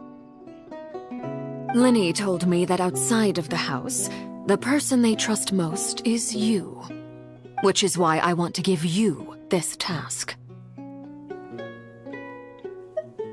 The House of the Hearth's members see each other as family, but Linny, Lynette, and Fremine said that they also see you as such, even though you are not from the house. I'm sure you already understand how earnest they consider their friendship with you to be. Oh, that somehow makes Paimon feel kinda happy. The intel I just shared about the ruins could fetch a high price. But since the children consider you family, it's only natural that I freely share it with you. Got it! So all we gotta do is go to some ruins, right? We can handle that. Excuse me, but may I tag along? You wish to join, Miss Navia? But are you sure you're up to exploring some ruins? You need to rest. Well, I'm sad, yes, but I can't just go back and plop myself into a chair by the roadside and do nothing. There's no point in being depressed while we still have a disaster on our hands. As my father's successor, I must live up to the hopes he had in me. Besides, I'm also doing this for myself. I need something, a distraction, to keep my mind off Malus and Silver.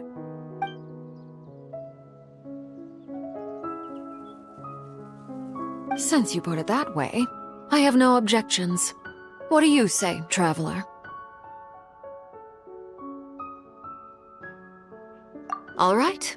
The ruins are to the south of Poisson. Here's the map. Okay, the three of us will handle it. Come on, let's pack up and get going.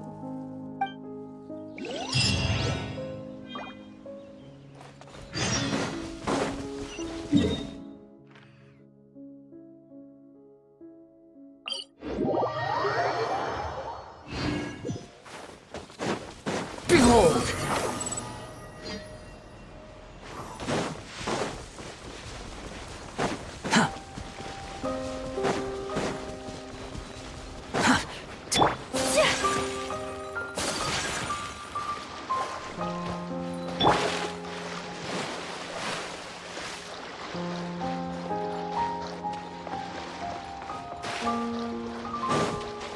The wind rises.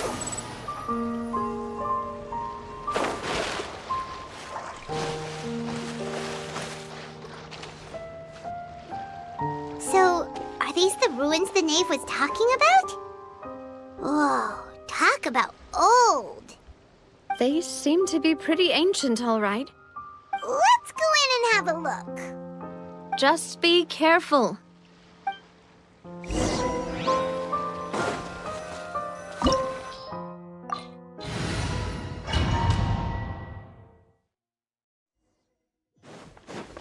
Behold!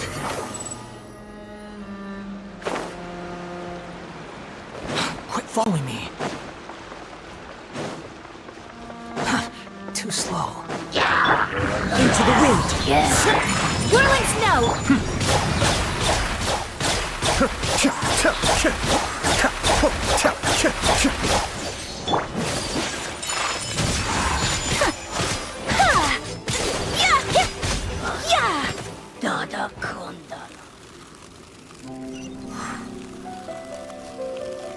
What? The floor here isn't safe!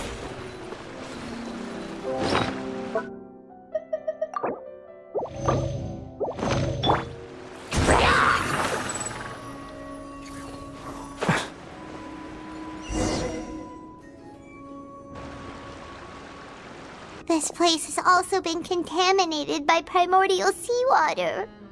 Yeah. And a lot of it, too. A Fontainian would most likely dissolve the moment they fell in. Right! You can't go down if there's primordial seawater. It's too dangerous, and it won't be any help for you to just stay here.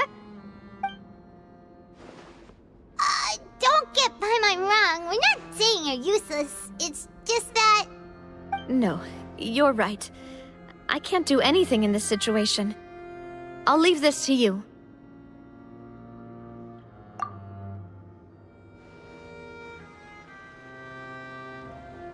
That complicates things. Maybe the only way left is forward. In that case, do you want to wait for us here?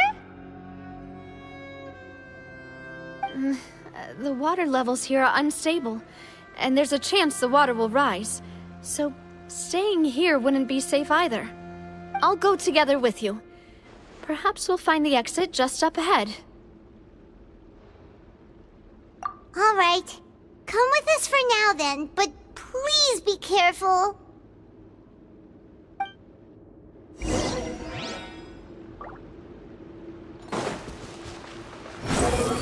Oh no, it's a dead end! Let's try climbing over from the side.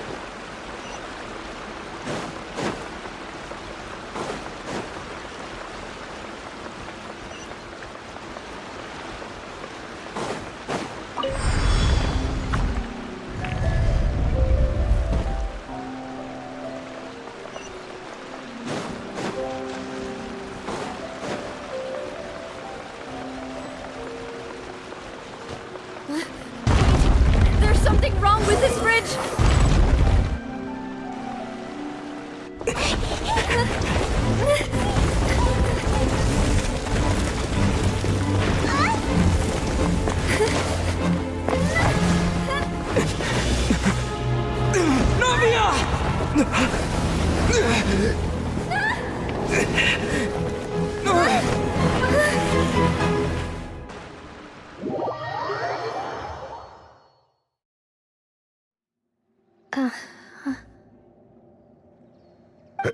Demoiselle? Huh? Demoiselle, what are you doing here by yourself? Would you be standing here till dark if I hadn't come to get you? Maybe she just wants some time to herself, Musuh.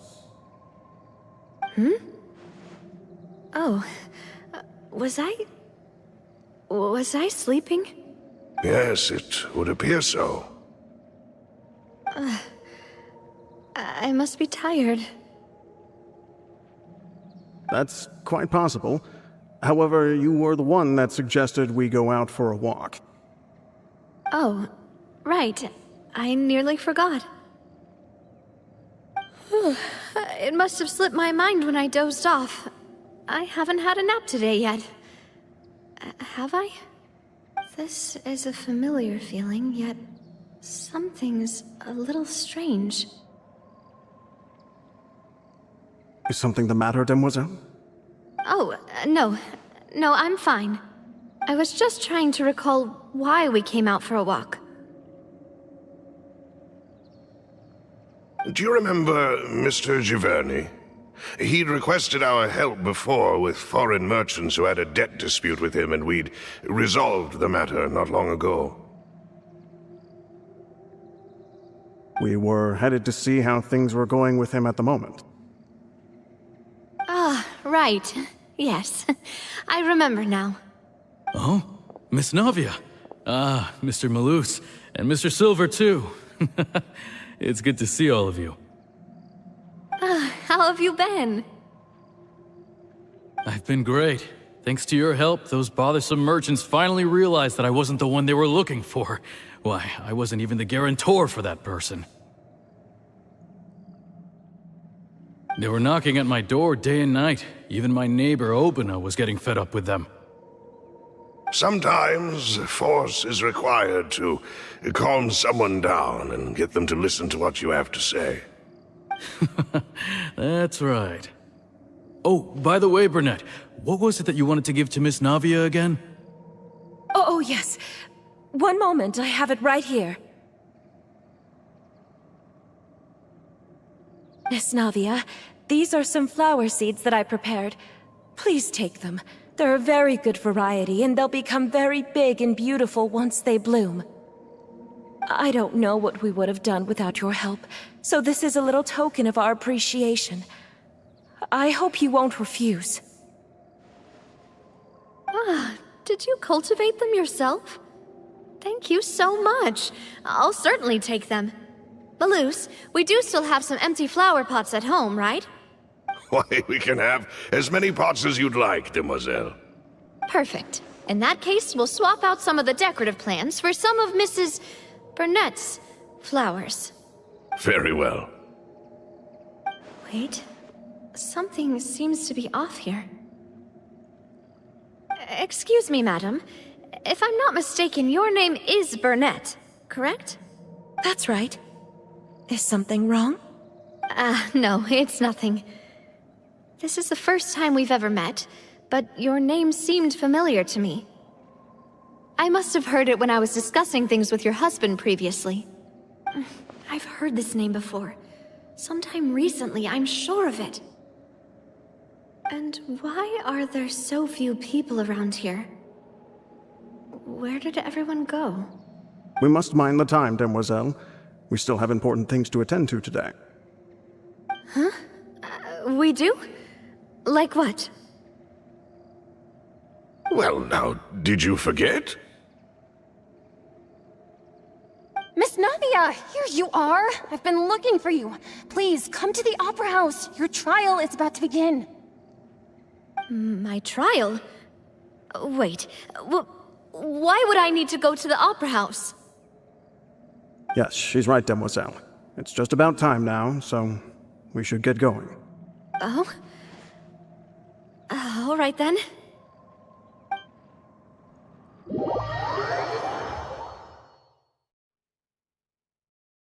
Look, it's Navia!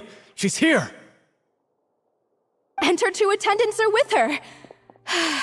Goodness, everyone's finally here.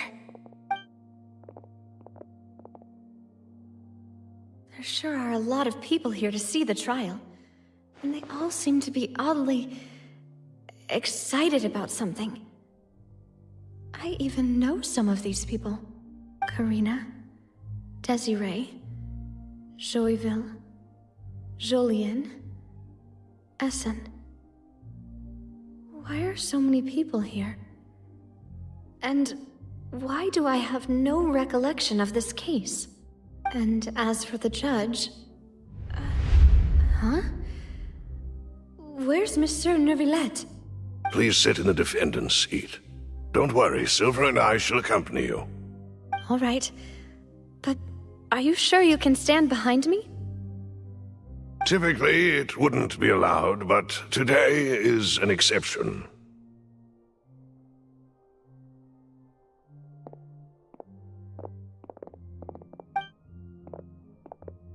Hey, what kind of place do they think this is? Come on, do they have any idea what they're doing? Seriously. Enough with the whispering!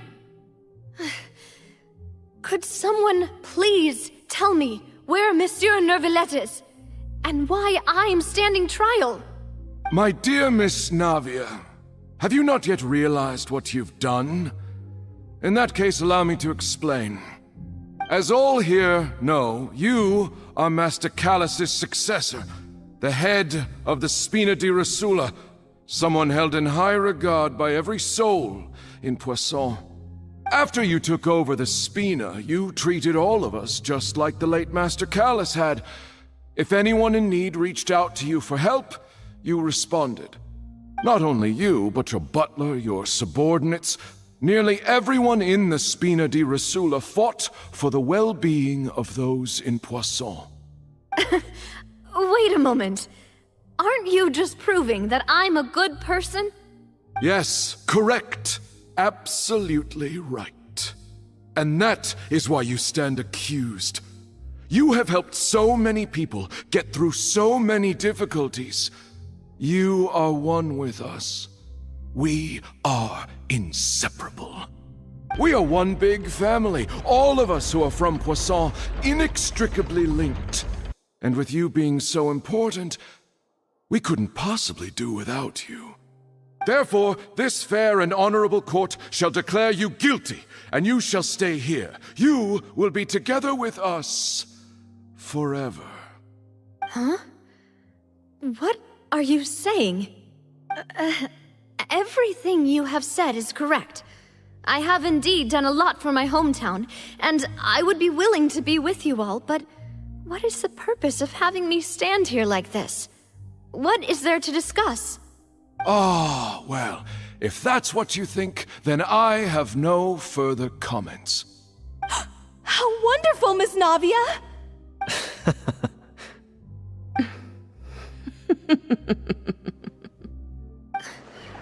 I know all these people. Why are they laughing? I seem to remember now. Yes, I get it. This trial is... Wait just a moment. This isn't right! Malus? What was that, Mr. Malus? Our conclusion is very clear and unanimous. Let the court judge her now. She's guilty! Stay here, Navia! You're one of us! Demoiselle, don't admit guilt. This trial means to keep you here forever. I wish to exercise my right to defend Our Lady. Mr. Joinville, you only know of Navia's goodness, but nothing of her utterly independent mind. She was born a free and independent spirit. She has never been tied down by anything. Indeed, even the death of Master Callus couldn't stop her. Her actions cannot serve as proof that she identifies herself as part of any group. She merely acted as an individual, extending her hand to help others. Please do not mistake her actions as being otherwise. Really? As an individual, you say? Don't forget, we are all Fontainians here. This is the nation of justice, the nation of Hydro.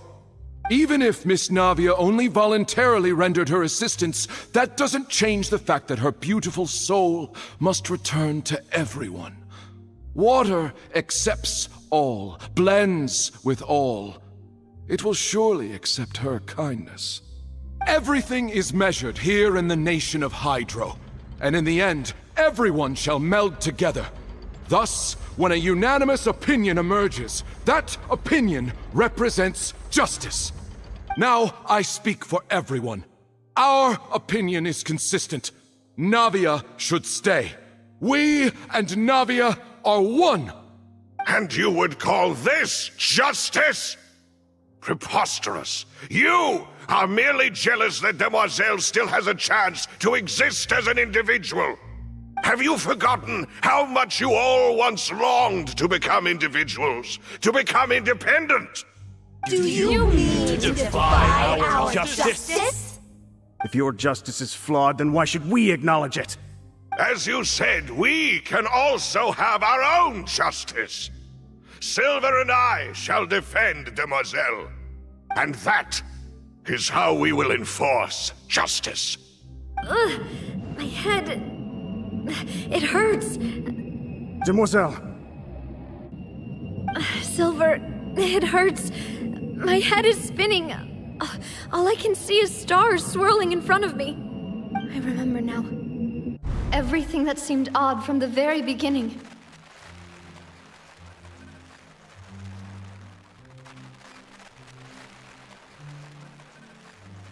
Karina, Desiree, Joyville, Jolien, Essen, and Mr. Giverny and Mrs. Burnett, who we met earlier. Even Malus and Silver. I don't want to admit it, but they're all dead. Don't be afraid, and don't admit guilt. We will protect you to the very end. Absurd! Who are you to say that she cannot be judged? We are the majority, and in the nation of trials, the majority is absolute justice. We are the will of all. Don't let them escape! We shall keep Navia here with us! Mr. Malus and Mr. Silver, must you be so stubborn?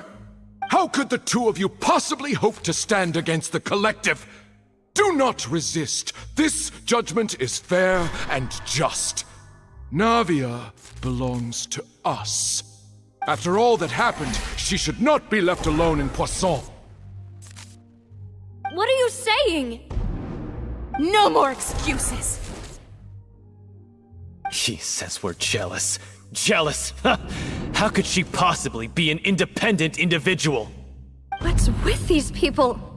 Who's jealous of her? She belongs to us! Miss Navia, she... Silence! That's...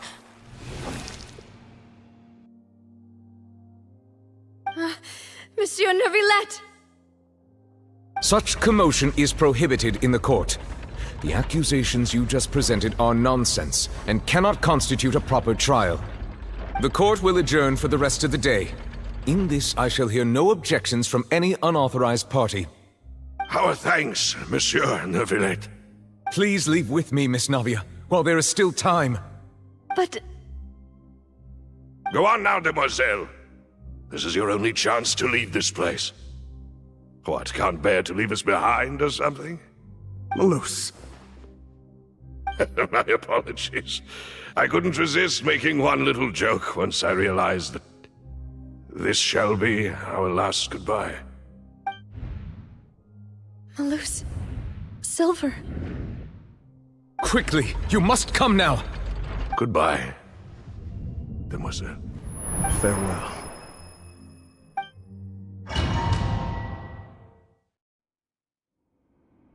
No, wait! Just a second! Navia? You're awake. Good. I must have been dreaming. Musuh and Silver were still alive, and they were defending me at some insane trial. It looks like you're all right. Did all the sad feelings cause you to have a nightmare? Paimon could give you a hug. The ruins you were exploring suffered a cave-in. When I arrived, I found you falling toward the water. You were just about to be dissolved within, but I...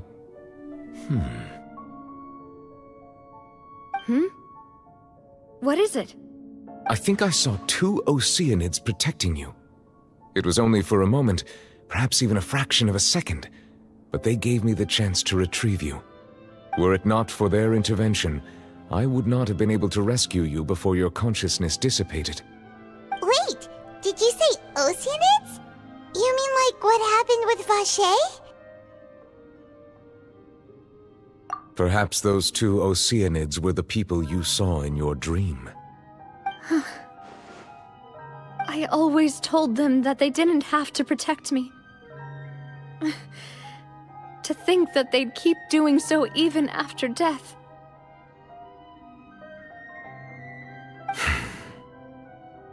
Please come with me.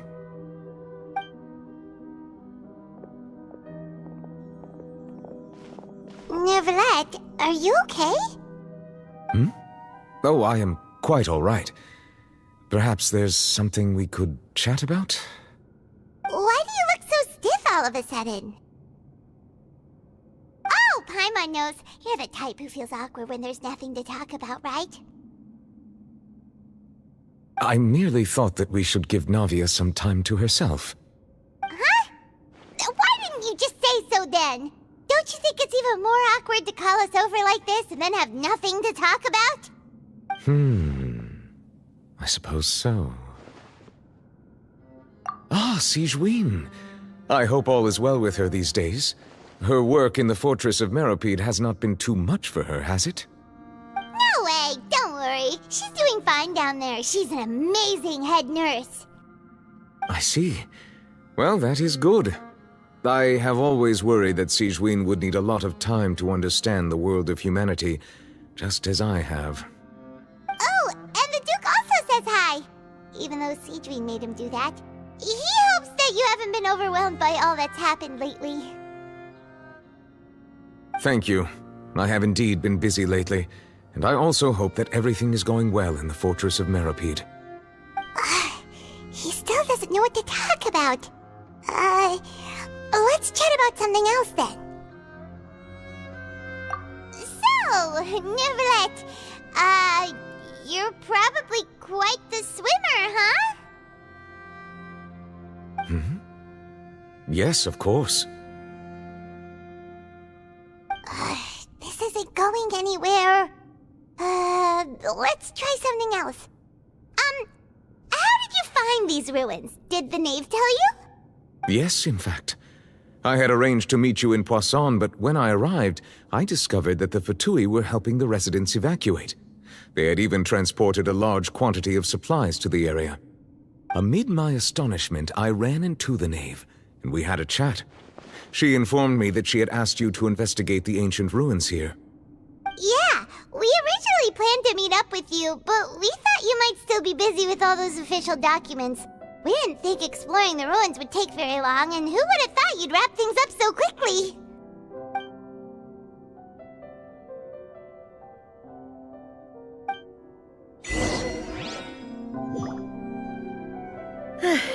I'm sorry to have kept you all waiting like that. I'm feeling much better now. I guess we should get going again. Will you come with us, Monsieur Neuvillette? Yes, if you wouldn't mind my company.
One with nature.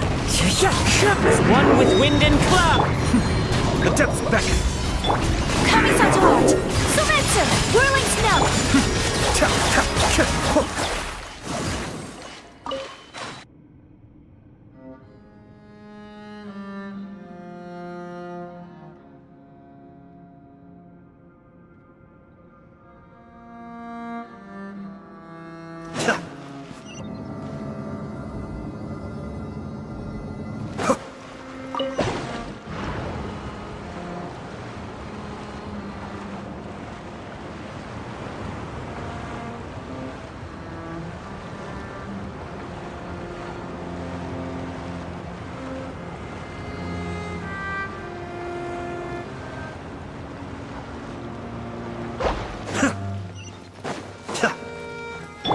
Rises.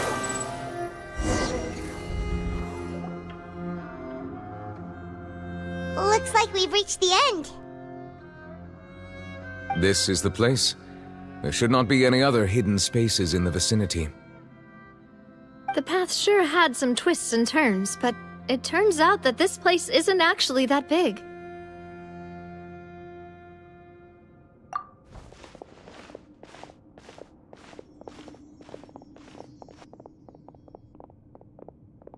Stone slates. It seems like they were put here as an offering. Could we take them down and have a look? Perhaps we should just leave them be for now. There are 4 locations in total, but only 3 stone slates. The slate that should be in the first empty spot is missing. The surrounding walls also show signs of damage. There's something written below. Let Paimon see. Reason dictates that this nation be destroyed. I shall record the history of its future here in its past. Say what? It feels like someone left these slates and these words here for a purpose. But does he mean that Fontaine should be destroyed? That would fit the circumstances dictated by the prophecy, yes. Indeed, the slate's contents correspond to it. Take the second slate, for example. a person kneeling here. She seems so dedicated. And there's a whole bunch of other people behind her doing the same. She's facing this... what is this? Some kind of island in the sky? And is that Lady Farina in the third image? Did the Hydro Archon fall into the water? And is that a ring of people around her? Paimon doesn't quite get it. Are they all in the water? The fourth image. I know this one. This exactly matches the content of the prophecy. The people will all be dissolved into the waters, and only the Hydro Archon will remain, weeping on her throne.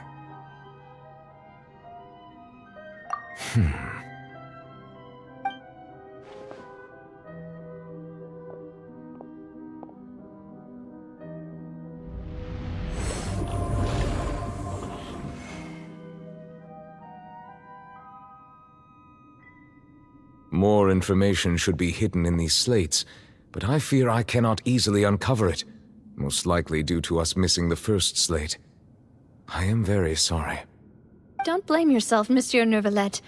Deciphering ancient stone slates isn't one of your duties. Ooh, Paimon's getting the chills just looking at these slates.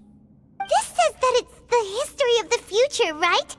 That means the prophecy's sure to come true. I really hope it doesn't mean that. Still, Paimon feels like these images are kind of weird when you look at them together.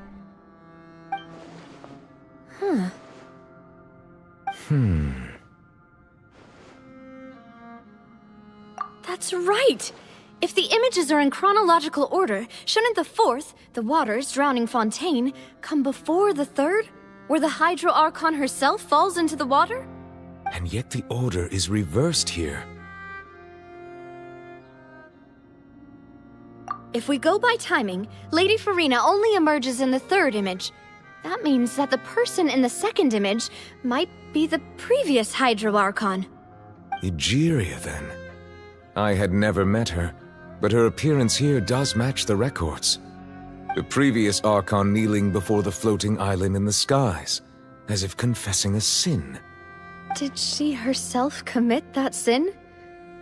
And if not, why would she be in such a posture? Also, I'm still wondering why these ancient stone slates are here at all. Judging from their contents, could this place be the origin of the prophecy? Does that mean that someone, or some people, once saw these slates? But who would have created these slates and left these words here?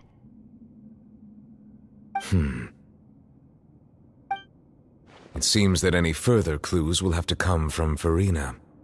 In that case, there's no time to lose. There's nothing else to be gained here, so let's head back first. Yeah, we'd better get somewhere safe for now.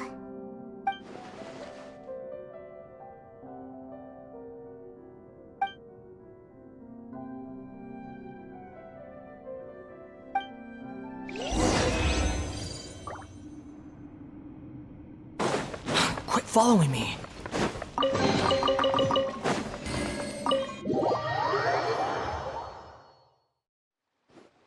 Let's split up here.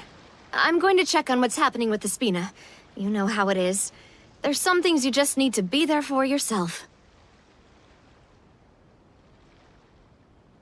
You still have energy for that, Navia? Paimon's already beat! Just head back to the Fleuve Cendre and have a rest then. Thanks for keeping me company all this time. I'll depart as well. Thanks for your hard work today.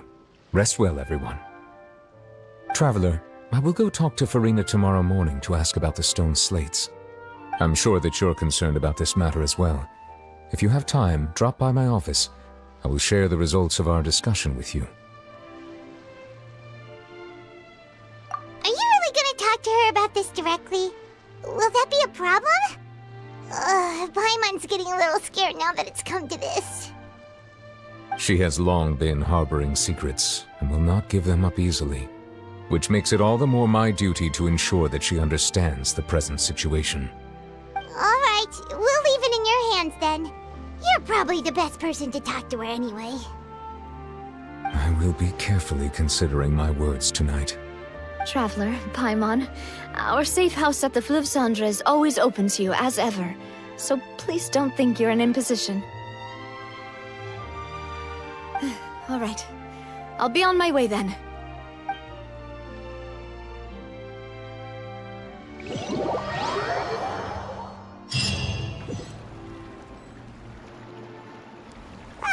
We're finally back! Welcome back. We've got a special menu prepared for you two tonight.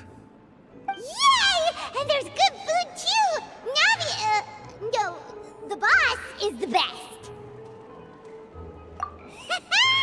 Ooh, desserts! Nice! These are all Paimon's!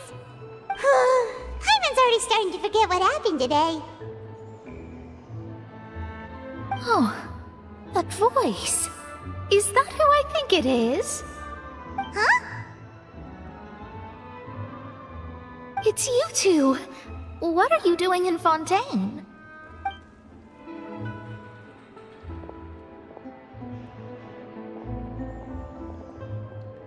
Mona?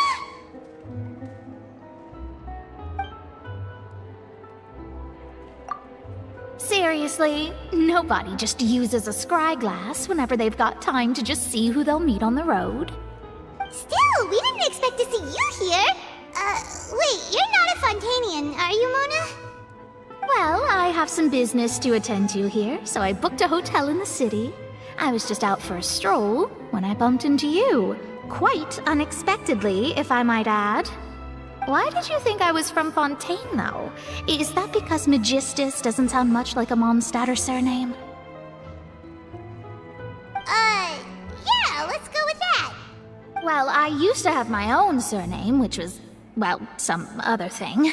Either way, the old hag told me when she took me as her disciple that the first step to being a great astrologist's pupil was to change that name. There was nothing for it, really. She really is amazing at astrology, so I changed my name to what it is now according to her wishes. To my surprise, however, Magistus is not the name of some ancient house or clan. It isn't? Nope. Although it is used by us in place of surnames, it generally just means great. Wow! Imagine including a boast in your name. Wait, are you gonna have to put that into your genealogy as well? I reckon so. In any case, I'd give my disciple a name like this as well, if I were to take one. Astromancer Barbeloth Trismegistus. Whoa, that's a long one. Does it also mean great or something? My name means Mona the Great Astrologist. As for the old hag, hers is, in plain speech, the thrice-as-great Scholar of the Stars. Just take it as a title specific to astrologists. Thrice as great? That's so petty. I know, right? That's just how she is.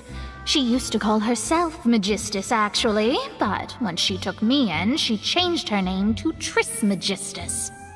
Talk about excessive. Magistus is thus the calling card of our school, so to speak, which makes it about the same as a surname. It's all right if you don't get it. You can look into it further should you need to study astrology more deeply.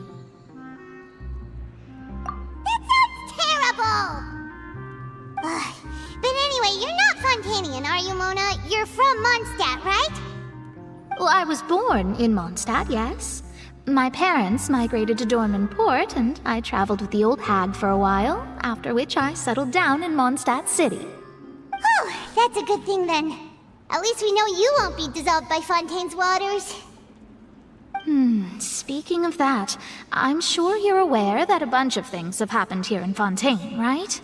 I know you're not a local, but I'd avoid getting too close to any water that looks strange all the same. There's something ominous about it. Well, the water, I mean. That was the main reason, yes. Just a while back, the Steambird invited me to take part in a panel and speak about the circulation of the prophecy as an astrologist. The invitation was sent quite early on. I don't think anyone expected Fontaine to be in this much trouble. What do you make of that prophecy, Mona? Just tell us what you think as an astrologist. Your word would go a long way to make things more certain and less scary. What I can tell you is that I'm an astrologist, and that this prophecy concerns the fate of Fontaine, even that of Ultivat.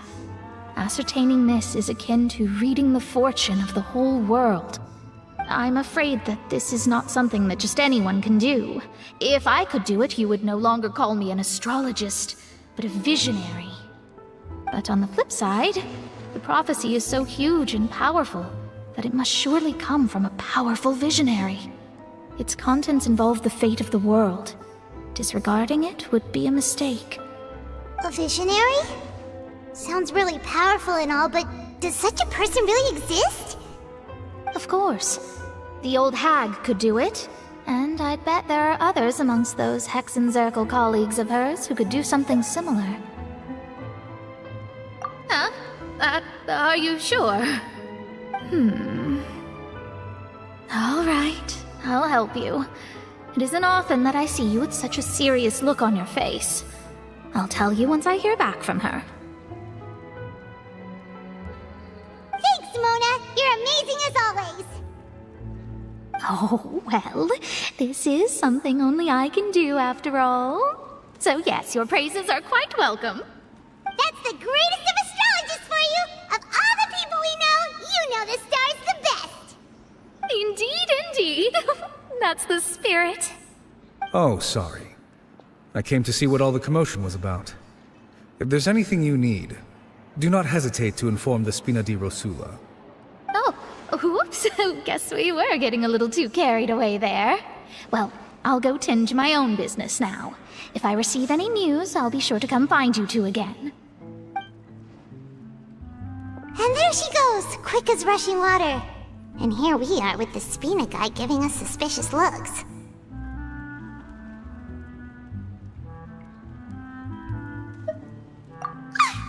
If Paimon hadn't spoken for you, it'd be you getting all the weird looks! The things Paimon does for you!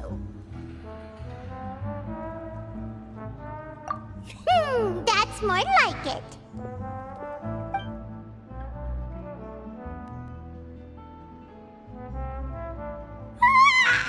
Good morning. To be honest, Paimon's still feeling kind of sleepy. But it's time to get up, Traveler. We agreed to go see Neuvillette, so let's pack it up and get going.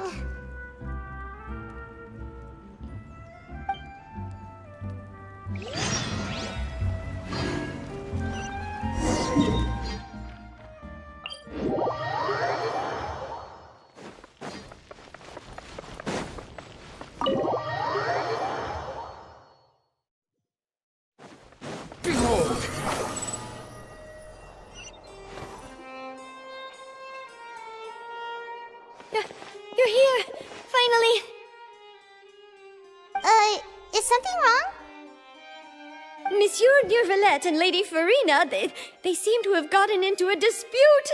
Please go see for yourself.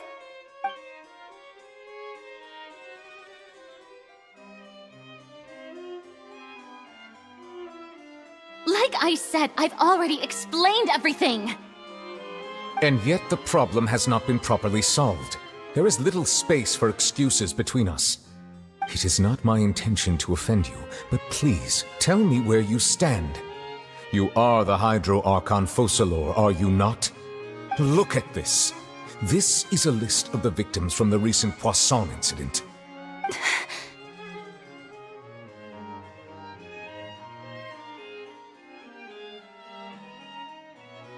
You mean...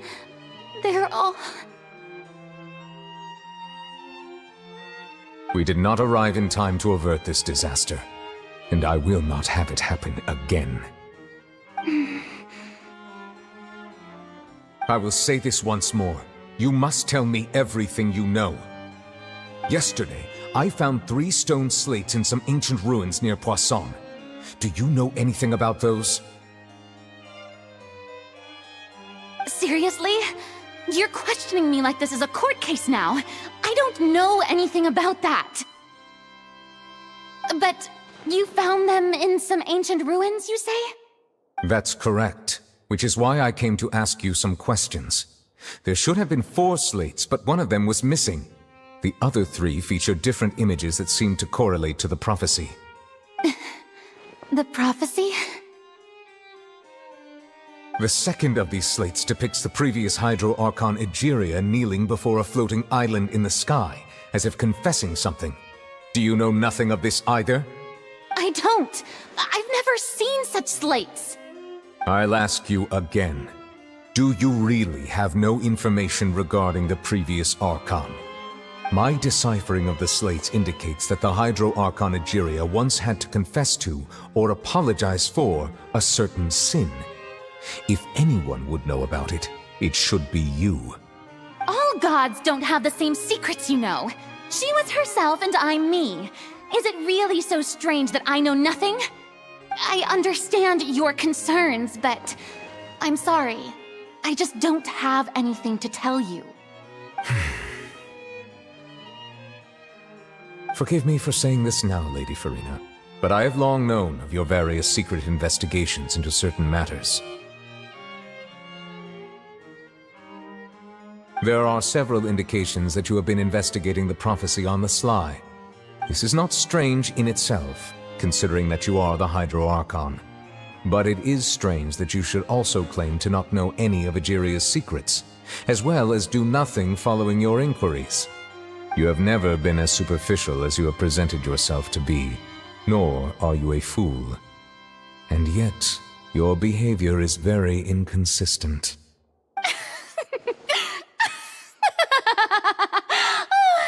So you've been watching me all this time, have you? I didn't think you were that type. You... Well, since you know about my secret investigations, then you should know I'm actually working to take care of it. There's no point questioning or suspecting me. You're the Eudix, but you're still my subordinate. You should be following my lead. Just trust in me, you're Archon, and do as I say. Never mind whether you can truly convince yourself to or not. It'll all turn out fine. That's all I have to say. We do not discuss this matter again. Oh, the opera's about to start. Toodles!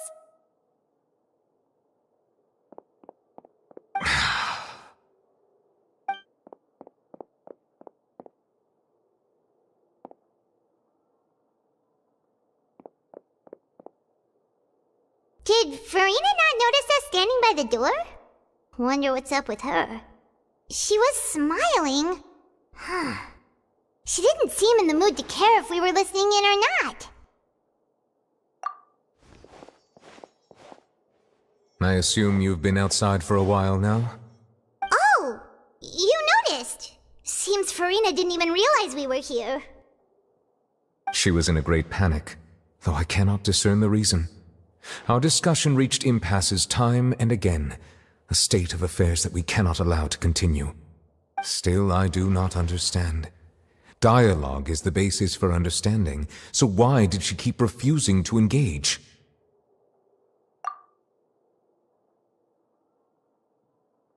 Everyone in her inner circle has noticed that she is hiding some secret. The issue is her attitude. I fear that she will not reveal anything unless absolutely forced to. We may have to create a situation in which she will have no choice but to speak. Oh? Like what? Normally, people will only reveal the truth when standing trial. Perhaps we must have the Hydro Archon experience just such a scenario. But Farina's seen so many trials, and she's really good at dodging questions. How do we make sure that she won't just slip away at the first chance she gets? We will need to consider this thoroughly, join forces with various parties, and then do what we can. If at all possible, I would prefer to recuse myself from this affair, but We must prevent the prophecy from coming to pass. This may be cruel to her, but all Fontaine is in crisis. The information a god possesses is too precious, and so we must take a chance on this. But who will lend us their aid to do such a thing?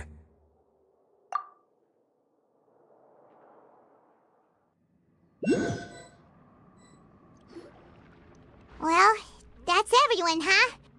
Speaking of which, it was pretty smart of you to think of hiding here. Poisson was just involved in a disaster, so it's presently devoid of people. That naturally makes it the best choice. And here you are drinking tea like it's the most natural thing in the world, huh? That's what family should do. Sit and enjoy a leisurely time together. It's nice to enjoy tea here, you know? Care for a cup? Lend me your ears, everyone. Or perhaps one of you might like to start us off. How about you, friend? Me?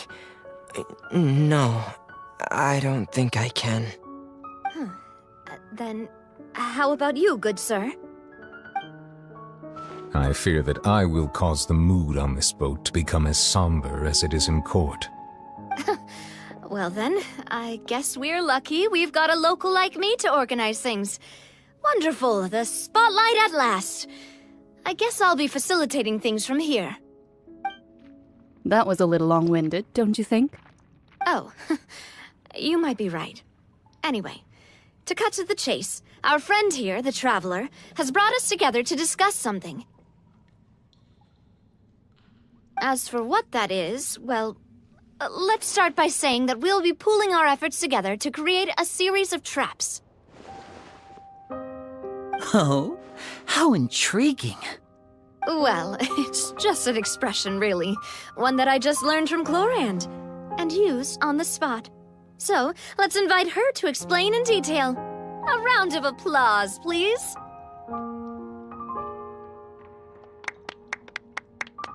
Huh? Didn't you say that you would be facilitating this? Oh, come now. Your work doesn't involve much public speaking, right? This is a good chance to practice. You might even pick up some fancy oratory tricks to impress your boss with in the future. I see. And what does my boss say? He is glad that you consider him your boss. Do go on.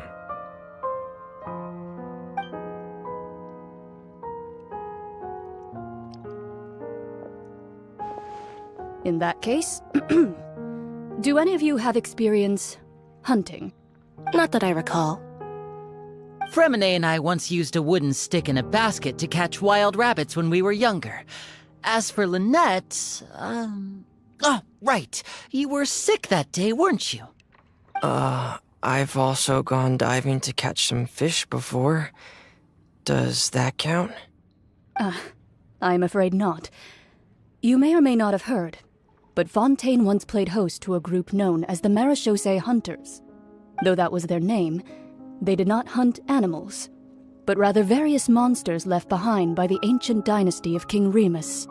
Today, Fontaine's monster population has already thinned greatly, so the hunters have blended back into society, taking up arms in other lines of work.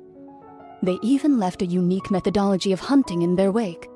A trap comprises of the following components: bait, a trigger, and a containment device. Sometimes a lethal implement will also be necessary to deal with the prey. So, if we were to build a trap together, right now, what would you choose to build it with? For me, I would prefer something basket-shaped. Pigeons and rabbits will see the bait and naturally enter the snare. Our line of work requires a deft hand, and we're some of the best in the industry, so you can count on our techniques. You used some of those techniques while moving the people of Poisson, didn't you? My subordinates mentioned that you even performed some magic for the bawling children. Yes, and I even managed to gather some intelligence in the meantime. I'm quite the multitasker if I do say so myself. I'm afraid I can't claim that as my strong suit. I prefer more stable methods, like placing bait in the water and waiting for the fish to come within reach. That's the kind of method I would count on. Calm and steady. Exactly the kind of person who would catch loads of fish. And I can be their assistant. With discretion, I'm sure. I'd probably use some sort of mechanical animal. Papa once bought me some small clockwork squirrels, mice, and such. When placed in the forest, they can attract others of their kind. I remember that you liked those too, didn't you? I did. And that would be a good way to go about it. If they're realistic enough, animals of the same kind will follow them all the way to the trap. What about you, Monsieur Neuvillette? I fear I do not have any related experience. That makes sense. You usually solve problems directly, without the use of any such tricks. But I do have one more question for you, Monsieur. If we were to create a trap now, how would you design it? I would like for it to be effective, but bring no harm to the prey. A more gentle trap would be ideal. Kind, as always. However, our intention doesn't necessarily change the containment device and the type of implement we need. If we wanted to kill the prey in one strike, we would need a powerful implement. However, that also goes for prey that must be captured and safely contained. Wait, why's that? Only a hunter who's a true expert at subduing their prey can snare it without harming it. The line that divides life and death is often exceedingly thin. So are we going hunting together? We hadn't thought of seeing ourselves as hunters. It kinda works, but maybe it's still not the best metaphor. If our means of capturing and dealing with our prey is to put them on trial, then the hunting metaphor is actually quite accurate. But we shall require much more courage than any hunter to judge a god, a being whose seat is an exalted throne. Oh, so that's what's going on. Sounds very interesting.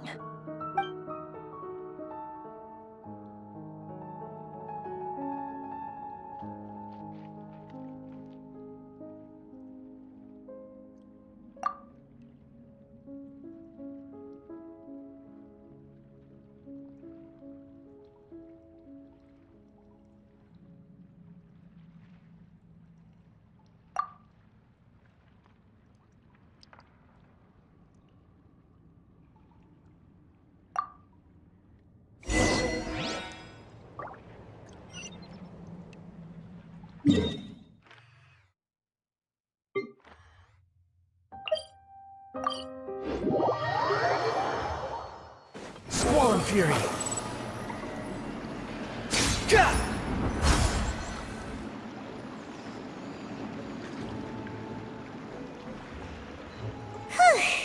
It's been a tough few days, hasn't it? So much has been happening. Paimon didn't think the meetings would go on for so long, but everyone seemed pretty fired up, huh? Paimon thought they'd be at least a little frightened. Well, Fremine was, now that Paimon thinks about it, but everyone else just looked a little surprised. Well... It's hard to say. Paimon doesn't have any experience with this sort of thing. But with you around, Paimon sure will do great. After all, you're the most reliable person in the world, aren't you? Huh? Did you just pour some tea? Paimon didn't notice you doing that at all. Then what's that? Paimon's never seen that cup before. Don't be frightened. I'm just joining you two for tea. I merely refrained from saying anything till now. Who's that voice? But there's no one here. Ah, have you forgotten me already? Wait, you are familiar. You're the voice we heard from the sky in Sumeru. The voice from the sky, I fear that description is wrong. Though, not completely wrong. You're feeling lost now, just as you were feeling previously. I sensed that confusion and thus came to you. Guiding people is an irresistible hobby of mine, after all. consider me a passerby, just accepting a commission from my friend's disciple on a whim.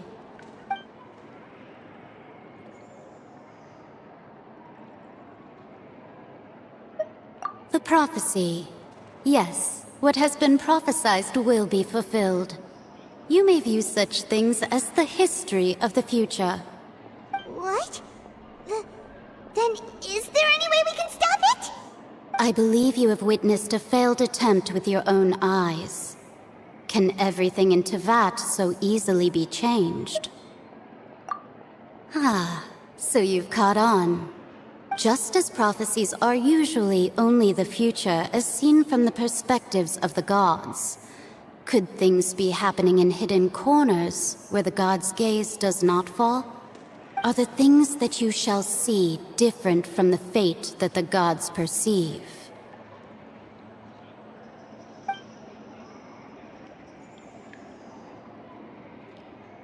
What is she talking about? It all sounds really impressive and important and stuff, but it also sounds kind of scary.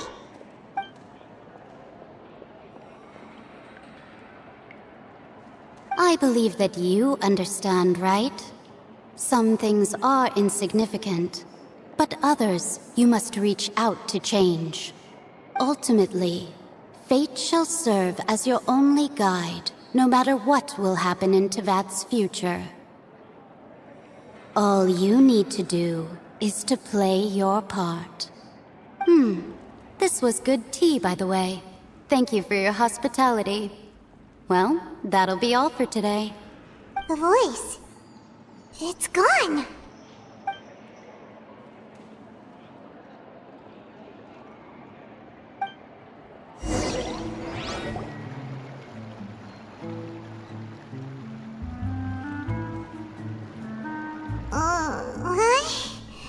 I want to hear someone talking.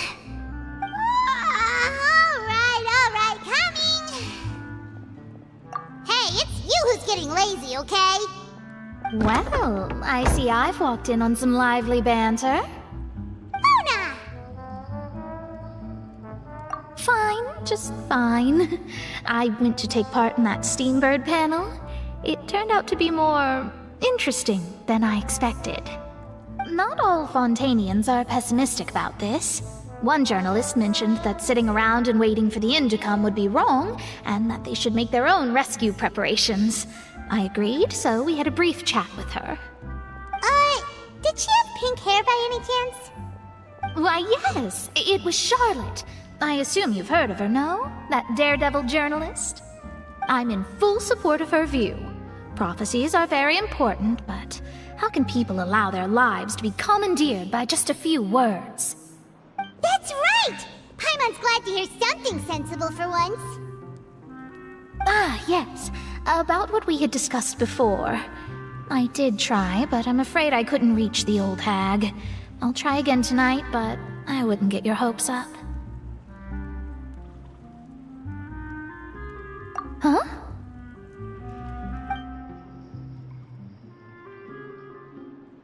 Goodness gracious. Are you serious? She said that even the god's gaze has blind spots. Pretty bold if you ask Paimon. Most people would believe the gods to be all-knowing, right? The Hexen Circle members are certainly anything but ordinary. As for the mage named N, the old hag has mentioned her a few times. She said that N's sense of direction is incredible, and that she loves guiding those who are lost. But I've never met her, and if she were still alive, she'd be... well, suffice it to say that the hag's at least a few hundred now, and N's been around for longer than that. Whoa. The Hexen Circle sounds like a scary group. But they must really stay in shape to live so long. Their abilities alone are pretty terrifying. If she came to see you personally, then the problem you're facing must truly be of great importance.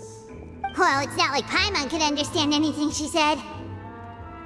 Yes, she was quite cryptic, but I suspect she means that there is still a way to turn things around. She didn't say when or what that would be, though, so... Perhaps it is something that you cannot know right now.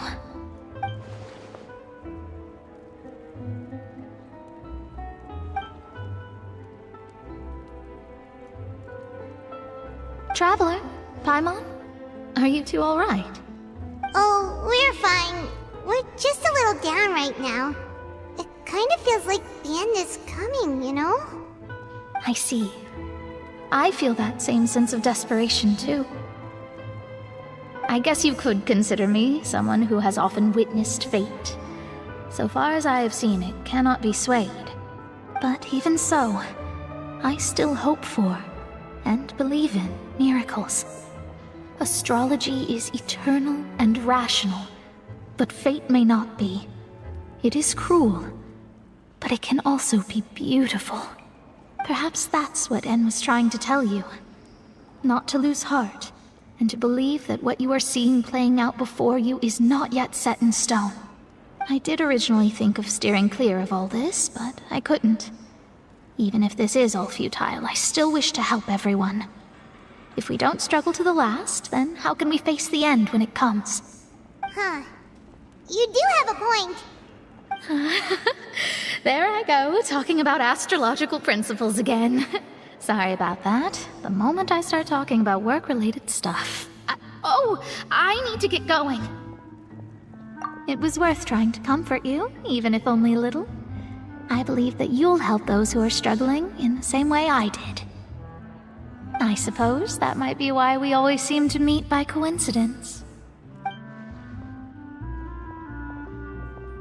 Paimon feels kind of moved by what Mona said, but also kind of sad too.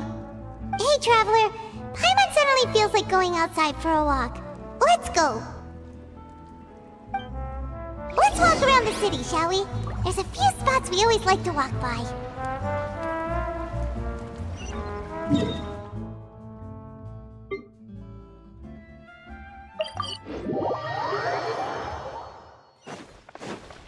Behold!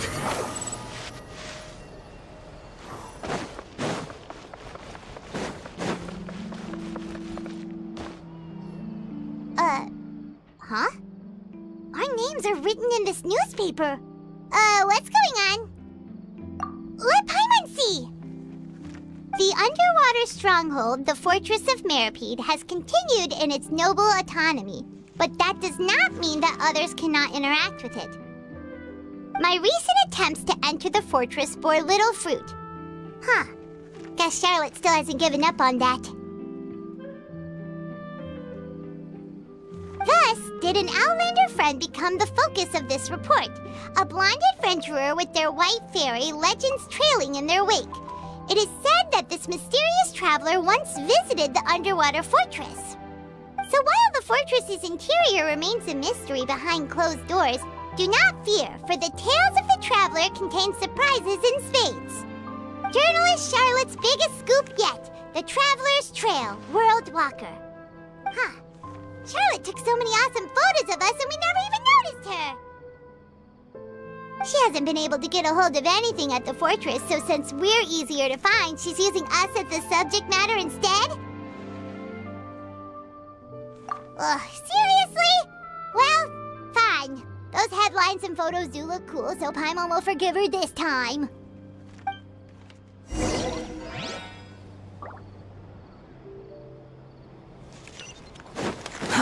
Too slow. Quit following me.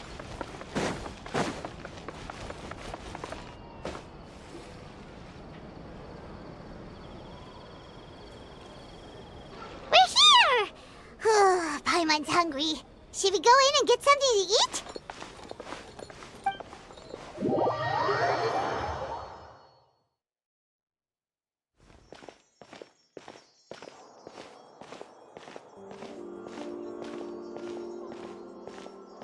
Hey, quick!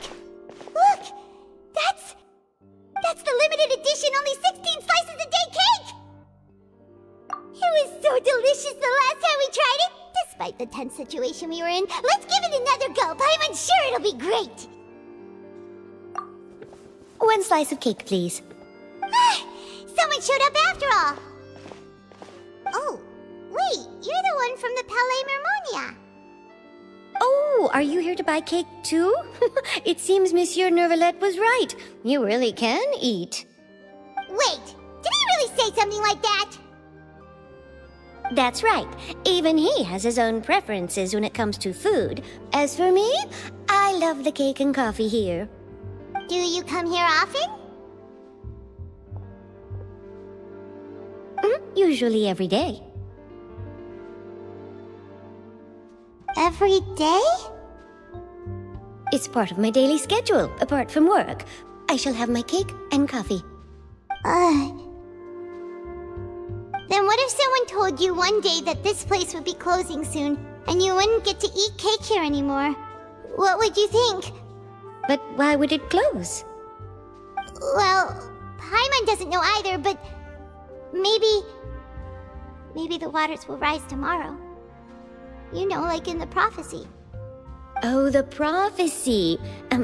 To be honest, I haven't paid much attention to that. No, still, even if there'd be no more cake tomorrow, that wouldn't keep me from having some today. No, it's the same for eating in general. You might not be able to eat tomorrow, but if you can do so today, then you should carry on. That's what people call living, you know. Huh. Don't be sad. Excuse me, could I have 2 more slices of cake to go? These 2 slices are for you. Sijuin said that this kind of expression you're making is what humans call being sad. Oh, you know Sijuin? I sure do. She was born before me, and she sometimes comes to the surface to teach us things about humans. She said that humans are creatures that are saddened easily, yes, and you can only lift their spirits by feeding them delicious food. So please try the cakes here. I've got something else to do, so I'll be going now. You two try to stay in a good mood after eating, all right? Bye!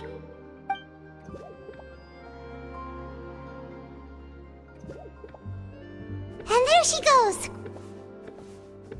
Alright, let's dig in. I'm sure this cake will be delicious.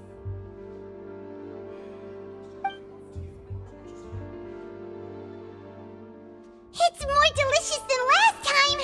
And the flavor gets even better with a sip of tea. It sure would be nice if we could come again tomorrow. Sure would be nice if we could always eat delicious food here.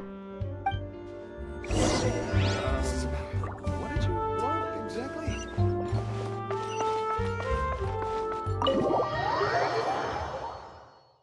Oh! We're near the Seabird office! Let's go look for Charlotte and have a chat.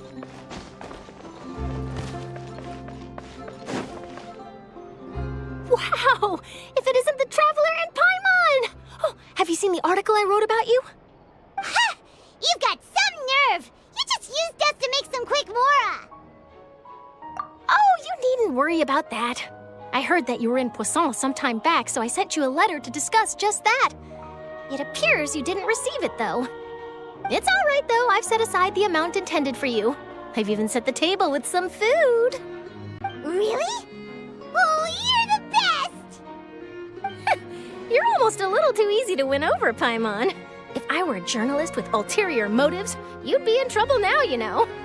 Oh, Paimon knows you're not like that. Still, what brings you here all of a sudden? Were you looking for me? A friend of ours met you a while back, and when she mentioned it, we thought of coming to see you. Her name's Mona. Ah, so you know Miss Mona as well.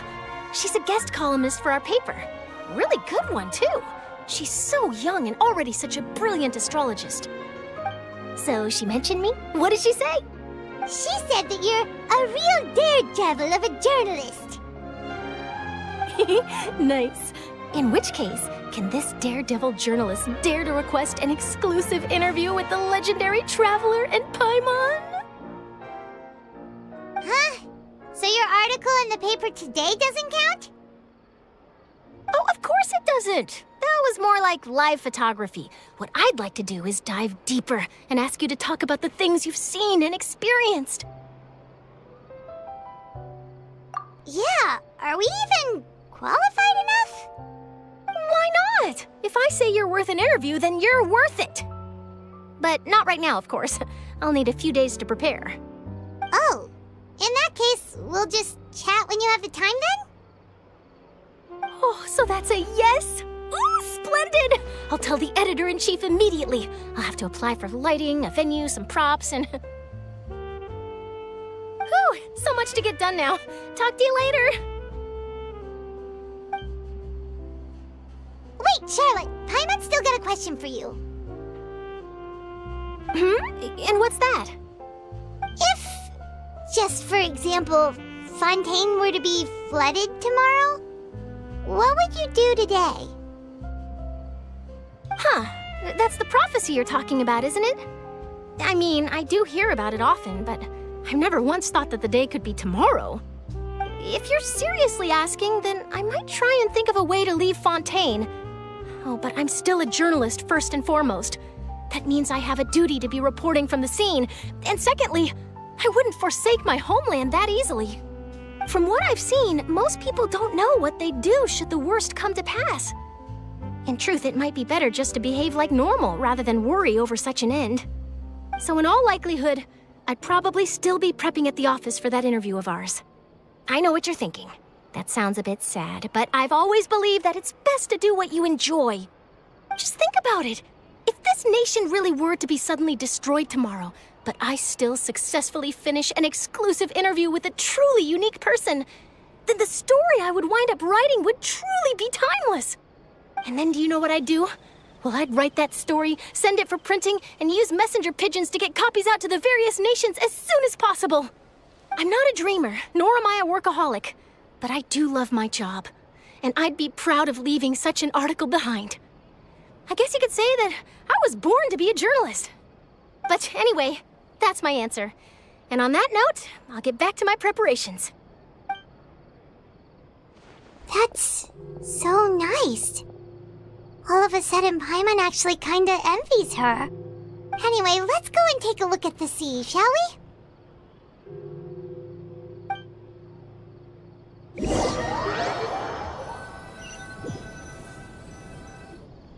The sea breeze and scenery can be a pretty soothing combo, huh?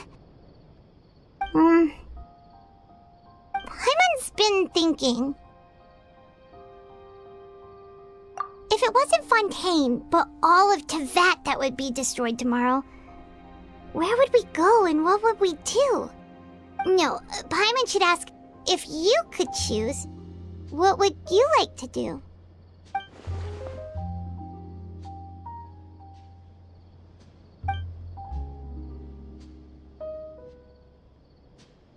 We've always been moving to the next destination, so we haven't spent much time thinking about these kinds of things.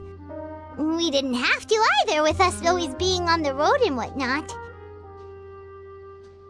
You mean, still traveling? Huh. Wait, isn't that what we've always been doing?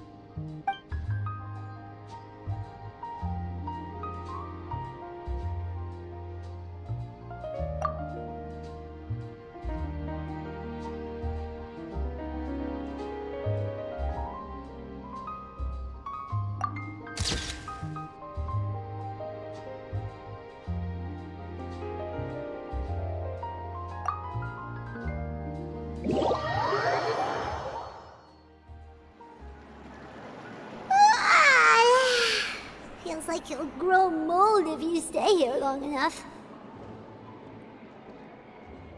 But it's still better than the Fortress of Meropide, that's for sure. It's not only damp there, but salty too. Ah, so the two of you are still here. Wonderful. Oh, you're from the Palais Mermonia, aren't you? Yes, I'm Isadora. Monsieur Nervillac sent me to look for you two before. I heard that afterward you went to the Fortress of Meropide. Not at all. I'm well aware that you're friends of his. Actually, I'm here to pass along a message from him. Yes, inside the Opera House. The Maréchaussée Phantom has declared the incident a small-scale riot. A riot? Well, that said, I don't personally think it was that serious. Lady Farina was watching a performance at the Opera House. and while she was resting during an intermission, some other audience members suddenly started harassing her, loudly accusing her of doing nothing about the prophecy crisis. And before she could respond, others started to join in. The crowd continued to grow, and protests against the Hydro Archon started to break out. So people have started to put the blame on Farina. Guess they finally found an outlet for the pressure they've been under due to the prophecy. I agree. People will naturally rely on gods, as is customary. But the moment people feel threatened, gods are also the first to be blamed. So what happened after that? Is Farina okay?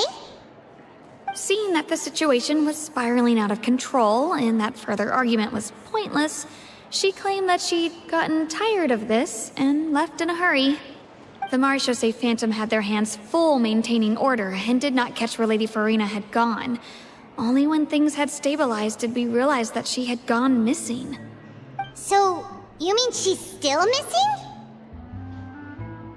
That's right. The Marechaussee has dispatched many people to search for her, but we don't have any leads yet. That said, I don't think there's much to worry about. She is a god after all. Even if she were to fall into the hands of rioters, what could ordinary people do to her? Good. Monsieur Nervillet sent me to tell you about the situation, but he didn't say anything else. Don't worry, this is more than enough to go on. Thanks for keeping us informed. Ah, is that so? Well, alright then. In that case, you two take care. I'll be heading back to the Palais now.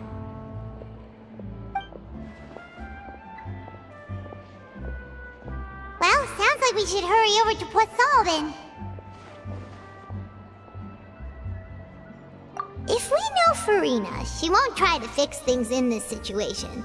Instead, she'll look for a place to wait out the heat. And, as we also know, she may be loud and dramatic, but she doesn't have a heart of stone. When Nervillet was talking to her in the Palais Mermonia, and she heard about Poisson, she couldn't hide her sadness and remorse. It would be hard for her to ignore being accused by the public today. Paimon thinks Farina's probably taken the opportunity to slip away to Poisson and try to relieve the sense of guilt that she's feeling. Huh! Well, what do you think? Paimon knows the answer, of course, but Paimon can do the analysis to back it up, too. Cool, huh? In that case, there's not a moment to lose. Poisson, here we come!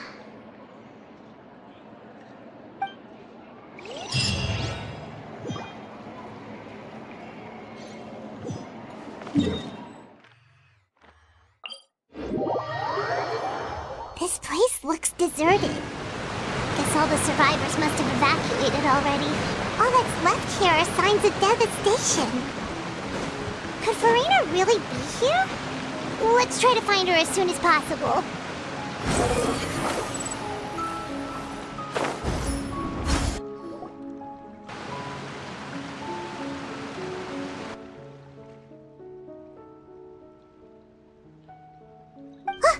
That's Farina, right over there. She really is here all on her own.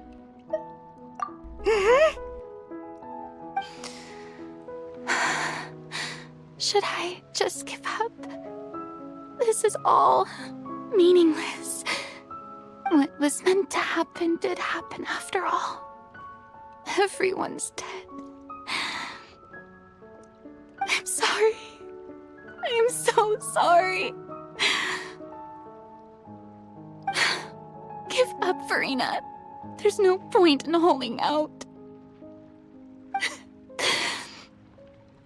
I'm sorry. But what can I even do other than to repeat meaningless apologies over and over? Who's that? Don't worry, Farina. It's just us.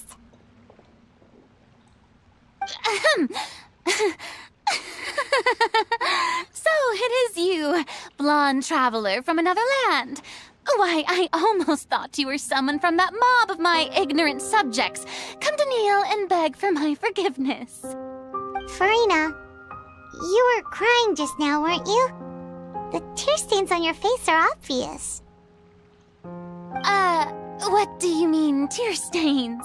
Oh, I remember. The show at the Opera House earlier this morning was so moving. I'm still trying to process it. Who did that uncivilized rabble think they were, disturbing my enjoyment of the arts? They even dare to tout their Archon. I must teach them a lesson. I can just imagine their twisted and frustrated faces once they realize that I'm nowhere to be found. Oh, and I'm sure Nouvellette and those people from the Maréchaussée Phantom are freaking out right next to them, too.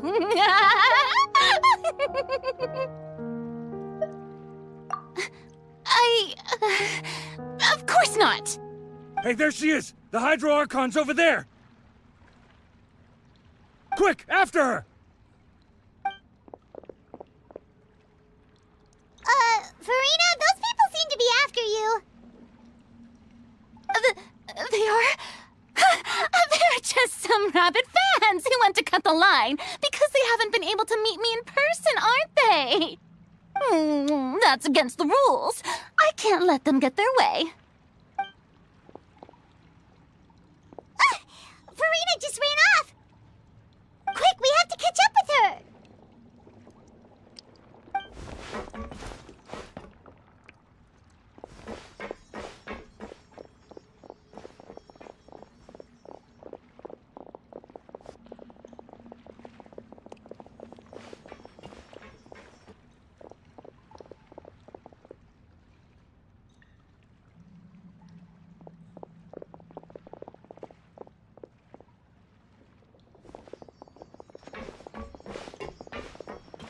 This should be the place, right? Hey, Furina! There's a good hiding spot over here. Quick, come to Paimon before the rest of them catch up to you. What is this place? Hurry, they're almost here! Fine. I suppose haste is warranted. Lead the way.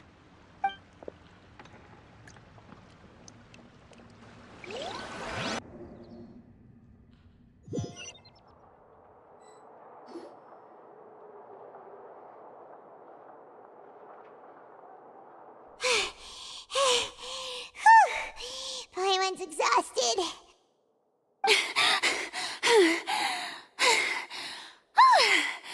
I'm so tired. I totally thought they had caught me. No, I merely gave in to the sheer enthusiasm they displayed.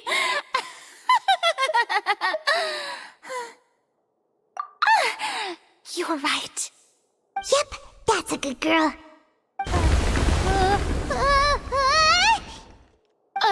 What's happening?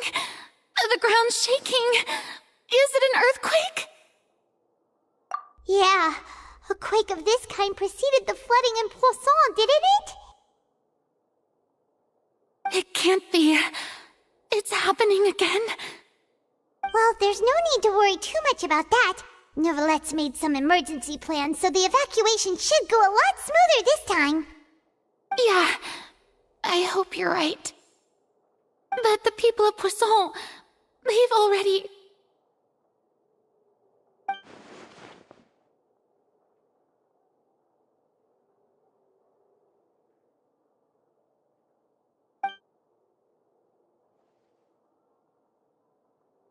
It's true. I've been investigating the prophecy for hundreds of years. I once had informants all over Teyvat, searching for clues and feeding information back to me. I've tried all kinds of ways, too, to hold back the sea.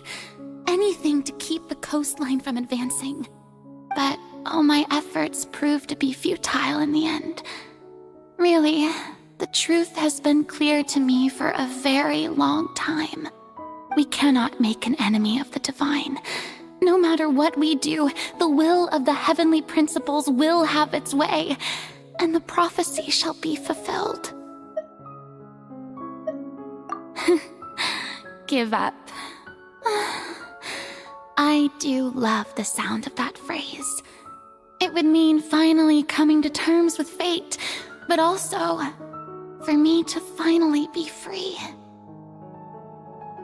Indeed, I've thought about giving up so many times, especially after we almost lost Poisson.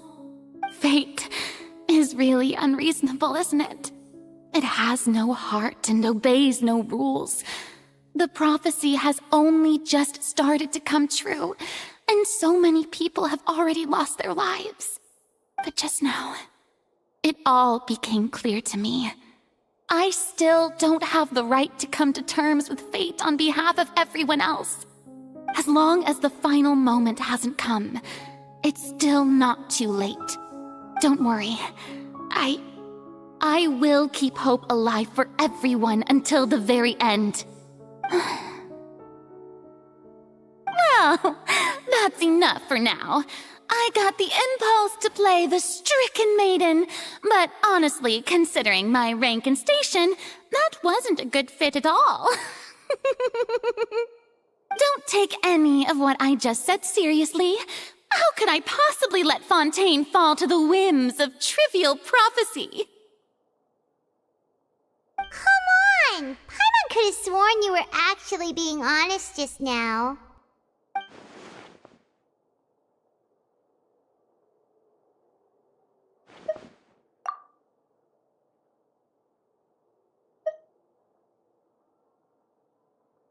Share my burden.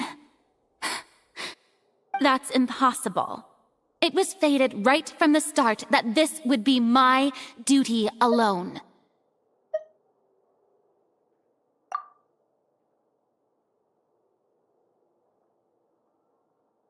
A witness. Yes, I've heard that you came to Tevat from beyond the stars, yes. In other words, you never belonged here. And if Tevat is, in its entirety, a show on a stage, then you're just a spectator, aren't you? If that's the case...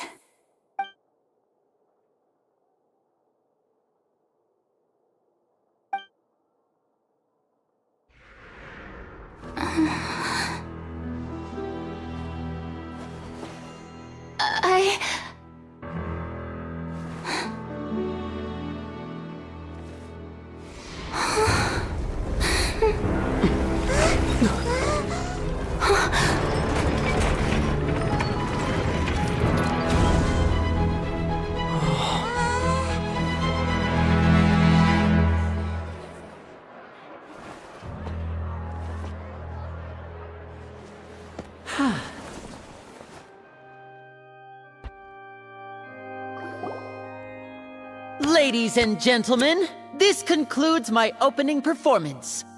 Now, without further ado, we may proceed to the trial of our god. So this is what it is. Yes, you deserve praise for the effort you took to raise the dramatic stakes. Do not forget, however, that I am Focalor, the god of justice, the embodiment of justice itself. Does it not strike you as even the least bit absurd to bring the very concept of justice to trial? May I interpret these words as your refusal to stand trial? In that case, you will have the opportunity to defend your honor through a duel. You would draw your blade against a god? I see. It seems like you have made up your mind.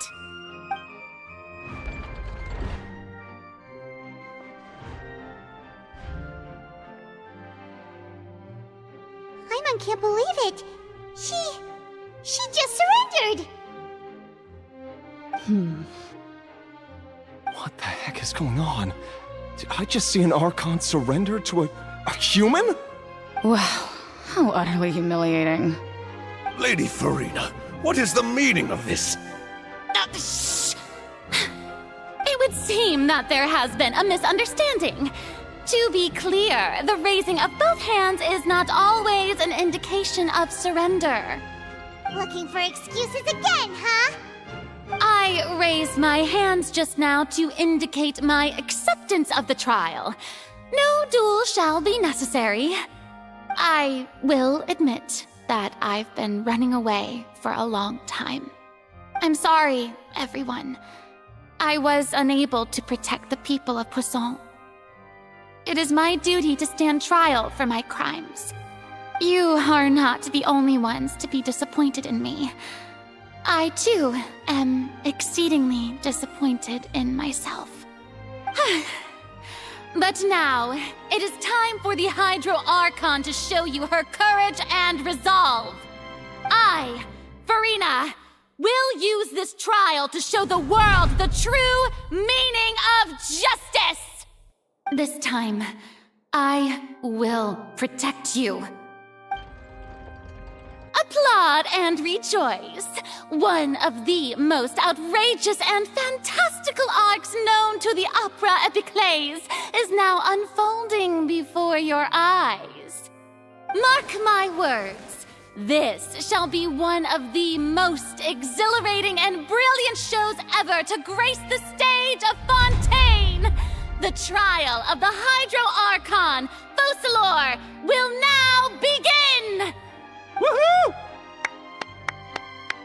Oh, now we're making history!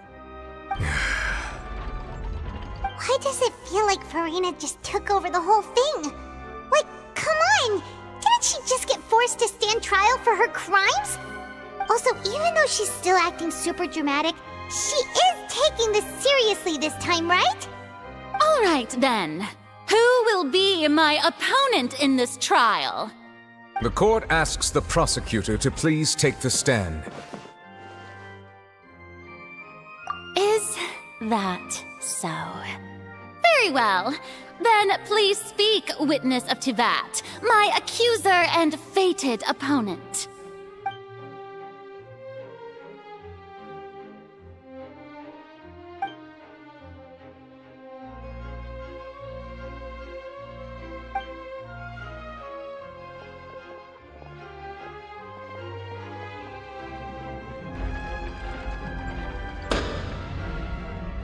Also, please allow me to ask, as a final question before the trial begins. Just how much work did you do to force me onto this stage? Well, we did do a lot of prep after the meeting that day.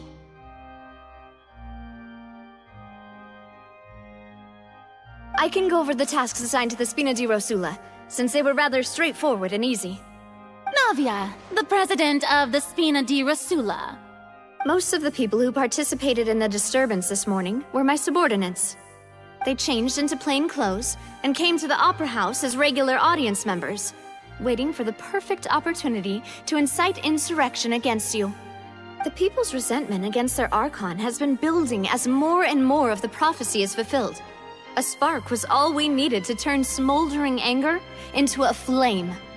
Moreover, according to our understanding and analysis of you, when something like that occurred, you would likely flee the scene and head to Poisson by yourself.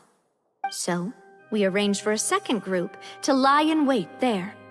So, you mean, the ones who scoured the settlement for me were also from the Spina? And their goal was to force you to step into the giant magic box so you may personally participate in the greatest magic performance in all of Fontainian history. That's right. That house was a magic box, rather than someone's residence. As the super ultimate version of the setup that I used when I first performed at the Opera Epiclese, the volume of the box was increased by a whole order of magnitude, and the distance it traversed was the entire gap between Poisson and Aranias. Its cargo, of course, was an Archon instead of a human. My thanks, Farina. Without your help, we could never have pulled off such an extraordinary performance. You're welcome? Of course, this performance was only made possible with Father's support. The House of the Hearth spent a massive amount of labor in Mora to pull this off. We had to select a location, construct the giant magic box, dig a tunnel, and open up a path through the water. It was a lot of work for all of us. So, in other words, The earthquake that we felt within the giant magic box was just a normal tremor from the transportation of the whole house? That's right. It wasn't a sign of another disaster to come. Then, I can guess Nervilette and Cloran's parts. You gathered a crowd, prepared a stage, and made sure that the champion duelist would be immediately ready for a fight. Also that as soon as I appeared on the stage, the trial may commence without a hitch. Am I right? Yes, that is correct. Well, Cloran, I must commend you for your courage. Only the most outstanding champion duelist in all of Fontaine would accept a duel with an Archon without flinching. Thank you. As for you, Traveler, I suppose your role was to keep me distracted with conversation once you found me in Poisson. You'd make sure that I didn't notice anything amiss before revealing yourself as my prosecutor once we'd arrived onto the stage. Oh?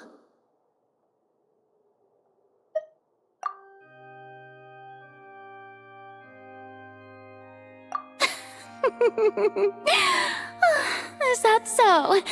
Then I suppose I must have missed my final chance. It's fine. It matters not. What's done is done. The stage is already set, so there's no reason to disappoint the audience. Let's see this trial through to the very end.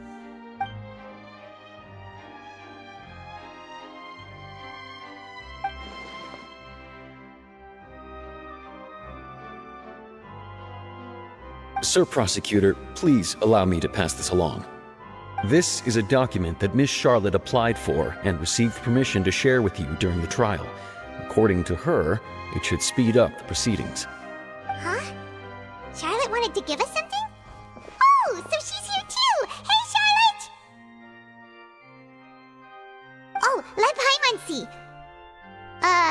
Isn't this the exclusive interview that she did with us before? So she's already finished it, huh? Wait, then that means this document is a perfect timeline of everything that's happened ever since we stepped foot in Fontaine! So in other words, we can refer to this anthology of evidence every time we want to use something from our journey as evidence for an argument! Let's quickly confirm the information in it. Just think of it as a refresher, alright? You defeated the Hydro Archon in the very first duel you took part in at the Opera House. That's one for the history books, all right. This a Fatui Harbinger. She's an extraordinary person. Her instinct must mean something. The words?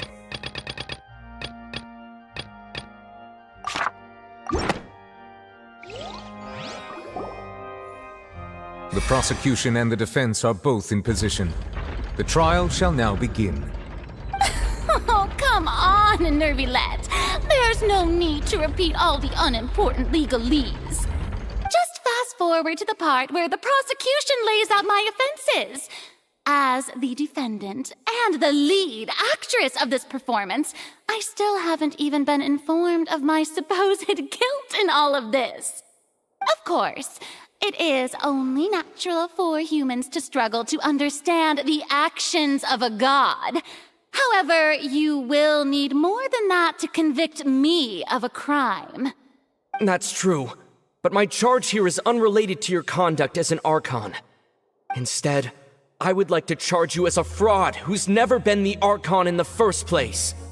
Wait, what was that? Lady Farina's a fraud? Hey, I came here thinking that we were going to try the Hydro Archon for forsaking our duty, but did I hear that right? She's not our Archon at all? Charge accepted. Lady Farina, do you plead guilty to the charge?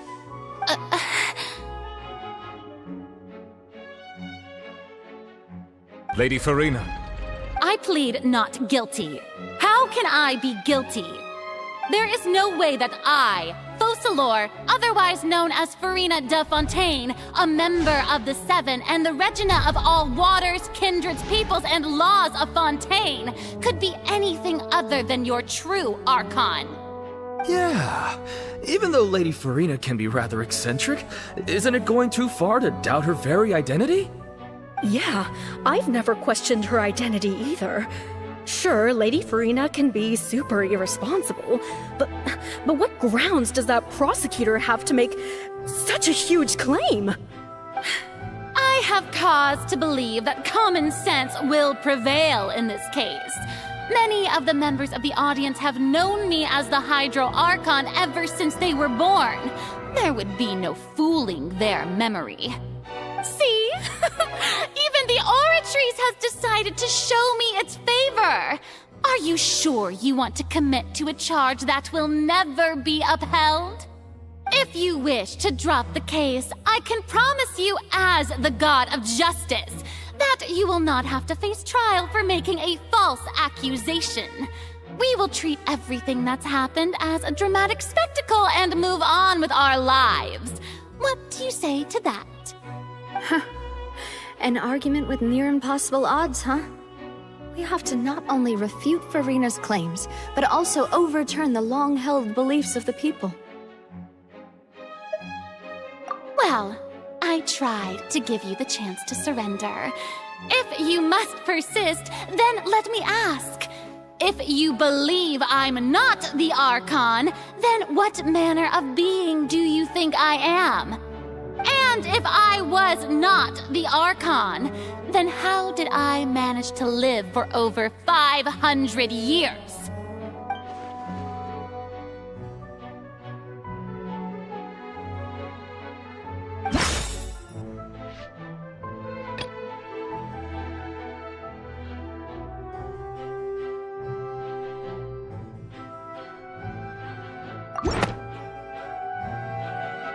First of all, you may be a member of another long-lived race, which would allow you to naturally possess an extended lifespan.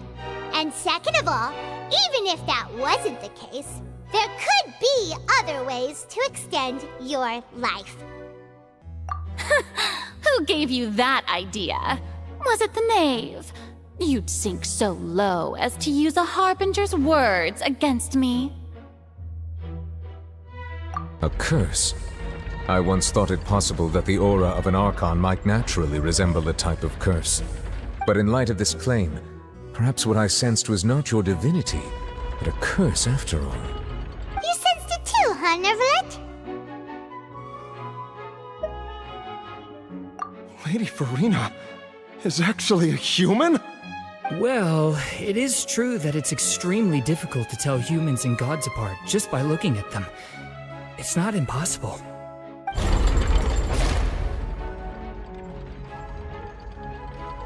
Well, don't start celebrating too early now. Even if I have been carrying a curse like you said, how does that prove that I am merely a human being? Besides, everyone knows that the main difference between a human and a god is the possession of authority. Gods can do what humans cannot. That's why they're worshipped as gods. For centuries, manifestations of my authority have served the nation of Fontaine. One need only to turn their eyes towards the Oratrice Mekanik d'Annalise Cardinal in this very opera house, or consider the endemnitium that is used in every aspect of life.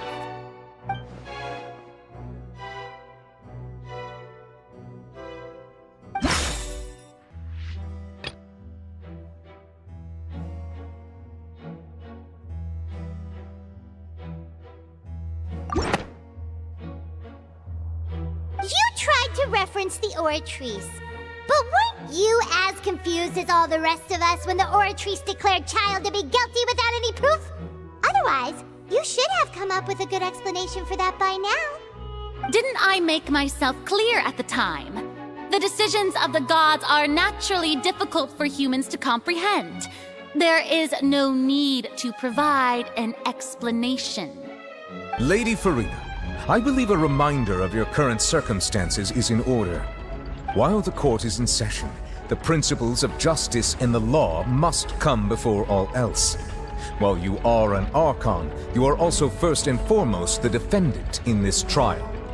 You will prove yourself unable to defend against the prosecution's charges if you continue to withhold vital information against the rules of the court. I never thought you'd use that kind of rhetoric against me. That was no trick of rhetoric, Lady Farina. I've merely reiterated the rules of the court. Rules that all should respect and follow. So, you neither knew why Child was declared guilty, nor did you understand the structure and operations of the Oratrice. Instead of having been created by you, the manifestations of authority you mentioned have been made by the real Hydro Archon, haven't they? The real Hydro Archon? Well, now you're really losing me. It is true that I did not know why the Oratrice gave out a guilty verdict that day. But the Oratrice handed out that verdict unilaterally, and it has been operating independently ever since it was first created. You can't argue that just because a divine creation is flawed, that the god behind it must also be no god at all. She's still throwing out all kinds of excuses. Seems like she's confident that we won't be able to produce proof that she has no power over the Oratrice. My power as an Archon. There are many ordinary citizens in the audience. How can I just carelessly demonstrate the formidable power of an Archon? If that poses a concern, I'm prepared to extend my protection to the audience. You don't need to go that far.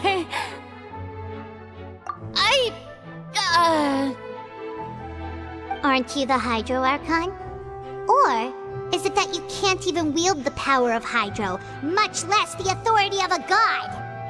Indemnitium! Yes! It's all because of Indemnitium! All Archons derive their power from the faith of the people, and I've converted the people's faith in justice into Indemnitium! Thus did I give up all of my divine power to provide everyone with energy for their daily lives. Have you ever seen a more magnanimous god? Isn't that a huge stretch? Yeah, no matter how generous an Archon can be, how could they give up all their power? Can a god with no power even still be called a god? It seems like nobody's buying Farina's excuse. Hey, come now, everyone! Please don't stare at me as if I was a liar!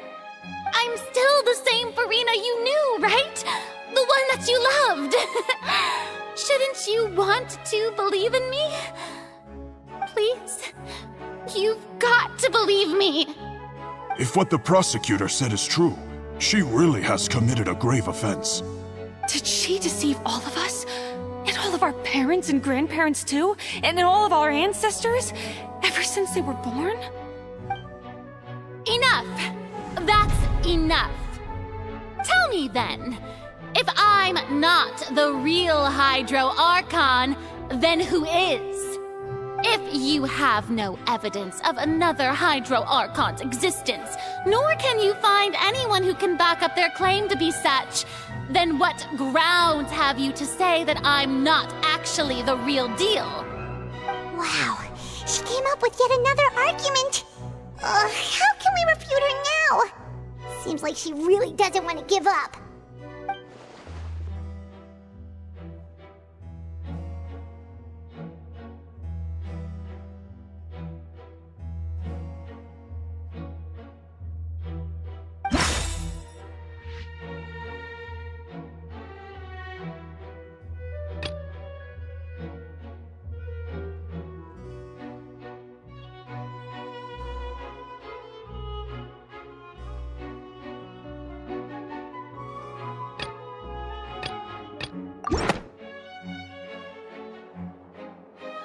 It has been established that all Fontainians can dissolve in water from the primordial sea. And that means... Since you insist on claiming to be a god and not a human, then there's a method that you can use right here and now to eliminate all suspicions of you being the latter. Miss Navia, please apply to serve as a temporary attorney for the prosecution before addressing the court. Though you act in partnership with the prosecutor, you must still adhere to proper procedure. Super sorry, Monsieur Chief Justice. I swear this really will be the last time that I'll speak out of turn. Now, I've brought some seawater from Poisson. As everyone knows, a massive flood struck the area not long ago, taking many lives, including those of some of my closest friends. So, Miss Farina, would you dare to touch some of this seawater? If we are to believe that you are indeed the real Hydro Archon, touching this seawater would have no effect on you. All it should do is strengthen your case. But if you don't dare to touch it, then we would have basically proved the reverse. Oh, and I must remind you that after the disaster at Poisson, nobody wants to see any more people dissolve. I do hope you'll act prudently and choose the simpler path of admitting guilt. Navia from the Spina di Rasula. The Spina has governed Poisson for many years. I guess her suggestion is valid. If Lady Farina is indeed just a human, she's probably Fontainian like all the rest of us. Would she really dare to try?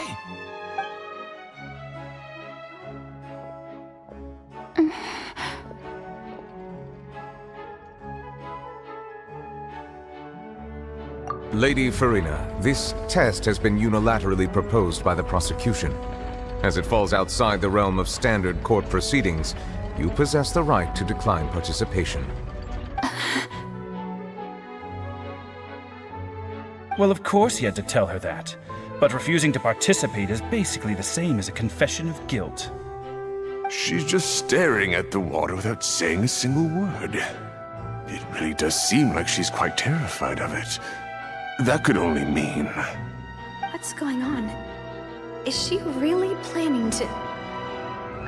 That's not what we thought she would... Due to the inherent risk of the test, Lady Farina, you may...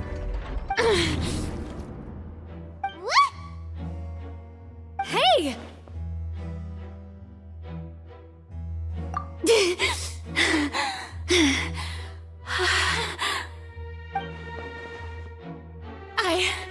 I'm fine! Look at me, everyone! My hand is still here! I haven't been dissolved! Will you believe me now? I really am your Archon! I'm nothing like a normal human who would fall apart as soon as they touch this water! Really? Was this not the most obvious thing in the world? Miss Siegewin? If you are present, Miss Siegewin, please come forward and attend to the defendant. Siegewin? Don't be nervous. It'll just take a few seconds. Let me see. That should be enough. Please announce the results of your evaluation to the court, Miss Siegewin. As everyone doubtlessly saw, Miss Farina was displaying symptoms of hyperventilation and flushed skin. These indicate that she was experiencing the adverse effects of exposure to primordial seawater. The extent to which she was affected is the same as other humans when exposed to primordial seawater of a similar concentration. Thank you, Miss Siegewin. Lady Farina, you may return to the defendant's stand. Oh wait, what did she just say? I didn't get dissolved! Shouldn't that be enough to prove my innocence? Well, considering your tendency to run from your problems, we did originally prepare a direct sample of the seawater around Poisson. However, after extensive discussion, we exchanged it for a sample that is not concentrated enough to dissolve an actual human. After all, on the off chance that something entirely unexpected might occur, we don't want anyone else to lose their life to the sea. Yeah, so out of regard for Farina's life, you secured a low-concentration sample and asked the head nurse to serve as an expert witness. It's a great thing that the direct sample wasn't actually used. Farina could have... I can't believe... you...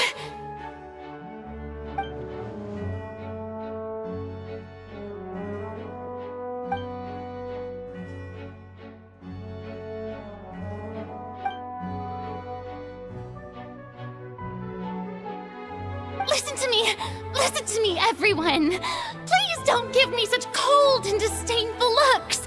What happened just now didn't prove a single thing! Think about it! How can you conclusively prove that an Archon can't also be affected by the primordial seawater? Also, if I was really just a human, why would I dare to just put my hand in that kind of water?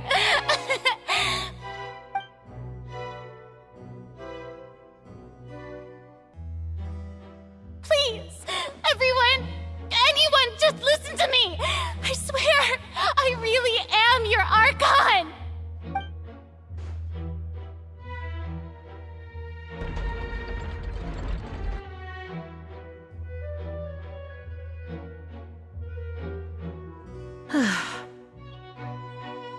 I don't think anything she says at this point will sway anyone. The odds are just too stacked against her now. With all the things that have been said, Paimon doesn't think there's any way left for Furina to win. I believe the time for arguments and presentation of evidence has come to an end.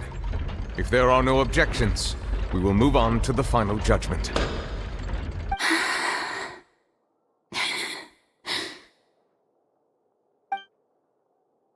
I don't think anything she says at this point will sway anyone. She's too stacked against her now.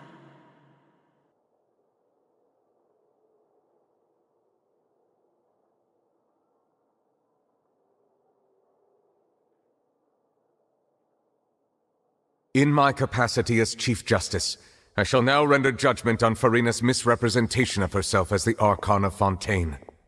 As a human who knowingly deceived her fellow citizens, Furina is... guilty.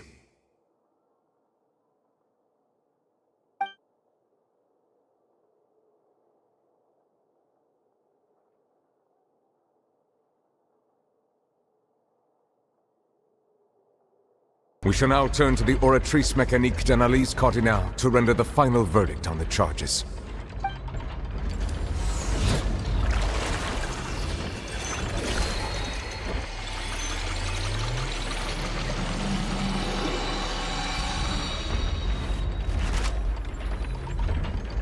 According to the judgment of the oratrice Mekanik d'analyse cardinale, Furina is... Well, what's wrong? What's the oratrice's verdict? No, the oratrice also displays a guilty verdict. Isn't that correct then? However, the exact wording of the verdict is thus: the Hydro Archon, guilty, to be punished via the death sentence. The death sentence? That's actually one of the available sentences? I've always thought that it was just a myth. The one and only time the death sentence has been handed out at the court, and it's been given to the very person we've worshipped as the god of justice? What an unexpected twist. Furina's been sentenced to death by the oratrice? We just wanted to use the trial to show her the seriousness of things so she'd tell us the truth. How did things escalate this quickly? This outcome is indeed quite strange. According to Fontaine's current definitions of justice, as well as its recommendations for criminal sentences, is this sentence really appropriate for the crimes that have been committed? Yeah! Even Vache wasn't sentenced to death by the oratrice. You know, the real evil mastermind behind the serial disappearances case. Indeed. Not only is Furina's sentence overly excessive, the very point of our trial today was also to prove that Furina has never been the Hydro Archon in the first place. But now, the oratrice seems to have deliberately invoked the title of the Hydro Archon. What does this mean?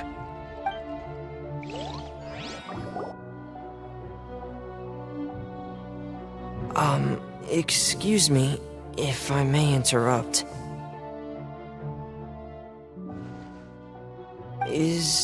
The trial's still going? Fremine! You finally made it. I assume this means you've completed your mission? Mm-hmm. Any mission Father assigns to me will always be top priority.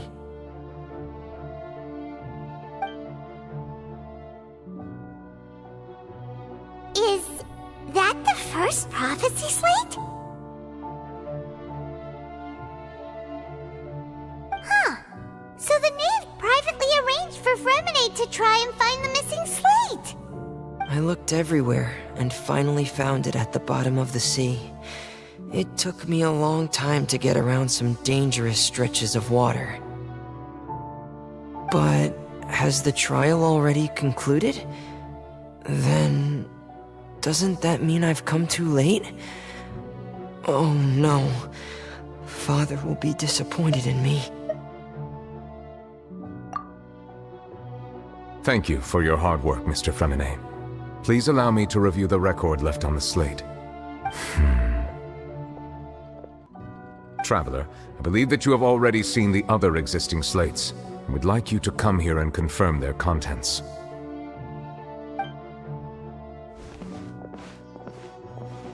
Huh? So what do you see? What is it?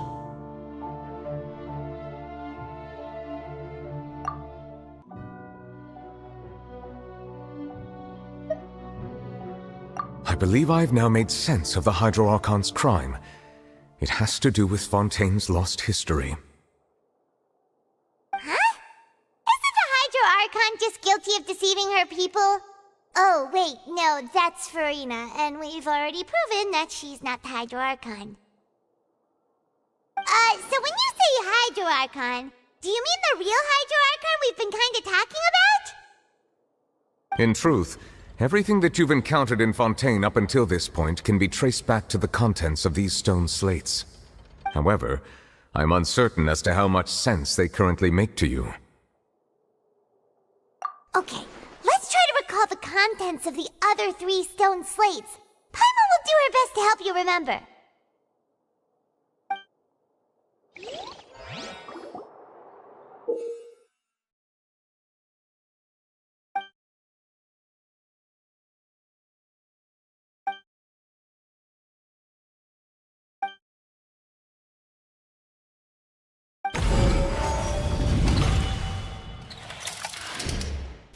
Stone slate describes what you just said.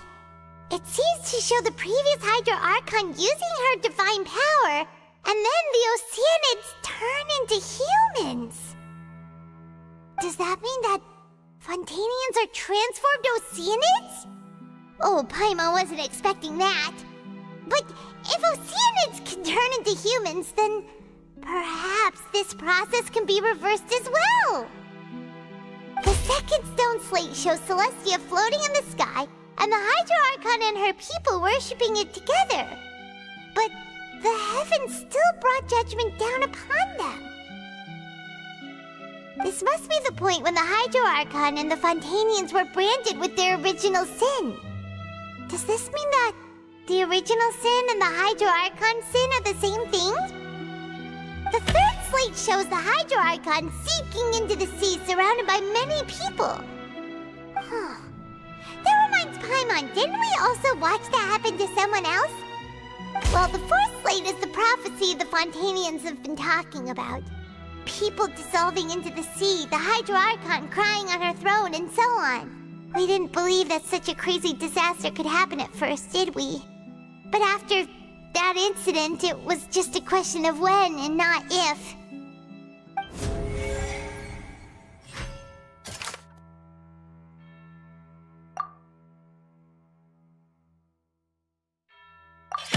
We know from the case of the serial disappearances of young women that Fontainians can be dissolved in primordial seawater, and the first stone slate tells us that long ago, the Hydro Archon used her power to turn Oceanids into humans. This might be the reason that Fontainians can dissolve.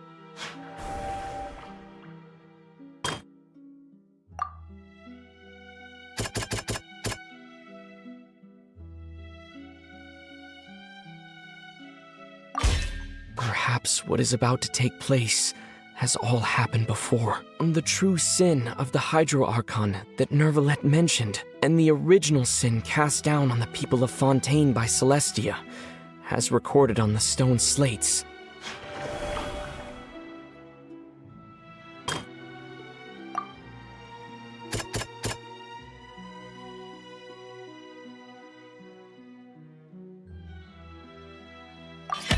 It's not as simple as falling into the sea. When Navia fell into the sea, her consciousness was subjected to judgment. The stone slates show the people gathered around the Hydro Archon in the sea.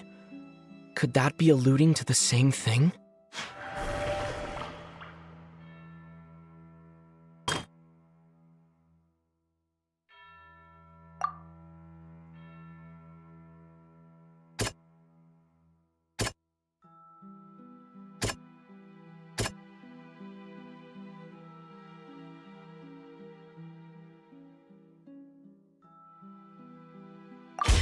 The prophecy from the stone slates found its way into society, but not many people believed it at first. The fortress of Meropide was nearly flooded with primordial seawater, which we know can cause Fontainians to dissolve.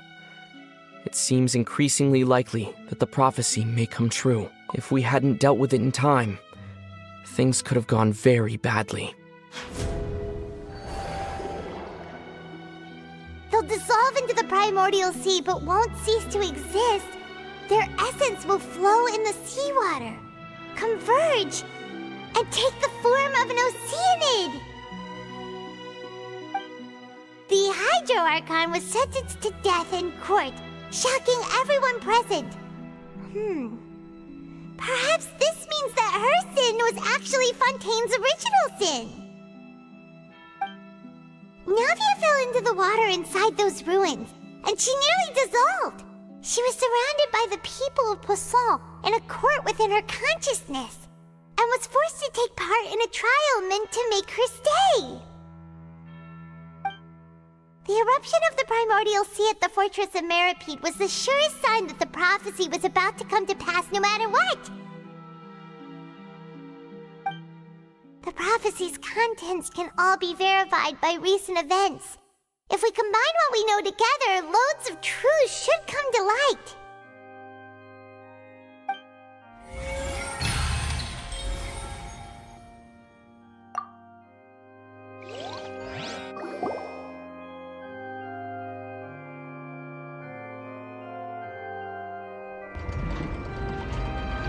Huh?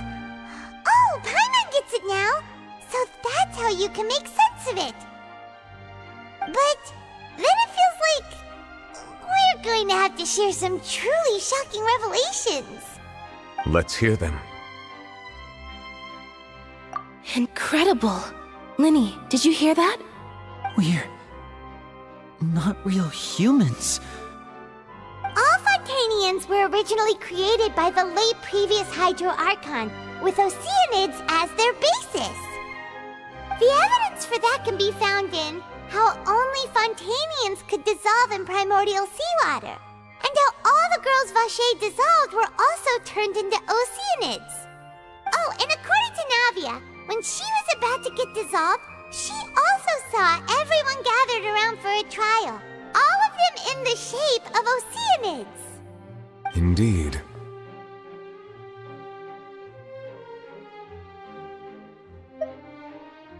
Yeah, and it follows from the content of the first slate that she probably angered Celestia by creating humans without prior permission.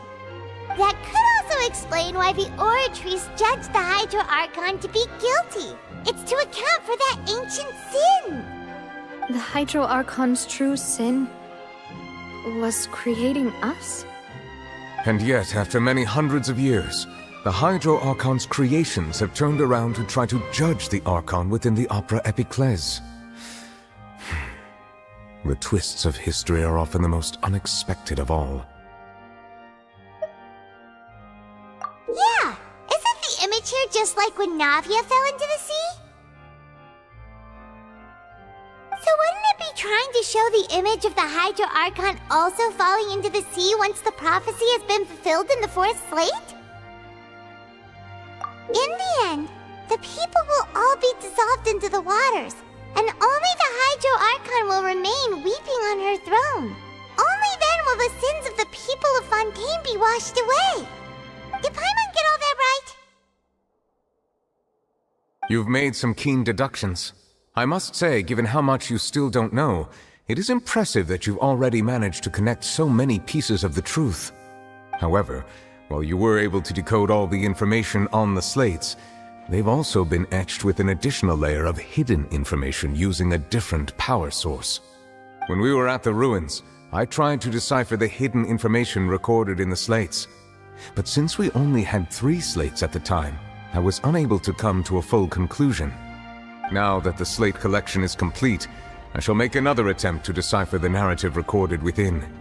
If everything goes well, we should finally be informed of the unadulterated truth.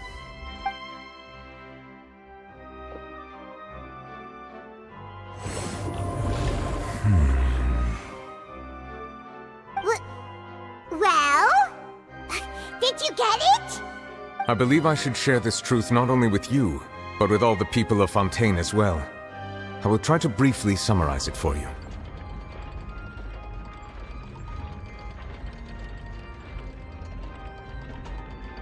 Your hypotheses regarding the origin of Fontainians and the sin of the Hydro Archon were both correct.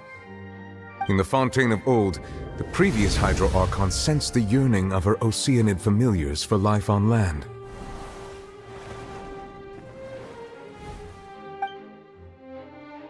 The Oceanids were enamored with the beauty and romanticism of human beings, and wishing to have those experiences for themselves, expressed to the Hydro Archon their desire to become of a similar kind. However, even though water as an element is intricately linked with the power of life, the Hydro Archon, as one of the 7, did not possess the authority to create a new form of human life. Not one to give in, she eventually found a way to create permanent humanoid bodies for her familiars by appropriating the power of this planet's primordial sea.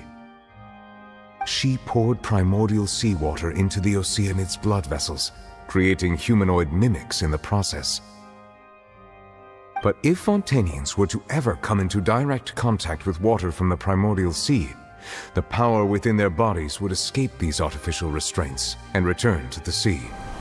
As a result, their forms would collapse, and they would be reverted to their original forms as Oceanids.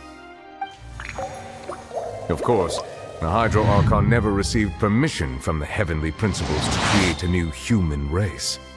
And thus, the Hydro Archon and all of her creations came to shoulder the original sin of appropriating the power of the primordial sea. That is the true history of how the people of Fontaine first came into being. So we were all Oceanids before we turned into human beings? That's way too much information for me. I think I'm just going to pretend that I never heard a single thing.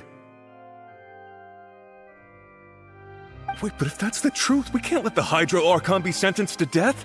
After all, her only sin was creating us. This really might be too much information for your regular Fontainian, but it does answer a lot of our questions. Alas, your hypothesis regarding the 3rd and 4th stone slates was inaccurate. The slates' respective positions are, in fact, correct. A key point of the visual on the 3rd slate is how all the individuals depicted in the water are humans rather than Oceanids.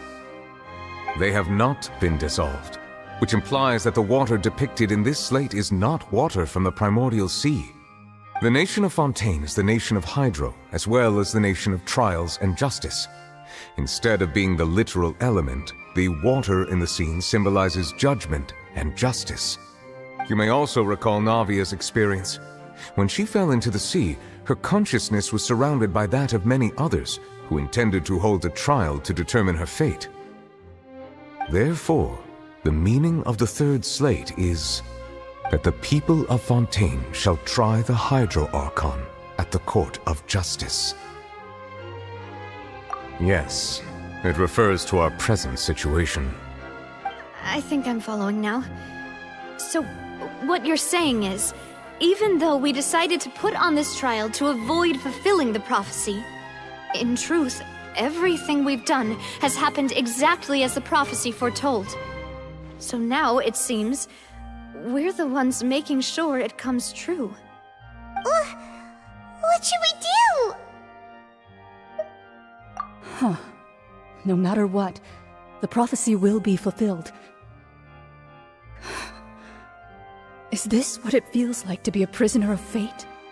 If that's the case, does that mean the scene in the fourth slate will also be fulfilled soon? Traveler, I would like to point out another small fallacy in your deductions. About the fourth slate, you probably thought that the eruption of primordial seawater beneath the fortress of Meripede served as the surest sign that the prophecy was about to come to pass, yes? However, I believe that rather than being a sure sign, that eruption could in fact only be a small warning of something far worse to come. As for the root cause of the catastrophe, I believe you've already encountered it once before.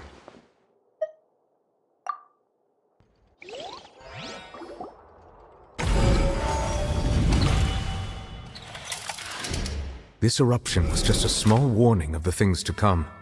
We must find the root cause of the disaster.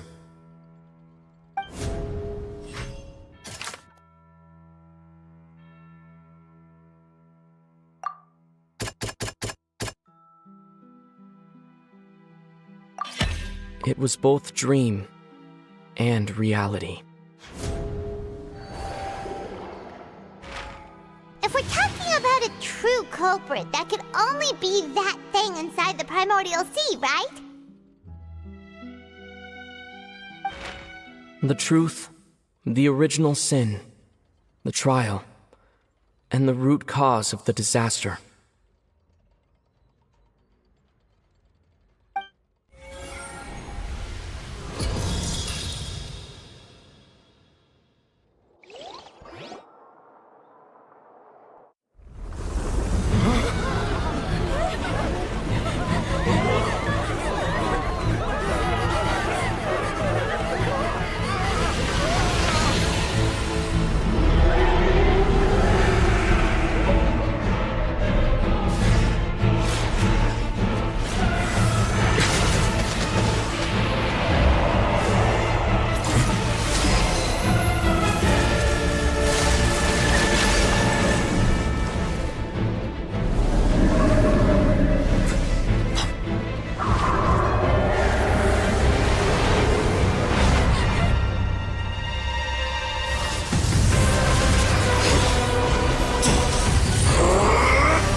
That was way too close! How did that thing just burst into the opera house? Wait, was that the huge whale you saw in your dream? So we've met it at last. I understand very well why it has chosen to make an appearance here. That whale does not belong to Tevat. It is a monster that has traversed the stars, weeping all the while. It has been greedily consuming the energy from the planet's primordial sea, using it to grow. That is the main cause for the rising sea levels. And once it has finished consuming all of the energy contained within the sea, its next step will be... You said that when the Hydro Archon first created Fontainians out of Oceanids, she filled their blood vessels with primordial seawater. Precisely. That whale finds the blood of Fontainians nigh impossible to resist. Therefore, when it left the primordial sea, it decided to make its next stop a packed opera house full of food. Food in the form of Fontainians. We just barely managed to push it back, right? In that case, won't it come back to target the people again, once it's managed to recover its strength? That is correct. Indeed, it is more accurate to say that we should thank that Harbinger for buying us some time. Without him, the whale would have likely come onto land far sooner. From the way he looked, he must have been fighting the creature for quite a long time. That battle maniac. We've always known that he had a special connection with that whale, but we definitely didn't expect it to help us out like this. Anyway, now that we know that this whale is the actual cause of the disaster recorded in the prophecy, all we need to do to stop the prophecy would be to find a way to beat it up, right? It is too late. It had already absorbed too much of the primordial sea's energy before we could notice it. At this point, it has become practically integrated with the sea itself. Even if the entirety of Teyvat were to be destroyed, it could still survive and swim off towards some other world. That's not something I will accept. We've already done everything we can, and we even found the true culprit.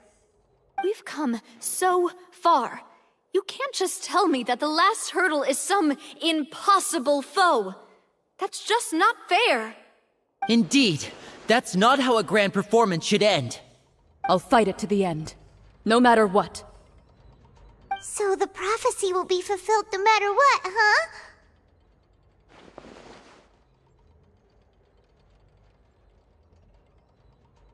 The prophecy. Yes, what has been prophesied will be fulfilled. You may view such things as the history of the future.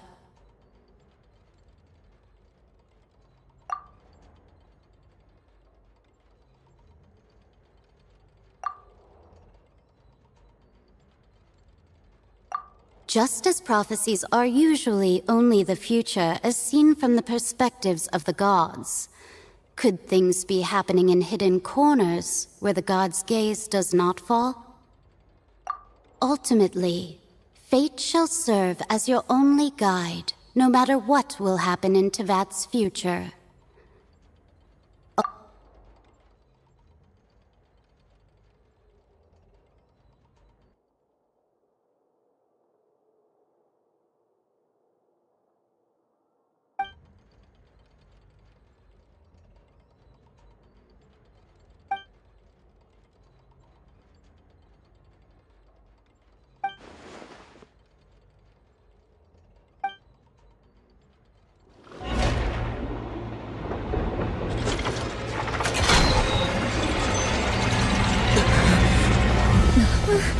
What's happening with the oratories?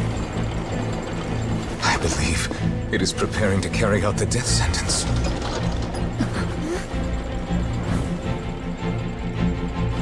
Farina!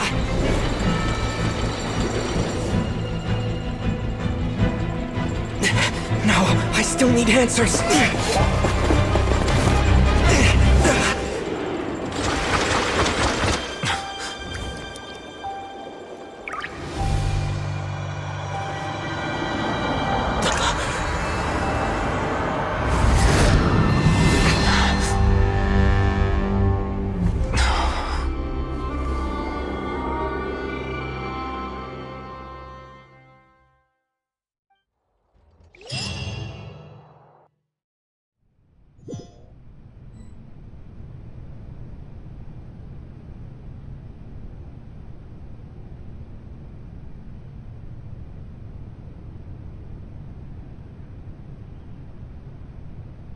You...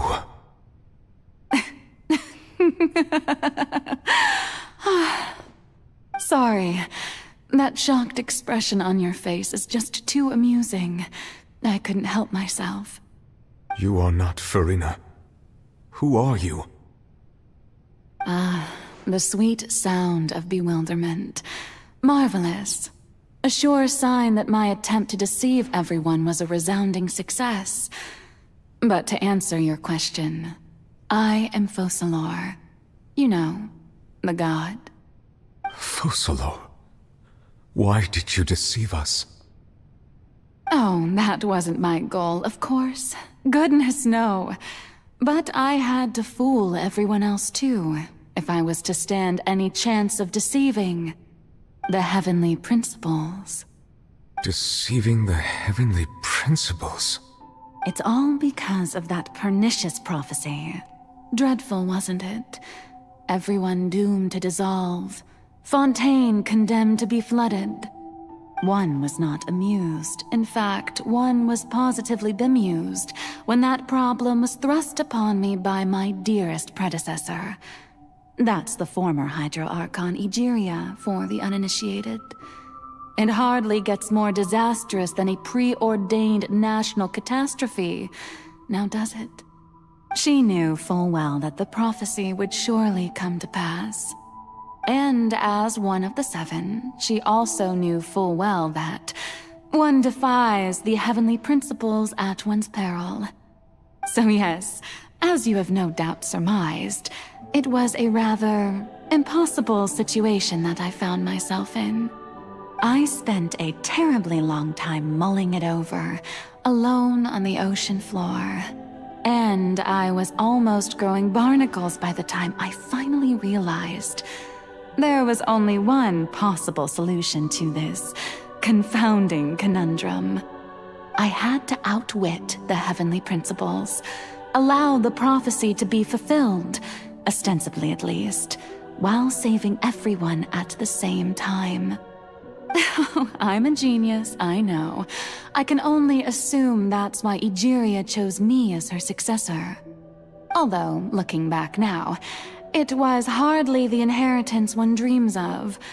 Between the task of saving the nation, the quotidian duties of the Hydro Archon, and not to mention the original sin of creating a new race of humans, I dare say she left me quite a colossal mess to clean up.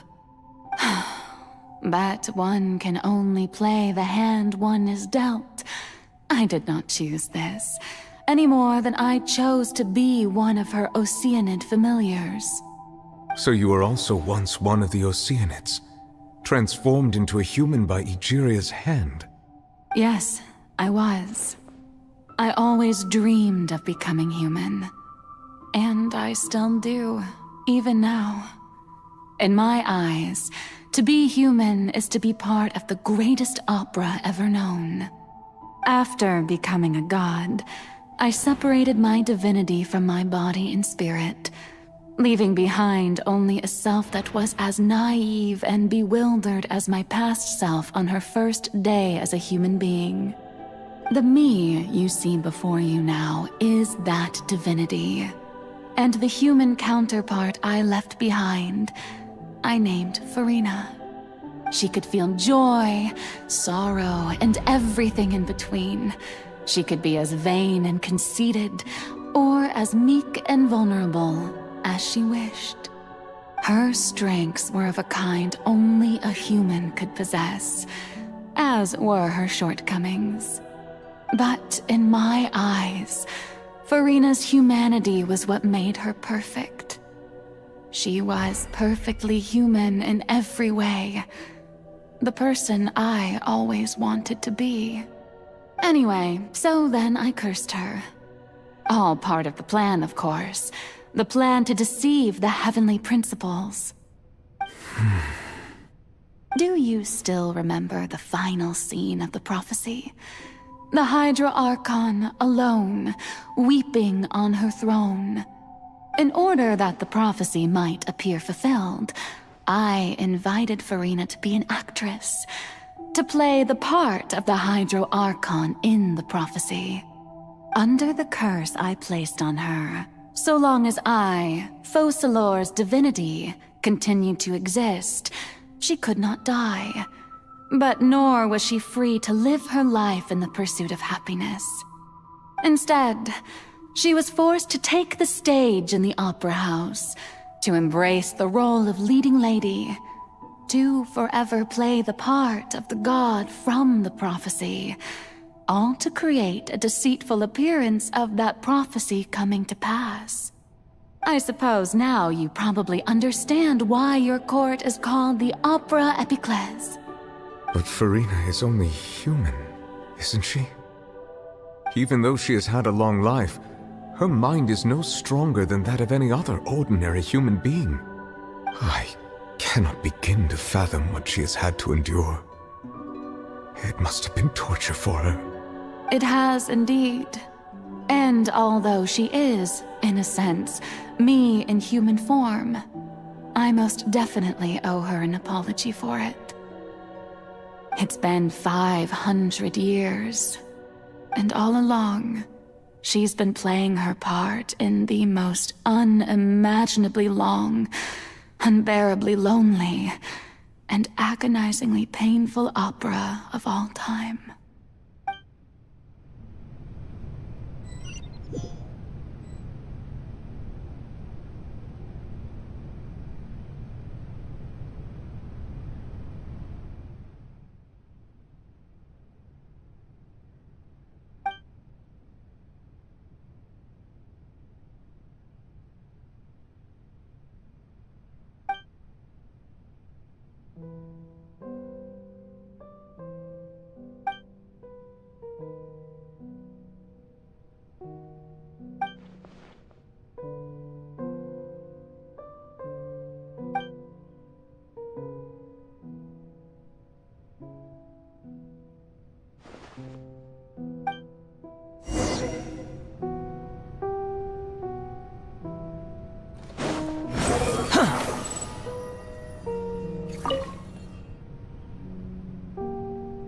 Oh, who permitted you to come onto the stage? Now, I understand your admiration for my august self, but I must ask you to keep to the rules. All right. It is not my intent to reprimand you. There is no need to state your name. Just be off with you. Do not distract me from my performance. Oh, do not jest. Can you not feel it? I am Focalor. The eyes of countless Fontainians are upon me. I must, at all times, display the utmost elegance and nobility.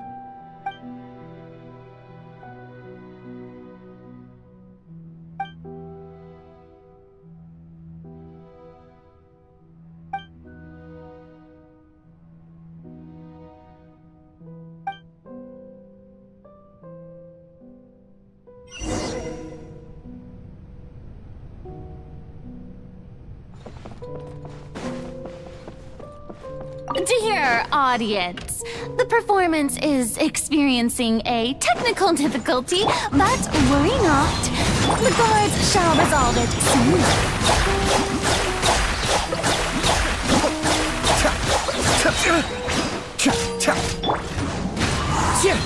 Time to get... My apologies. Yeah!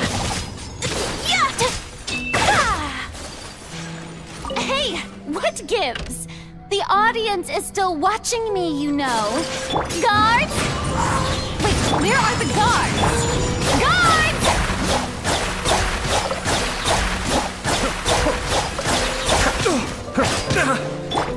The wind moves me.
Farina. Huh? Who's that? Who's calling me? Where are you? Be not nervous. Be not afraid. I am before you. Wait a moment. You're... mirror me? How can this be?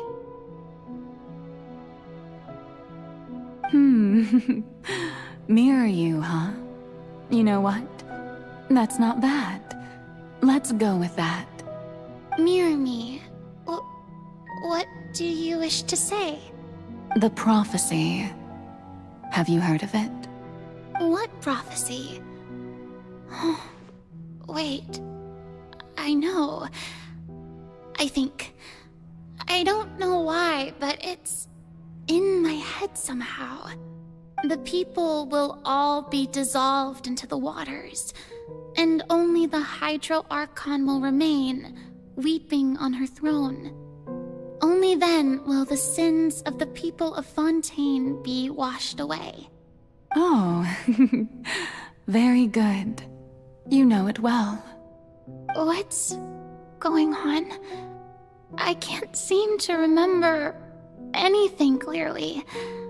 The only thing I know for sure is this prophecy. Will it really come to pass? Yes, it will. And that is why I've come to you. Disaster will come to Fontaine sooner or later. Things will develop just as the prophecy declared. There is no escaping it. But doesn't that mean everyone will die? I'm a Fontainian just like them. Will I dissolve too?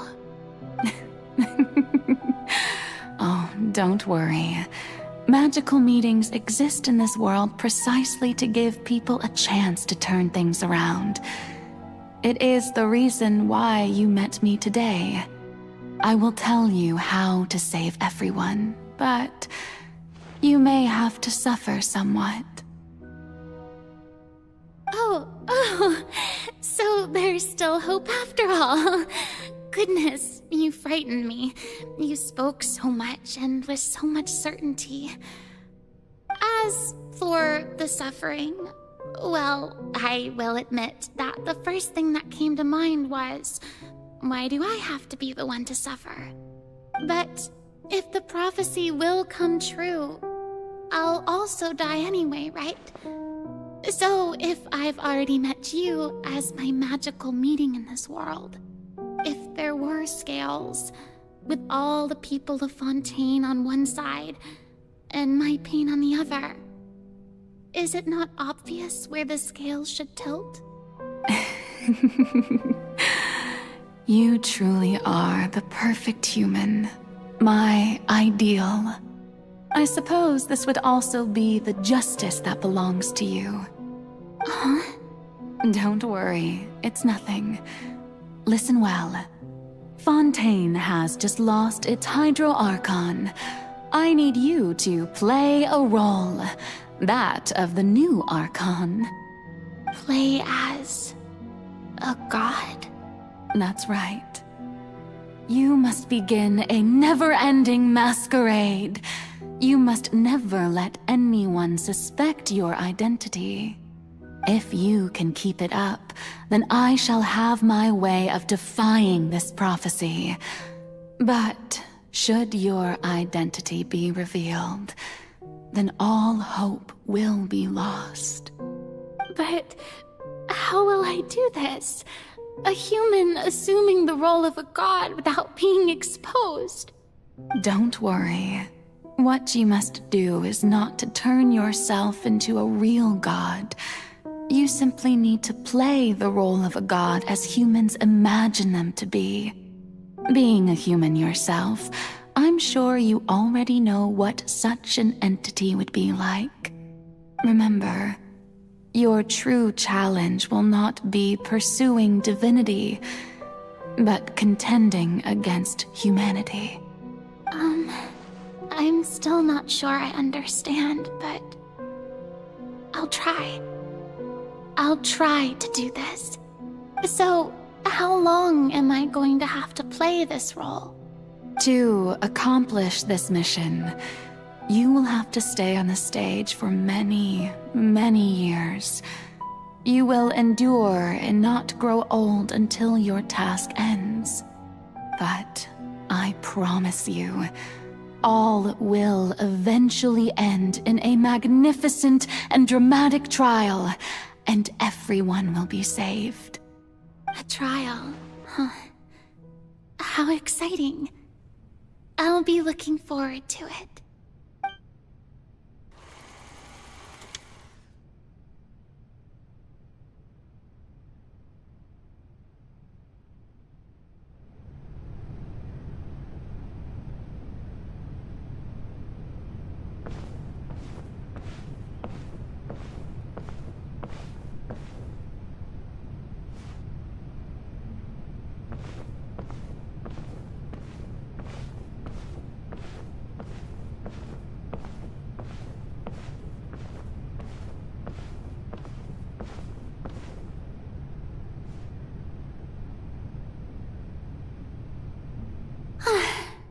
The Maison Cardinalise has announced my accession, but this is my first time facing the people. What should I say to most appear like a god? To be honest, I still don't know. Perhaps I should first try to act natural.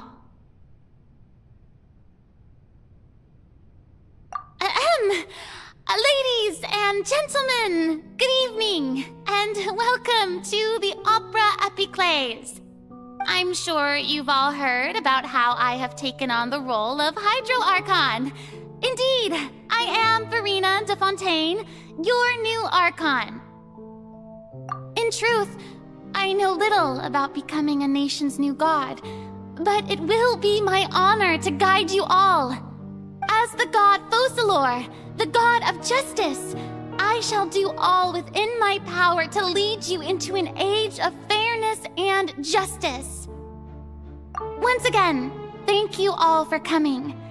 If you should have any questions or suggestions, please send them to the Maison Cardinalise. The future of Fontaine will require us to work together, after all. This should do it. I thought I might stammer, but thankfully, I was able to convey my thoughts just fine. Okay, and next. That's the new Hydro Archon. Is this some kind of joke by the Maison? I would have thought that a being that surpasses humanity would be a bit more assertive. Hey, did you hear that? She even told us to send her suggestions there at the end. Shouldn't gods be all-powerful? She's being so modest. What's the difference between her and an ordinary person, then? If you ask me, perhaps the succession didn't actually happen. She might just be a Maison back puppet. Wait, what's going on? Why is everyone suspecting me of being a fake? Oh, this is bad. If I get exposed here, there'll be no saving the people from the prophecy. Right. Mirmi said that I just need to play the role of a god as humans imagine them to be. Calm down, Verena. Think. What do the people want? How would they imagine a god to speak and act? Assertive, with a strong sense of presence. One who can dispel all doubt. That is the character I'm fated to play.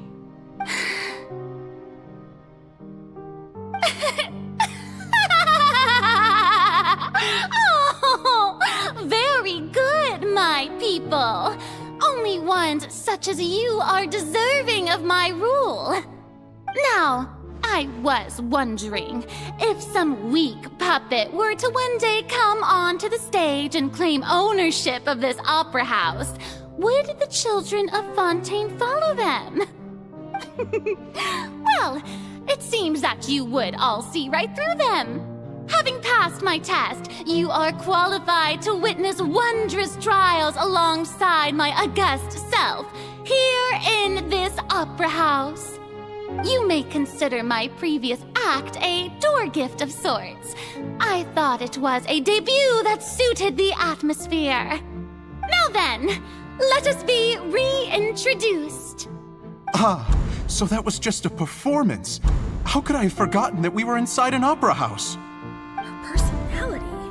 It's quite shocking, to be honest, but I suppose it's a better look than before. Such a fascinating and bold deity.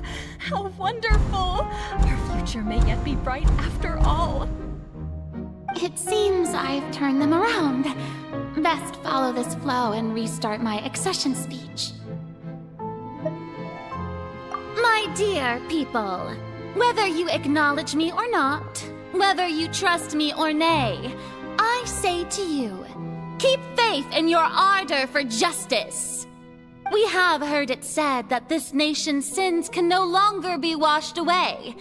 Well, I say that justice is most fragrant when it blooms amid sin.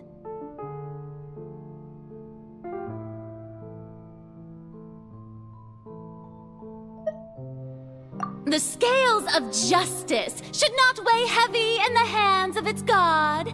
On one side, it must carry fairness and justice. And on the other, praise and applause. May law be the prayer on our lips. May judgment be our worship. Let us light the fires and drink to the future of Fontaine.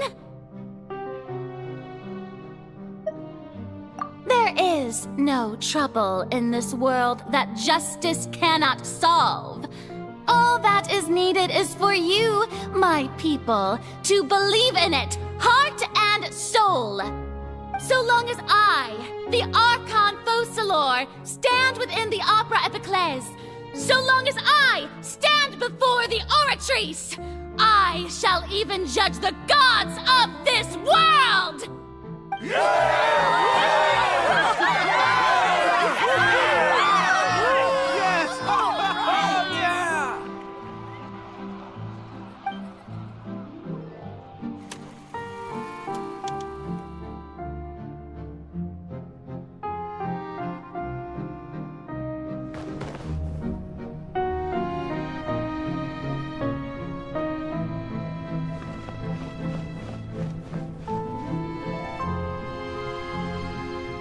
Lady Farina, here are today's case reports, as well as a summary of the follow-up for your perusal. Come now, was I not just at the Opera House in person? Leave these kinds of things to Neuvillette. Besides, none of these trials were the one that I'm looking forward to the most. If I may be so impertinent, what kind of trial are you truly looking forward to? A magnificent, dramatic, and wondrous trial. A trial to end all things. How could you hope to understand? That's true. I fear I lack the ability to grasp your divine thought, Lady Archon. No need for fright, and do not take what I said before too seriously. Go now, do your duties. The trial I await. It will come one day.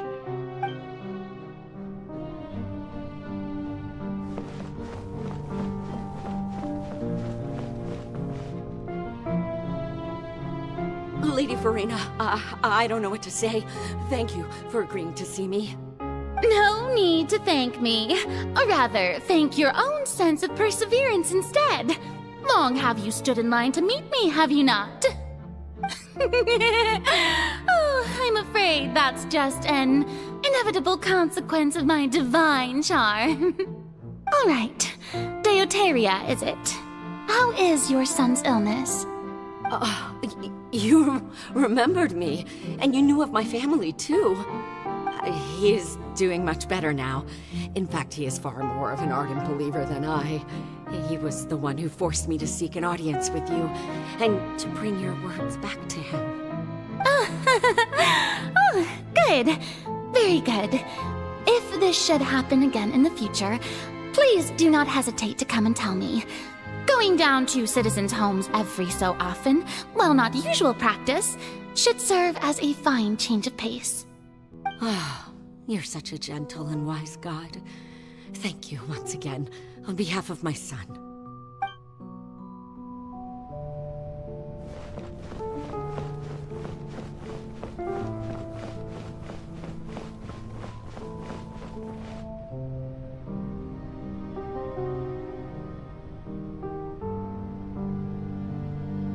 Lady Farina, here are the latest hydrological reports. As for the specific parameters you asked to take note of, I'm afraid things still don't look good. I see. It's as I thought then. As your god, I did already expect this, but I wanted to see how far your human wisdom would allow you to analyze it. All manner of signs indicate that the prophecy will still come to pass. Forget it. That's not something you need to worry about right now. Well, as I understand it, the Fontaine Research Institute is also trying to find a way to counter the rising water levels. Really? Have they found anything? I'm afraid that they haven't found any effective solution thus far. Oh, is that so? Well, no wonder. This issue has reached the realm of the gods, after all. Still, their spirit is praiseworthy.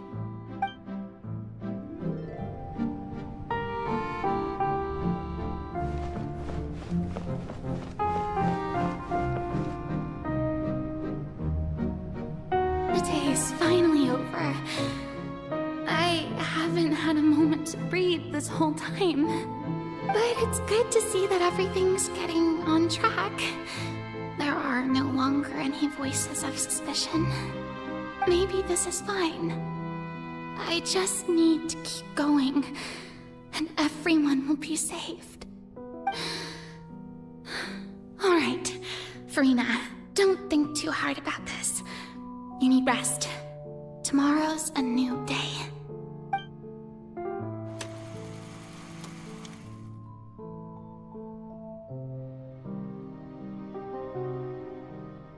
Lady Farina, here are the new trial reports for the latest cases, as well as a summary of the follow-up.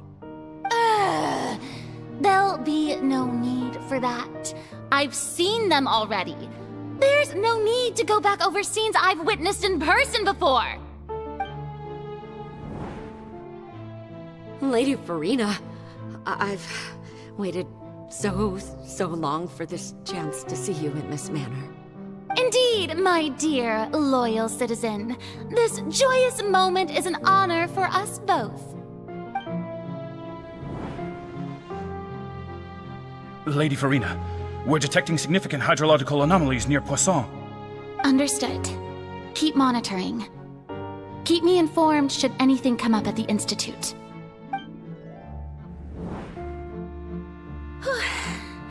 I don't think I let anything slip today. I must show the people that there is nothing to worry about. I just don't know when these days will end. I feel utterly exhausted. Best to rest early today, too.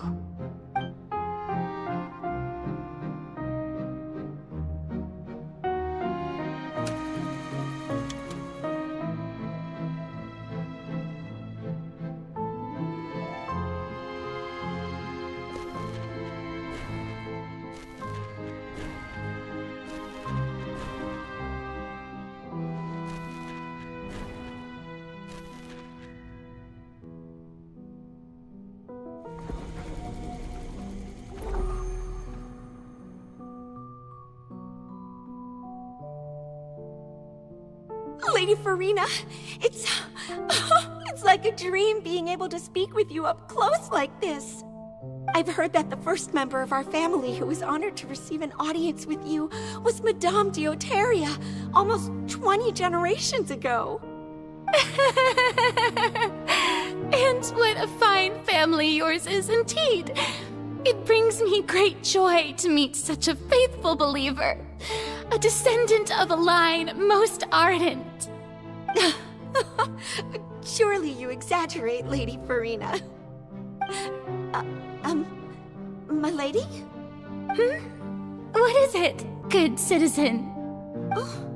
Are you crying? Oh, really now? I didn't even notice. This must be the overflow of hydro from my person. Well, can't quite help being the god whose dominion is the waters, can I? No wonder. No wonder. A manifestation of your power, then. Oh, Archon, I am honored to have witnessed it. Honored indeed.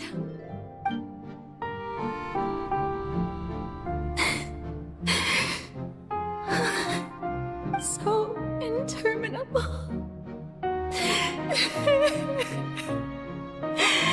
So lonely. Just how much longer? Hundreds of years must have passed by now. Perhaps the show must go on for hundreds more. I never imagined that it would hurt so much. Have I reached my limit? No. Perhaps I reached it long ago. Today I didn't even notice my own tears. I want to tell someone, anyone, about this. But would that not destroy all I've done so far? I've conducted so many investigations across the centuries. But there's not even a sliver of hope that we might break the prophecy. All I can do is keep heart. I must maintain this act. It is the only way to save Fontaine. Please, mirror me. You have to succeed.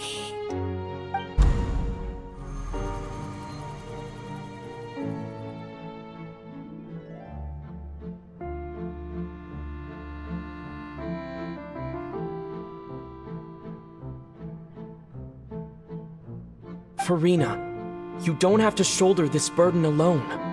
Although I don't know what you might be keeping from everyone, your people are more than willing to share your burden with you.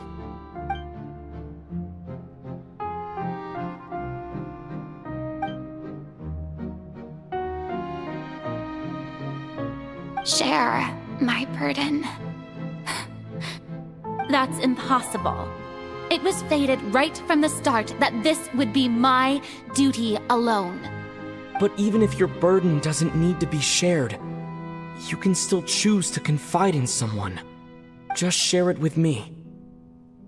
I'm what you'd call a witness. A witness? Yes. I've heard that you came to Tevat from beyond the stars, yes.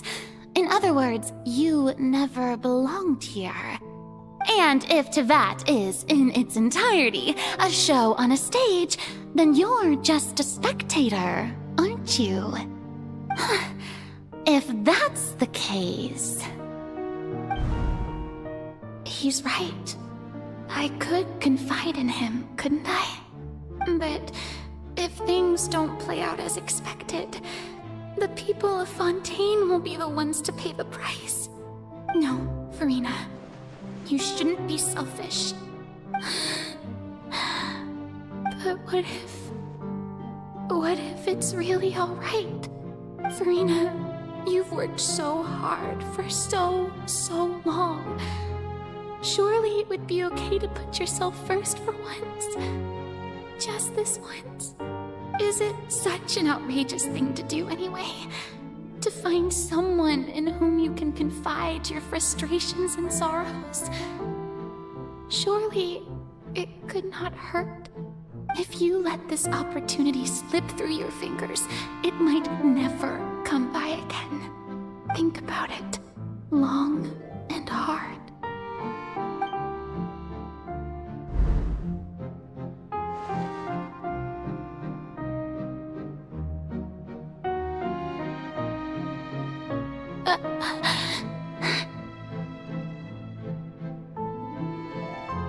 No, I have nothing to say. I am Farina, the Archon of Fontaine.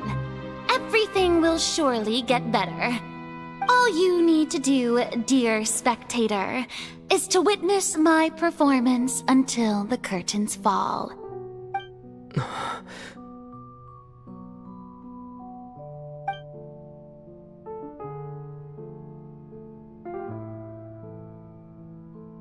Fine.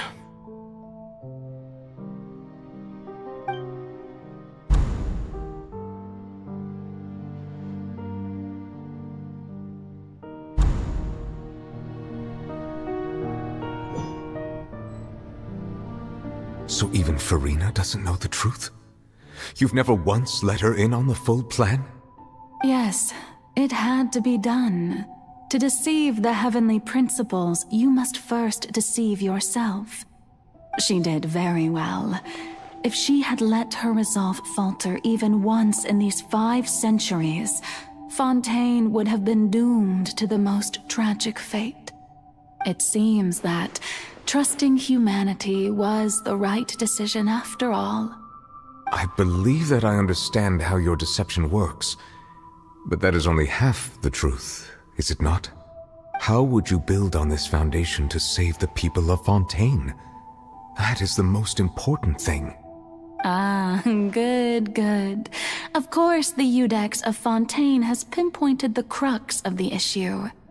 I'm sure you've long sensed that the Oratrice is no simple machine, yes? I've always suspected that it had its own consciousness, and Linny did mention that he heard a human voice within the core chamber. It now seems that that person was you, hidden within the machine all along. Am I right? And then I became one with the Oratrice, taking Fontaine's gnosis with me. Yes, it would seem so, wouldn't it? Alas, your understanding of this device still lacks sufficient depth. In truth, it is no enactor of justice. It is, in fact, a device created to kill the god of justice. I beg your pardon? Oh, you have it. And to be more precise, not only will the Oratrice take down the god of justice, it will also take down the divine throne upon which she has been placed. I mean, did you think I would be the sort to enjoy peaceful repose while Farina suffered? My work over these last 500 years has been to constantly accumulate indemnitium within the Oratrice. But really, some have already discovered that only a small fraction of the energy generated by the device was ever used to provide power to Fontaine. The vast majority had to be, accumulated to enact this death sentence. It was all a part of your plan, then? Both the trial and the sentence? Indeed. This power, accrued over 5 centuries, could have sustained Fontainians for millennia had it only been used for that purpose. Almost all of it has now been stored within the Oratrice. But only power of this magnitude could hope to destroy the Hydro Archon's divine throne, shaking the rules established by Celestia, and breaking through the institution that is the Seven. So the Oratrice's call for death was for neither Farina nor Focalor, but for the Hydro Archon. The destruction of that divine throne. If I do not misunderstand your intent, you must be... returning what's rightfully yours to you, of course.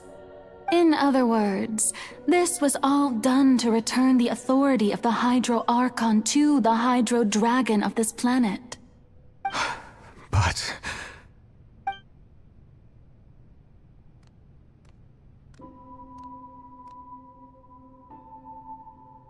Oh, what? Getting sad again, are we? The authority of the ancient dragons shall soon be yours once more, O Hydro Dragon Sovereign. And this is the face you make. all you've done throughout the years is just so you can sacrifice yourself at the very end. I've never quite seen it that way, you know. Even now, I'm quite pleased at how well my deception worked.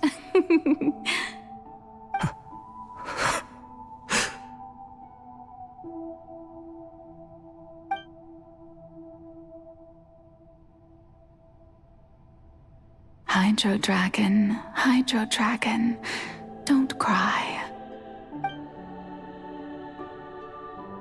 I must say, had it been within my rights, I would have loved to judge the heavenly principles themselves. Were they not guilty of essentially the same crime? Egeria stole the power of the primordial sea, and the heavenly principles stole the power you ancient dragons possessed. I, for my part, am the god of justice. And is it not just that your original powers should be returned to you? Speaking of justice, I have always believed that justice lies in the process of pursuing human existence itself. So, if the theft of the primordial sea's might was Fontaine's original sin, then, leaving matters of procedural right and wrong aside, the descent of the Fontainians as humans and their right to exist in this world would be Fontaine's original justice.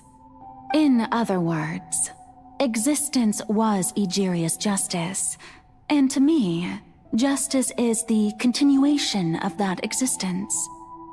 Defying the prophecy and ensuring that Fontaine's people shall live on, that should be the justice enthroned over all others.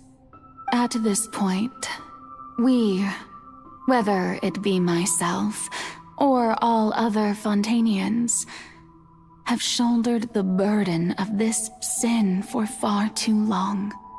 Iudex Neuvillette, the highest judge in our land, when you regain your full power as an elemental sovereign, what verdict shall you pass upon us?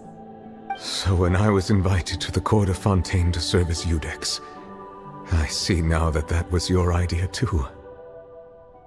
At last, I now understand the true purpose behind this position. In the beginning, I was uninterested in human existence. But these 5 centuries of living alongside them have gradually brought about mutual understanding between us. And I have even attempted to feel as they feel. You are a devious one, Focalors. Things being as they are, surely you know that I could never declare them to be guilty.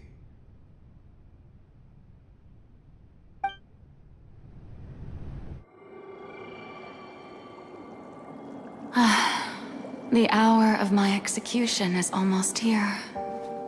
For the sinner, the curtain call has come. I know I may not sound it, but faced with death, I find myself a little afraid. Perhaps this is one thing both gods and humans have in common.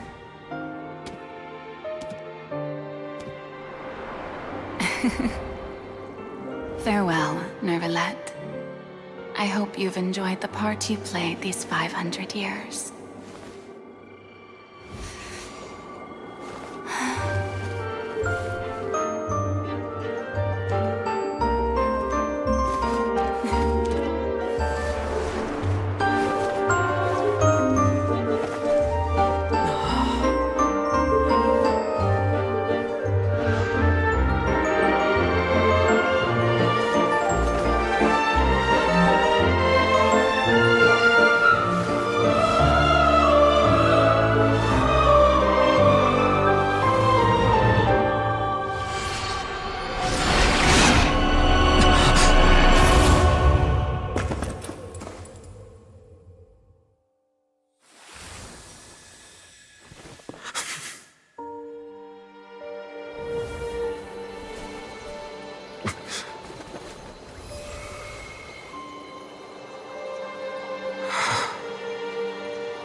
Codex Nouvellette, hereby declare, people of Fontaine, your sins are forgiven.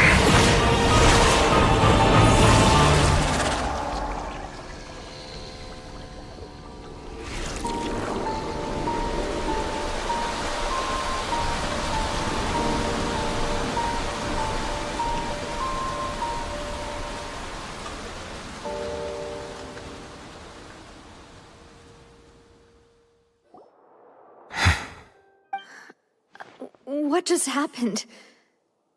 Has the death sentence been carried out?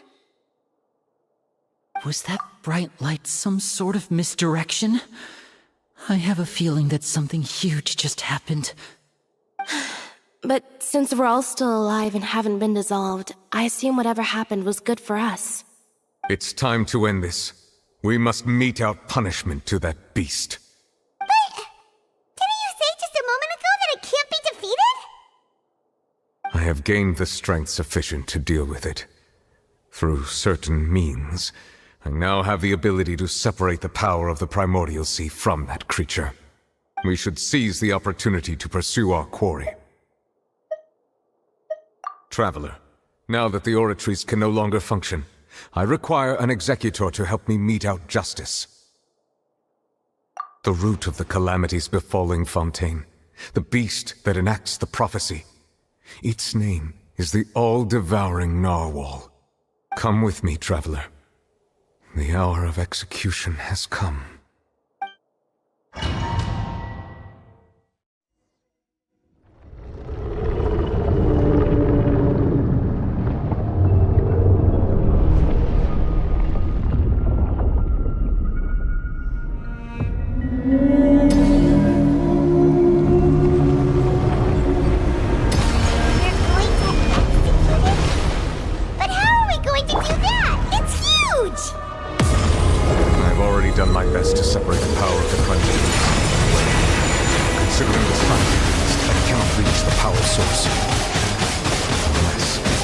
Find a way to attack it from within. I shall share a part of the ancient dragon's power with you. We shall look for an opening together. We can feel the sorrow and hostility.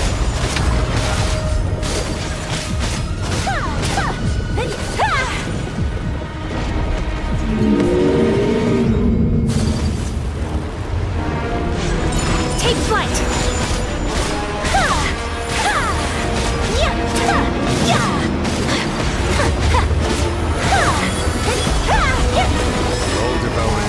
Cannot resist its instinct to devour. Continue to trigger its hostility. Chance will present itself.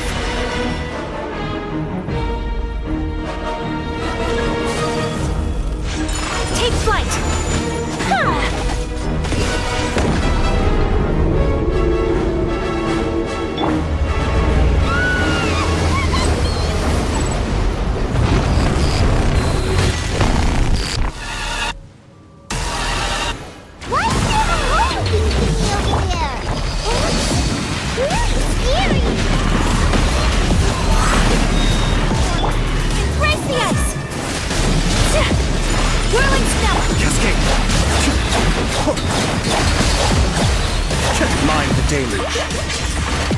I have granted you my protection.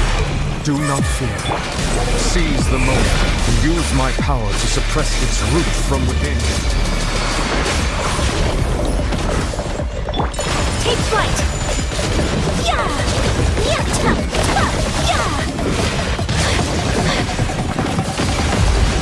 Whirling snow! Be still.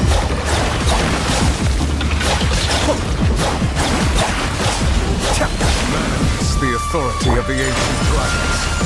Witness the might of the primordial sea.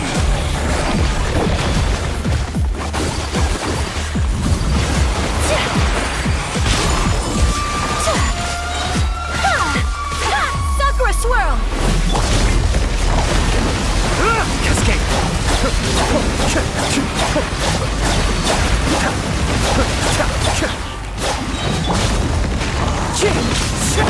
My opponent!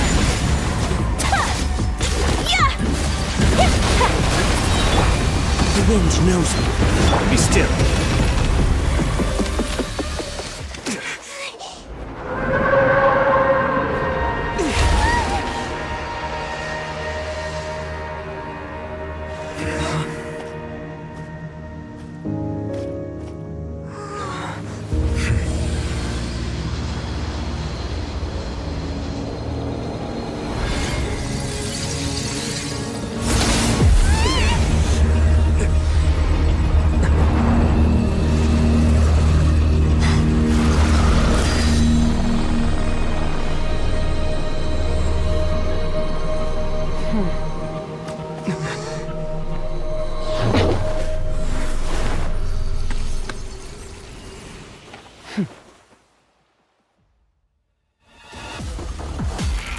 Thanks for helping with the cleanup. It should have been my job, but... oh well. It was just supposed to be a short private training session for me. I didn't think that my disciple and my master's pet would start brawling in the meantime.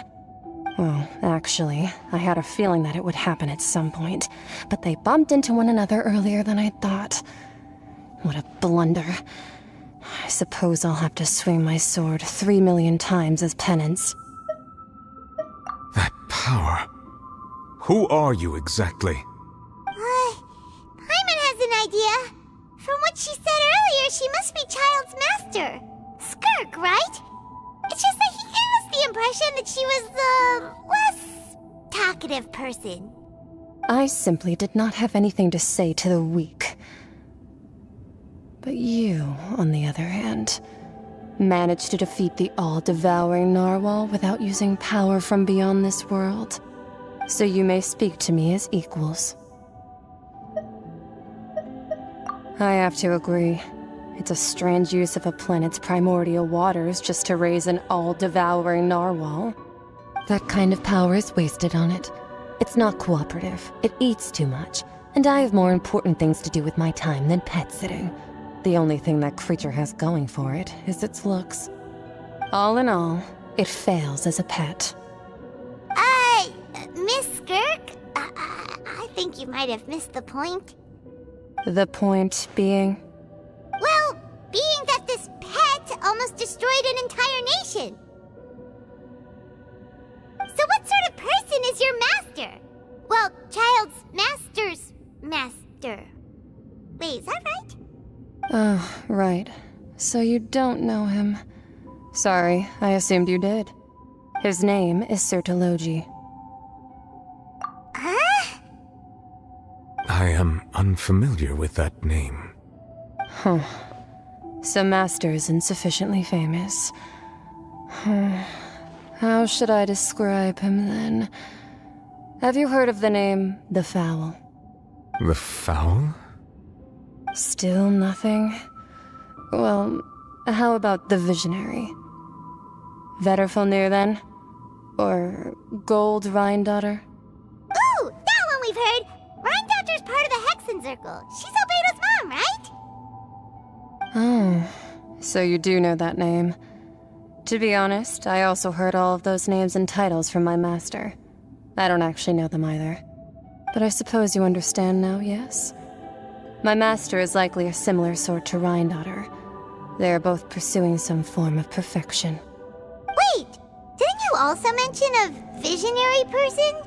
Paimon didn't quite catch their name. Actually, never mind that.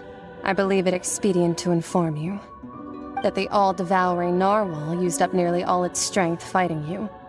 Such roiling hydro energies will prove difficult for the planet's deep seas to digest. As such, the Fontaine back on the surface has most likely been thrown into chaos. In other words, the prophecy that you've been fretting over should now be in full swing. What?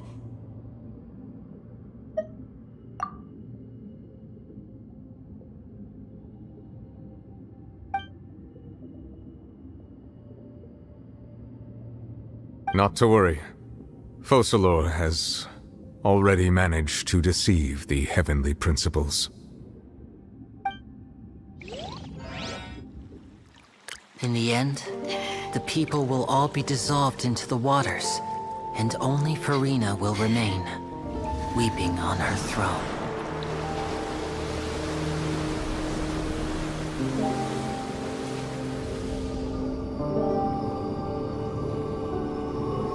Only then will the sins of the people of Fontaine be washed away.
Initiate emergency rescue!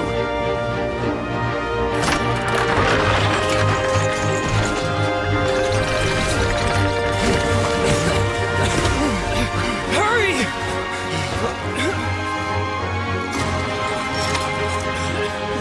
Hey, lend a hand!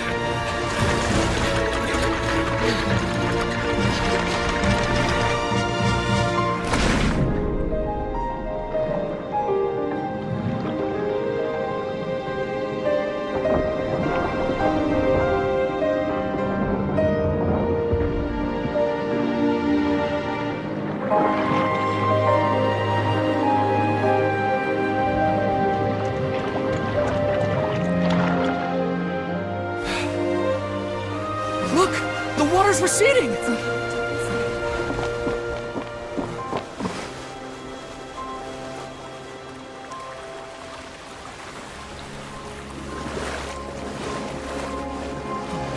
It's a miracle! Water's receding.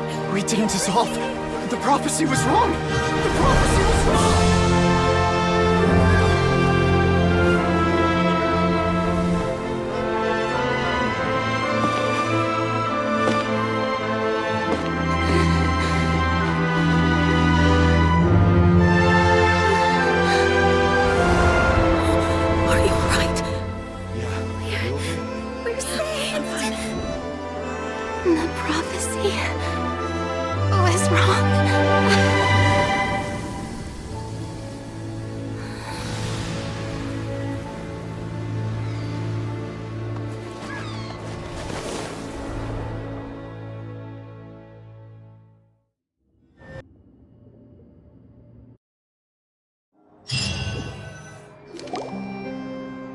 The soil renewed.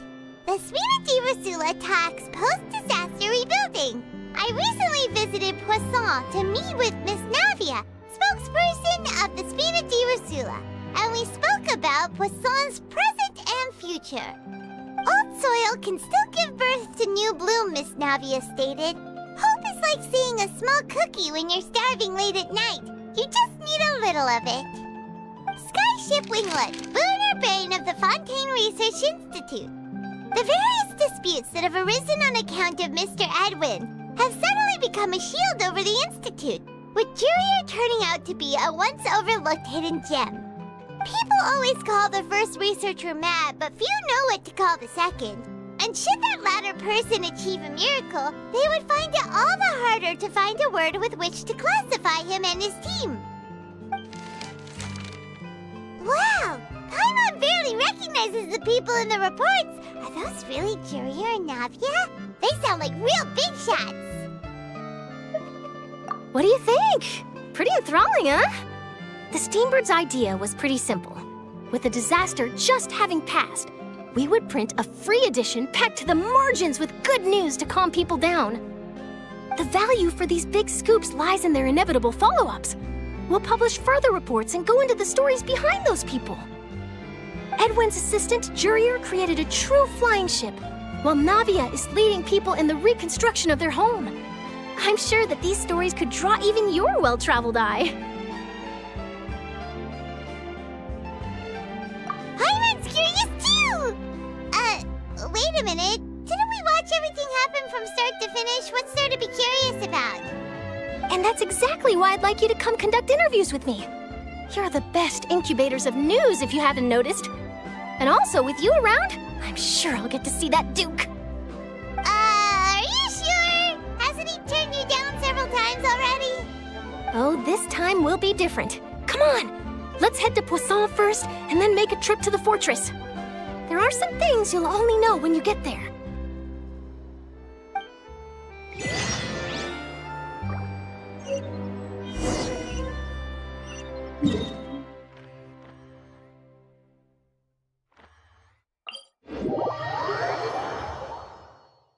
Squall Fury.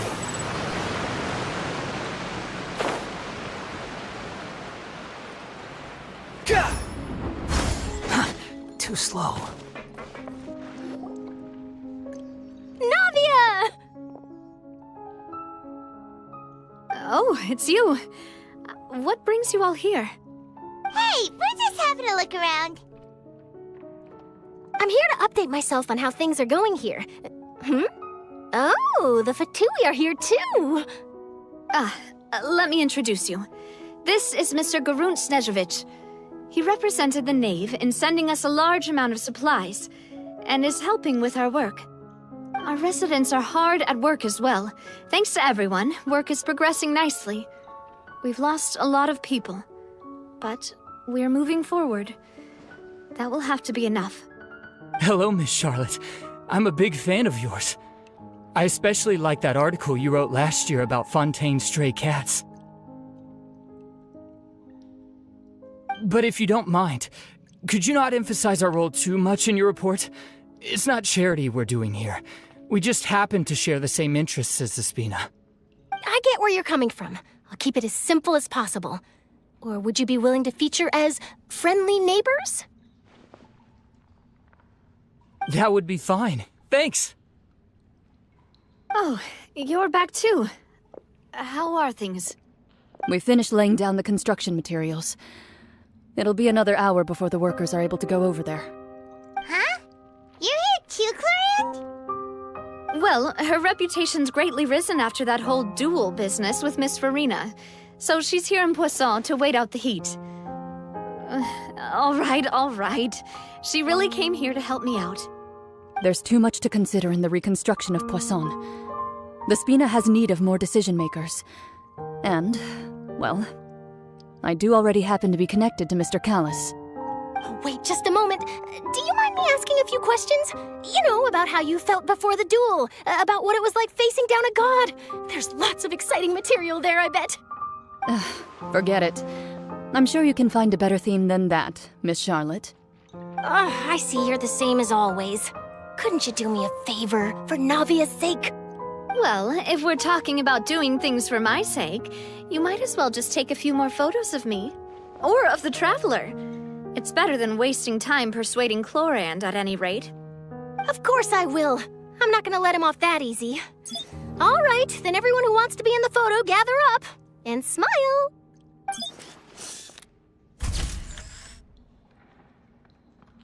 How did it go? Was it a good shot? Did Paimon look cute in it? Not bad. Your addition really helped the composition of the picture. All right, hang on a moment. Let me snap a few more shots.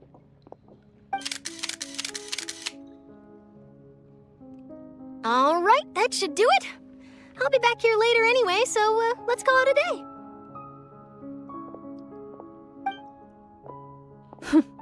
You're very quick. Speed is of the essence when it comes to the news, and freshness is the key. Also, not to brag, but I'm pretty good at building connections. Who knows? I might eventually get that interview with you after all, Miss Chlorand. Wow, you really do have that never say die spirit. I'm impressed. I'll hazard a guess that this is how you got that interview at the Fortress of Meripede. Whoa, you're well informed. Let me make a guess too. I asked Sijuin, who told Monsieur Nervillet, and he told you, right? That's a very complete information chain. In truth, all Monsieur Nervillet asked me was, when did the fortress become so friendly towards the media?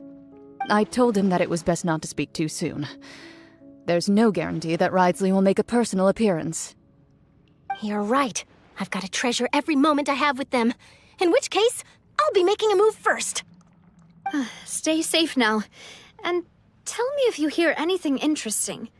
I'll treat you to afternoon tea in exchange.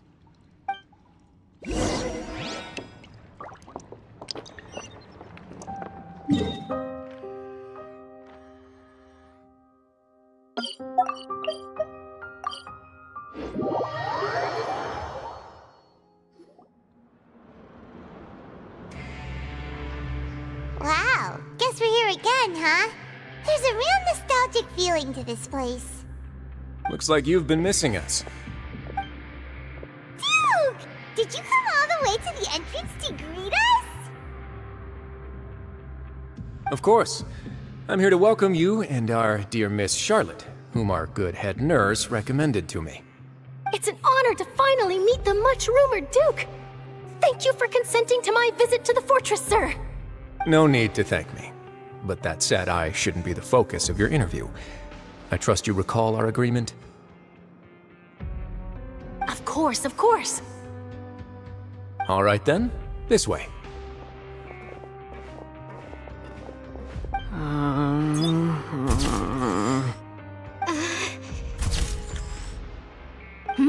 Hey, no need to be so nervous. I've already taken all the photos we need. Miss Charlotte, do these pictures really need to be published on the cover of the Steambird? It would seem that Miss Lorvine doesn't want her face to appear beside that of Mr. Jurier, hmm? Sir, please don't say things like that. But it looks like dear Mr. Jurier denies it. Might this interview be very important to you, then? No, I just... This is my first time being interviewed, and I'm very thankful to the Steambird for... Now, I might not look it, but I actually did meet Mr. Edwin once. And I'll be honest, I enjoyed chatting with you more. You've definitely got more of that genius vibe going on. The boat that brought about a miracle, the ark that saved the people. Why, you recreated a myth back there, like an emissary of legend. Still, if I might ask, where's that flying ship now? Huh! Looks like Charlotte's trying to get herself another exclusive scoop. I have to apologize, but that ship is presently in the bowels of our factory. I'm afraid it won't be easy for you to get a shot of it. Really? Well, then in that case, could I have an interview with you to make up for that loss?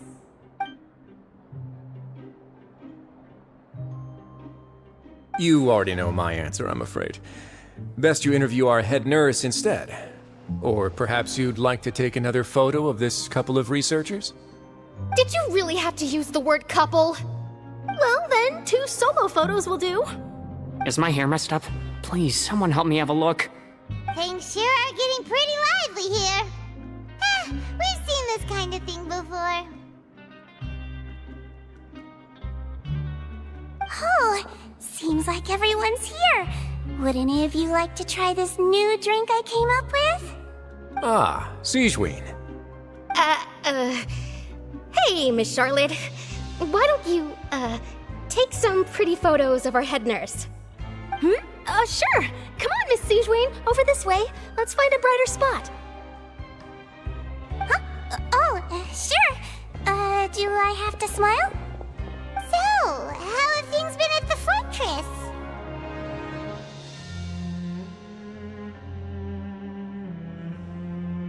Same old, as you can see. Fontaine's undergone some changes, but this place is still more or less the same. Other than that flying ship, it got a tad too much attention, I think. That's why I decided to let the interview go through. We should direct more public opinions toward the behind-the-scenes heroes. Am I right, Mr. Jurier? Miss Lorvine? You're too kind, sir. I believe that you too should have your day in the sun. Not that you would want that, just pity. I'll just leave the spotlight to you two.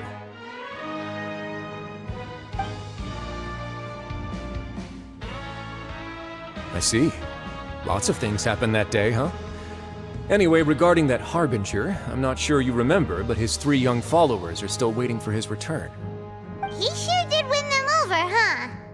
I'll tell them that there's good news and bad news. The good being that their boss seems fine, and the bad being that they must face extended sentences for abetting his escape. Oh, actually, what about you? Are things gonna change for you too? What change can there be? The fortress will keep chugging along, and so will my duties. As to what Miss Farina's departure will mean for the nation, and if our laws and governance will be transformed, we'll leave those to the folks in the overworld. Hey everyone, the photo shoot's done. Good. In that case, let's call it a day here. Thanks for your cooperation. Come on, Traveler, let's go. Till next time, everyone. There'll be a next time? Maybe. Who knows? I might write a story about the underwater factory next time. Until then. All right, last stop, the docks. Quit following me. Oh, you know, I'd love to see you in one of Charlotte's photo shoots one day. Is that really necessary? Our line of work doesn't really require much photographing. It's precisely because we don't need the picture that they'll have value as keepsakes. You don't really look all that opposed to the idea, you know. Maybe I'm just happy that I managed to once again avoid the spotlight. I think this interview went well either way. Yes, you successfully kept prying eyes away by using Mr. Jurier and Miss Lorvine as shields. Very good. You should be happy for them. They have a bright future ahead of them.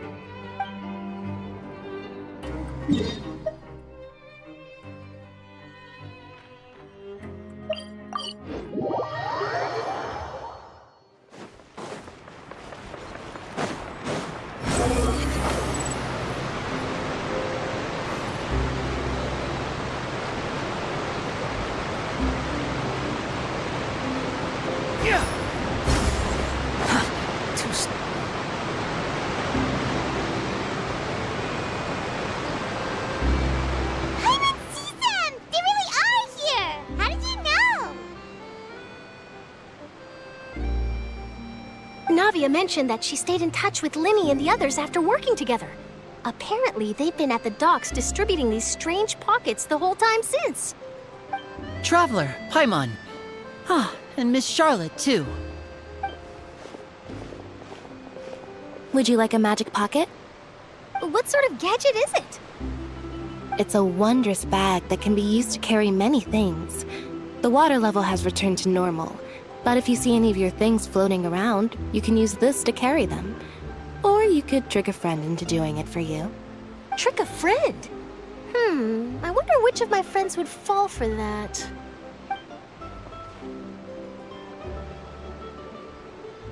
You could just make a friend like Perannya here. Isn't that right, Perannya? Is this what you meant by, I'll help you make some more friends? To be honest, that sounds pretty sweet. Could I have your contact, please? Sure. Please, write down my address. You sure are working hard to help Perannya socialize. He was the one who proposed doing this. He even wants to assist in our magic shows. Yes, I was planning to first introduce Per as an assistant, and later Perannya himself. In the future, I think we can leave underwater escape magic to him too. That said, would anyone want to see a diver escape underwater? Oh, it'll work out. Every journey begins with the first step. He'll become a part of our show eventually. Lynette, could you come over? Miss Charlotte says she wants to take a picture of us. Got it. My, that Charlotte is rather perceptive. She got rid of everyone the moment she realized I had something to say to you. So, how have things been, Traveler?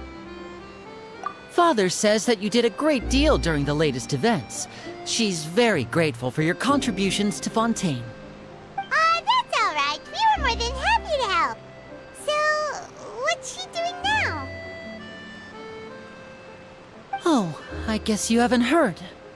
Well, after Lady Furina left, Father and Monsieur Neuvillette opened negotiations, during which he gave Fontaine's gnosis to her as a diplomatic gift. A diplomatic gift? A gnosis? Yes, I was quite surprised at first myself. But when I thought it over, there were actually a number of things going for it. It could have been done as an apology for the incident with Lord Child, or as thanks for his help in tying the all-devouring narwhal down. Furthermore, Father did also lend significant aid to Fontaine and Poisson. That's true, but this is a gnosis we're talking about. Doesn't this seem a bit irresponsible? I would agree, but I've also heard that it seems that Monsieur Neuvillette has had a significant change of heart regarding the matter. So there's some reason for this that only Neuvillette knows about? I suspect you'll have to ask him about that yourself. Yes, speaking of which, I did see him strolling around the entrance to the Fortress of Meripede a while back. Isn't he real busy and stuff? Paimon for that. But back to the topic. The Gnosis was given to the knave, right? What about Child? They say that he's returned to Snezhnaya to recover from his wounds. I hear that the recent disaster really did a number on his health. That's true. When you think about it, we've had loads of run-ins with the Fatui. To think we'd be allied with them this time. So shocked by such a simple switching of sides?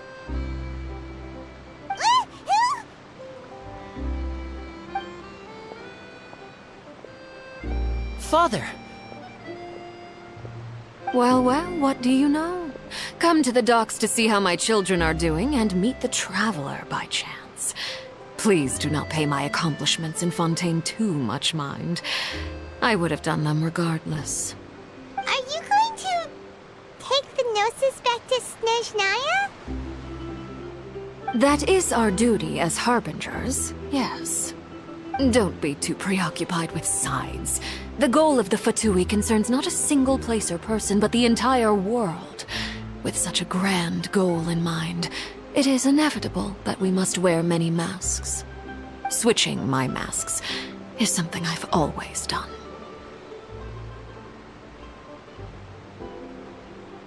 Well, that depends on many things. No one truly knows what the future holds. What good is honesty if you can't rely on it forever? As for you, I very much look forward to our next collaboration.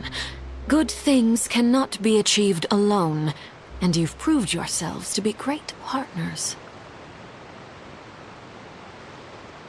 A vision? All right. I'll remember to return it. Thank you for keeping it safe for him this entire time. And that's a wrap for me. Huh? You're... Greetings, Miss Journalist. Hello. If I'm not mistaken, there are diplomatic channels I'll need to report to take a photo of you. That is correct. So forgive me, but I will not be able to serve as a subject in your article. However, feel free to write as much as you'd like about our dear magicians and our upcoming rookie talent. I will. The sea breeze is quite pleasant. I shall continue my walk while the weather remains so agreeable. Farewell. Farewell, Father. Oh, she has such an intimidating presence. I didn't even dare to take a picture. Thankfully, I've already wrapped up all my pre-scheduled interviews. Thank you all. This'll be more than enough for me to write about, I'm sure. Don't be too nervous. Why don't you take a magic pocket before you go? Here, Traveler, Paimon, you take one too. To move things about? That's right. Funny. I was giving out magic pockets when we first met too. And what do you know? I'm doing the exact same thing right now.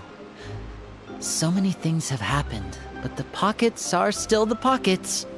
I guess this must be life. We will all follow our own paths, and serendipity will lead you to your fated friends. All right then. We'll be handing out pockets in some other districts later, so we'll get going now. Have a good day, you two.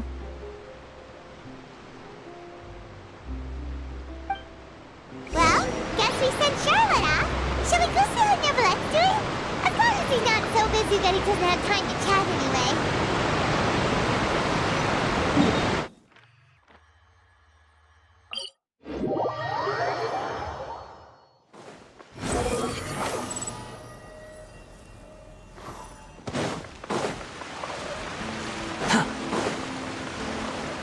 The wind rises. Quit following me. Too slow. Search for it. The entrance to the fortress! Ooh, he really is there!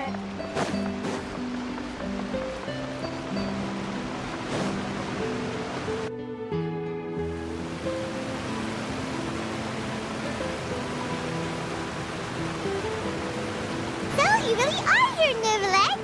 Paimon didn't think you were going to have free time this hour of the day. Really? Oh, I suppose you must have met Mr. Linney. He took the time to greet me earlier when he passed this way. In any case, you came at a good time. I was just considering reaching out to you to set up a meeting, so I may explain some things that I haven't had the time to before. Aw, Paimon's glad that you remembered. Thank you for keeping us on your mind, what with you being busy and all. Alright, let's have it then. How was Fontaine actually saved? The whole business is still quite the mystery to us. It is strange how words can often leave a bitter taste in the mouth when it finally comes time to say them out loud.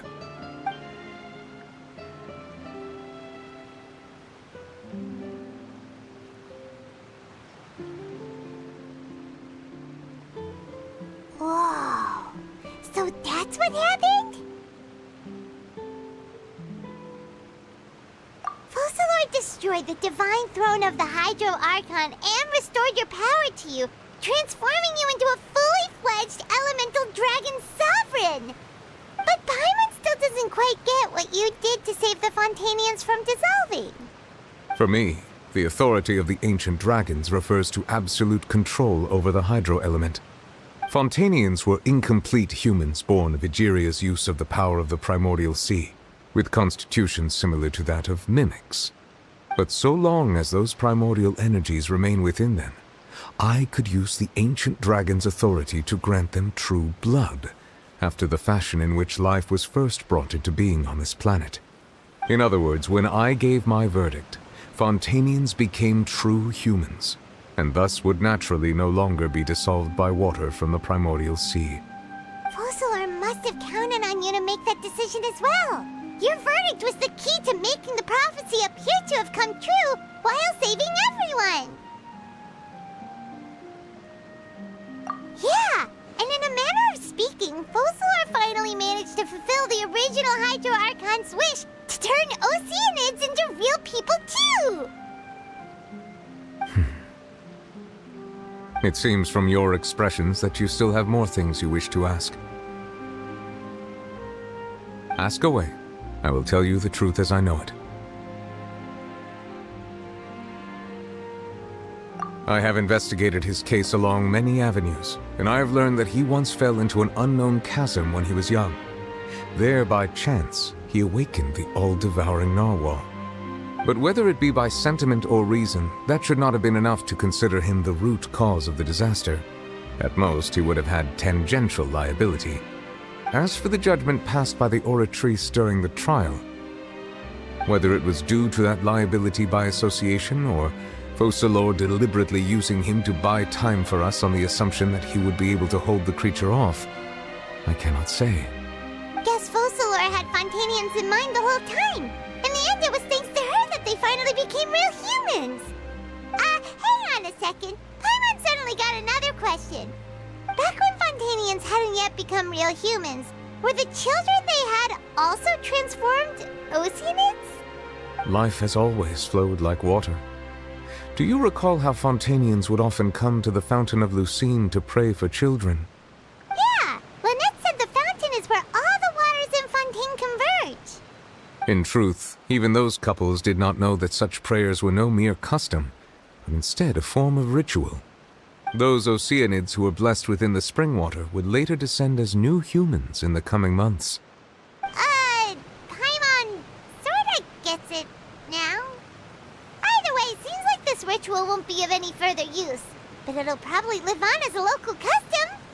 Ask away. I will tell you the truth as I know it. Yeah, about that. Risley said Farina has already left. What's that all about? Ah, Lady Farina. The people are only aware that her death sentence has not been carried out. She abdicated the post of Hydro Archon and left affairs related to that title to me, before leaving the Opera House. I related Focalor's words to her faithfully and completely. After hearing them, she seemed neither saddened nor comforted. She simply said that she was tired and needed to rest. Having said that, she then packed her things and moved out of the Opera House, not unlike how an ordinary person might. But she's still got a place to stay, right? You need not worry. I will make arrangements to ensure that she will not want for food, clothing, board, or travel. In truth, I am somewhat happy for her. The wear and tear on her spirit will, of course, take time to heal. But now that she no longer has to play the role of Focalor the Hydro Archon, she can finally lay down her burdens and lead a normal life. What about you then? What are your plans now that you've regained your full powers as the Hydro Dragon? After Focalor passed on, the Oratrice also ceased to function. This matter will directly affect our trials. After much careful consideration, I've decided to take over its role in our courts. From now on, I shall hear cases and pass verdicts by myself. Looks like you're still considering stuff from the perspective of the Udex, huh? As an elemental dragon, there are indeed many things that I must do. But this power and this duty, in a manner of speaking, you could say that both were granted to me. As such, before I attend to my other responsibilities, I must first and foremost continue to serve Fontaine as its highest judge. The duty of the Hydro Sovereign and the duty of the Udex shall coexist within my person. Additionally, the Hydro Archon's departure has brought about another problem, which is that the Opera House shall no longer produce indemnitium. That's true. That power was derived from the people's faith in the Hydro Archon, wasn't it? Wait, but the various mechs and machines in the city are all still okay. Where are they getting their energy from? As I am now, I have full command over New Musuh, and it can serve as a complete substitute. Another reason why I cannot quite leave Fontaine immediately. Wow. This ancient dragon's authority stuff is really quite useful, huh? Ask away. I will tell you the truth as I know it.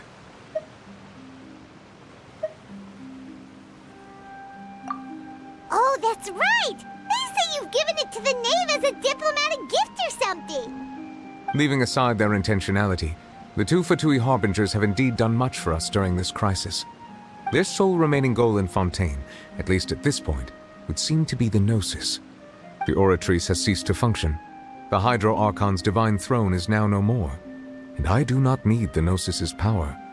As such, it has lost all meaning for Fontaine.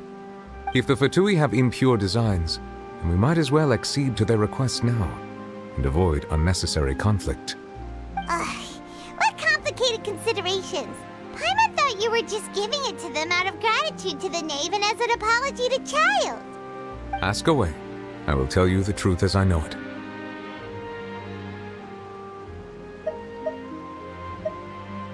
You will soon be heading to Natlan, I presume? I'm afraid that I have little talent as a travel guide, so all I can do is tell you what I know about that land. As far as I'm aware, Natlan can be said to be a nation of dragons. A nation of dragons? You mean like you? No, I suspect that I would not find myself welcome there.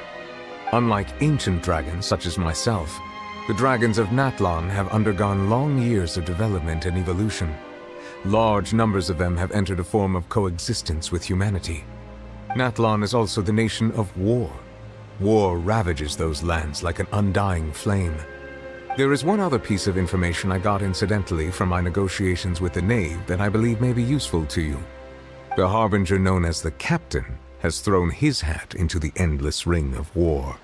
The Captain. Sounds like a real tough customer. Seriously, everywhere you look, there's a Fatui Harbinger doing their thing.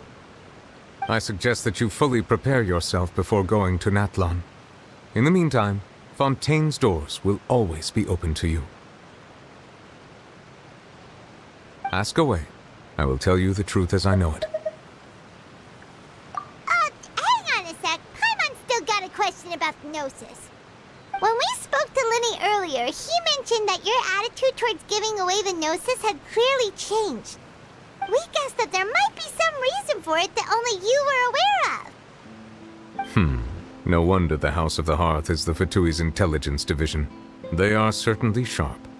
So regarding this specific issue, I was just getting ready to share something with you. What is it? In truth, I exchanged some further words with that lady named Skirk after sending you two back to the surface. It went something like this.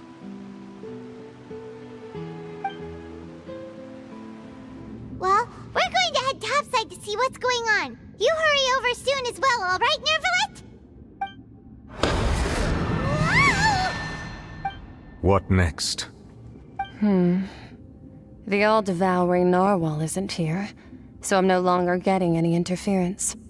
I can finally catch the scent of your power, what it's made of. It is the authority of the planet's primordial dragons, but with something very similar to a god's curse mixed in. It's quite a novel blend. I'm sure I've encountered something like this before. What was it again? I do not know what you speak of. Ah, of course. How could I forget? You should have the remains of the third descender on your person, yes? Remains? I've never heard of any such thing. Huh. According to your parlance, I believe it may be called a gnosis. Well, that much is true. After Focalor's divinity faded, she handed her gnosis to me. But I fear I have never heard of it described in the manner that you just did. I've been training with my master, the Foul, ever since I was young, and I have never returned to the surface since. So most of the information I possess, I got from him. It is only natural for those who are greater than humanity to possess a different sort of common sense, which is why there are so many problems in our attempts to communicate with humans. Regardless, you should probably get rid of objects of misfortune to prevent any disasters from befalling you. To live in itself is a blessing. But once a person dies, the bonds he once had with this world shall all turn to curses. What do you mean by that? No need to fret. These are just my personal thoughts, and my reason for no longer wishing to return to the surface. This third descender you refer to, who are they? And when did they die? Master never mentioned them to me.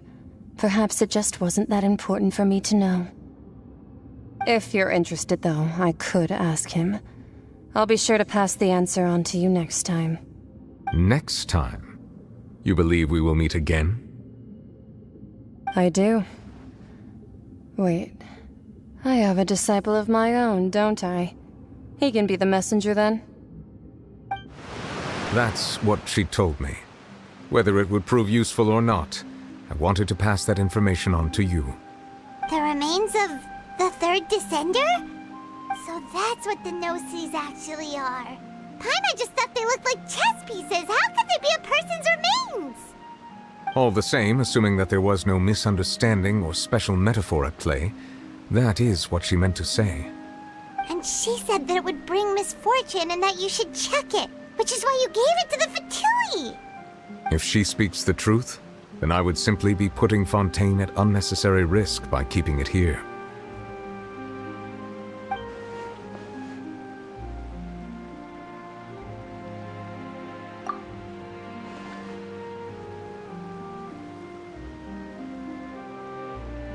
I had guessed that you might already be familiar with this concept, but I did not expect you to be one of them. That means that the Gnosis, which are exceedingly element-compatible and can even enhance elemental abilities, do indeed come from the third descender. I wonder, does your body also possess similar properties? Like being able to use elemental powers without a vision! That does sort of count as special compatibility, right? No, let's not think about this stuff right now. It just feels creepy. Comparing the Traveler to the dead third descender and all. That's what you say, but this topic still feels like bad luck. Once Child recovers, let's get some more answers out of him.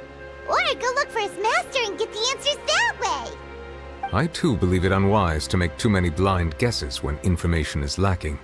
The same is true of being at court. Alright. Whatever the case, it seems